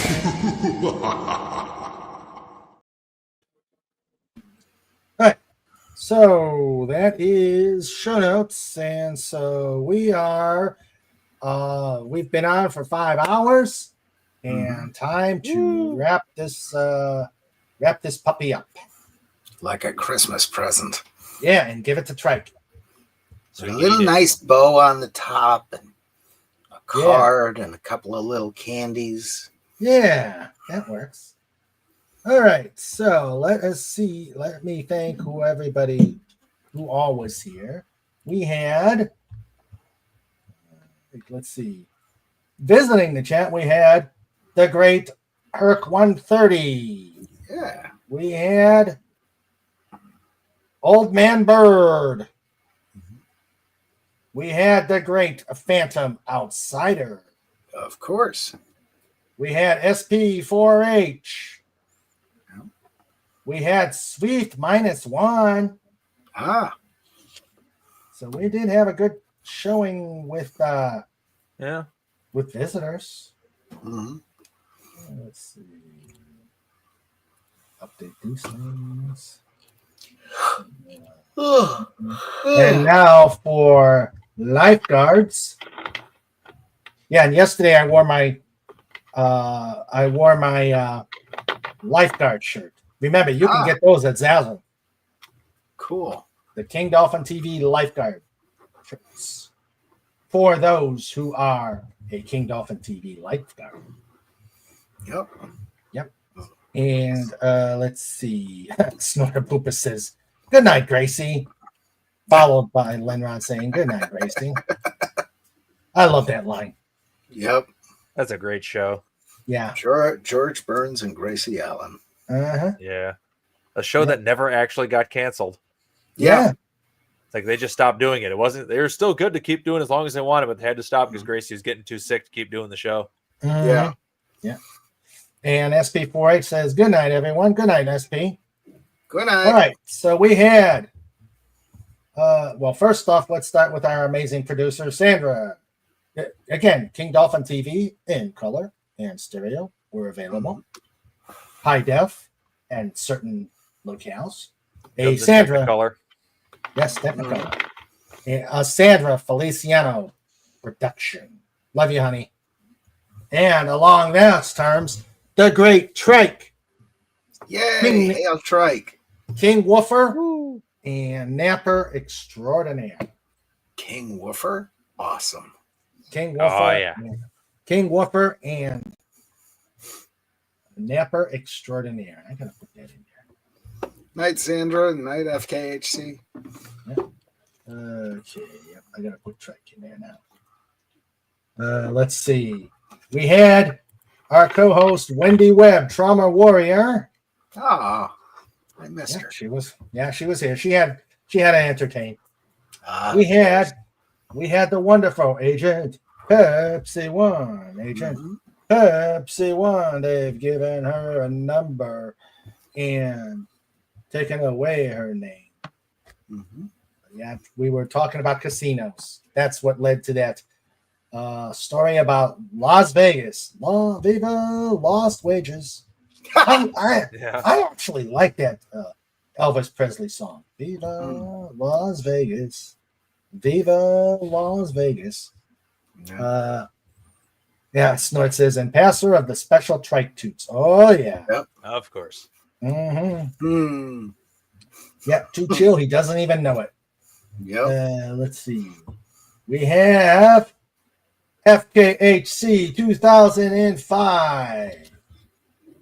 We've got the great Legatus Legionine. Absolutely. We've got Maximum Redstone, creator of the Eye Snorter Poopus. And speaking of the aforementioned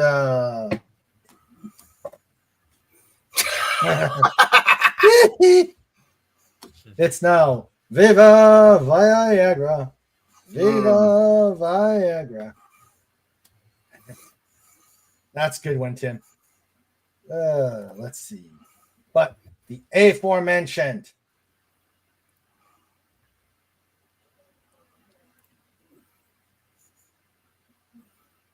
Snorter Poopas.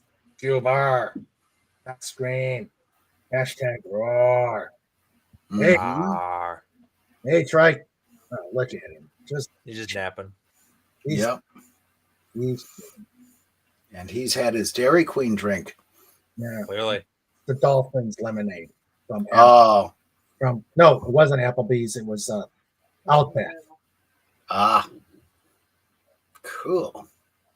Yep, What was that's that? Lemonade around the corner. Fudge is made. Oh, Cracker Barrel. No. This All one. the restaurant. Yeah, it was a restaurant. Great Yeah. show, Snort. Great show. Great show. And I love the Emperor Snort. That was cool. Mm. Dolphins Yes. was okay with the toga. But Snort Yes. is the Snort. Uh-huh. All right. Catch you guys later. Love you. The other two are sleeping. But Uh-huh. I think we need one last. Boom. Uh-oh.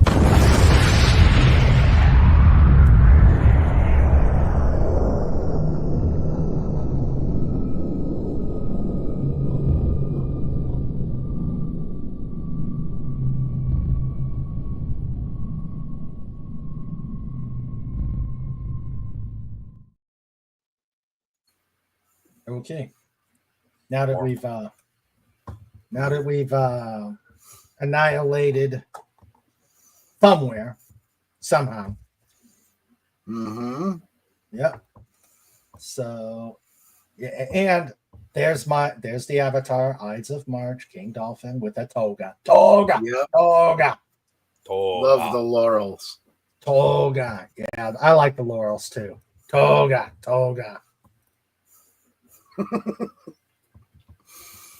Oh yeah, last night was the Jewish holiday of Purim. You can Google that, and we're supposed to dress up, and I completely spaced it, completely forgot it, and then as I got there, I said, I could have gone as King Dolphin, have the cape, have the lifeguard, have the crown, have the dolphin scepter. Oh, Mm-hmm. Yeah. missed opportunity. I know, totally missed opportunity. Yep. You blew it. Yes, I believe. You'll have to mail us all a cheesecake now. Yeah. Yep, that's the rule. Yep, that's true. Oh, maybe I'll do the King Dolphin next week. Yeah. Okie dokie. Yeah. All right. So that is the show. Thank you, John, for being here. My Better pleasure. late than never. Yep. I'll have a talk with the power company next week and make sure we don't end up with the same situation. Tell them don't make us send trike. Yeah. Don't make us send trike. Send him make us anyway. Or, He needs or even exercise. worse. Well, don't make us send both trike and snort. Yeah.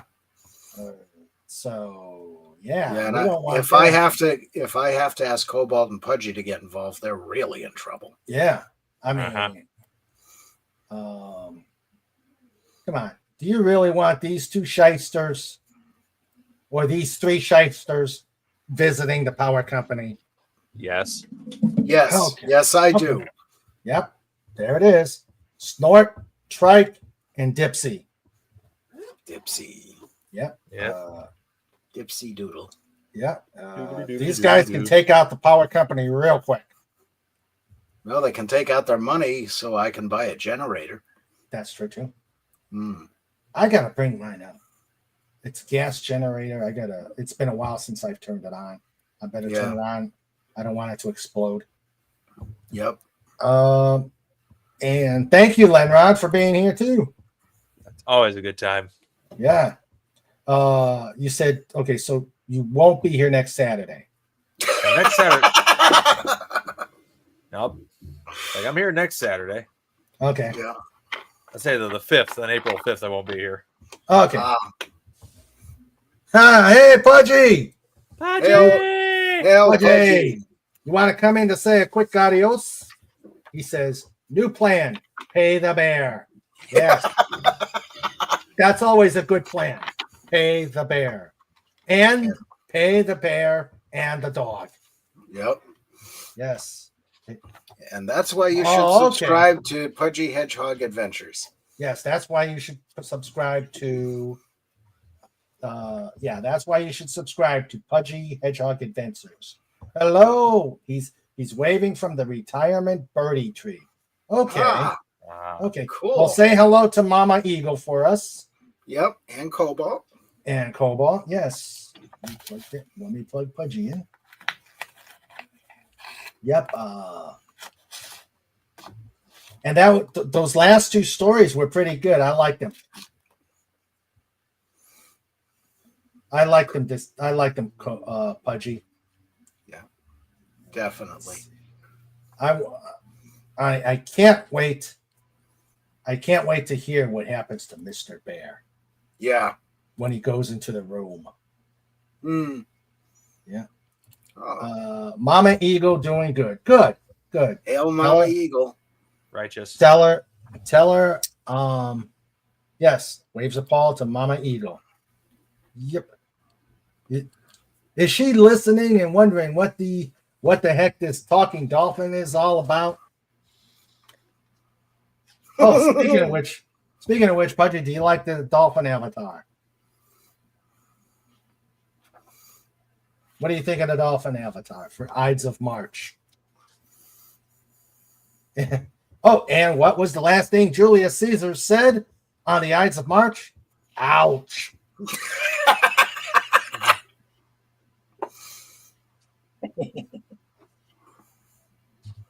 All right. So, yeah, that was it. I think I got everybody. Yes. All right. So we shall call it a night. Thank you, everybody, for being here. Again, say good night to Mama. Say hello and good night to. Was asleep, but he does. Pudgy likes the image. Yeah, Excellent. All right. So everybody, you have a great evening. Stay safe. Have a great weekend. We will see you on Wednesday for Deep Space Nine. And Pudgy hugs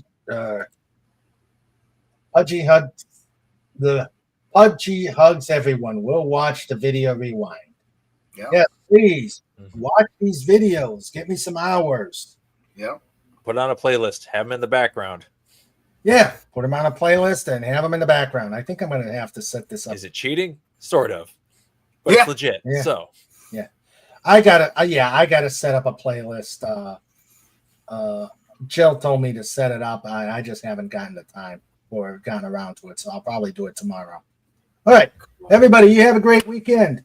Yep. Take care. Stay safe. Pudgy. Stay safe. Stay warm. Stay happy, and we will see you on Wednesday. Yep. Good night, everybody. Love you. Take care. laters. Bye-bye. Wee.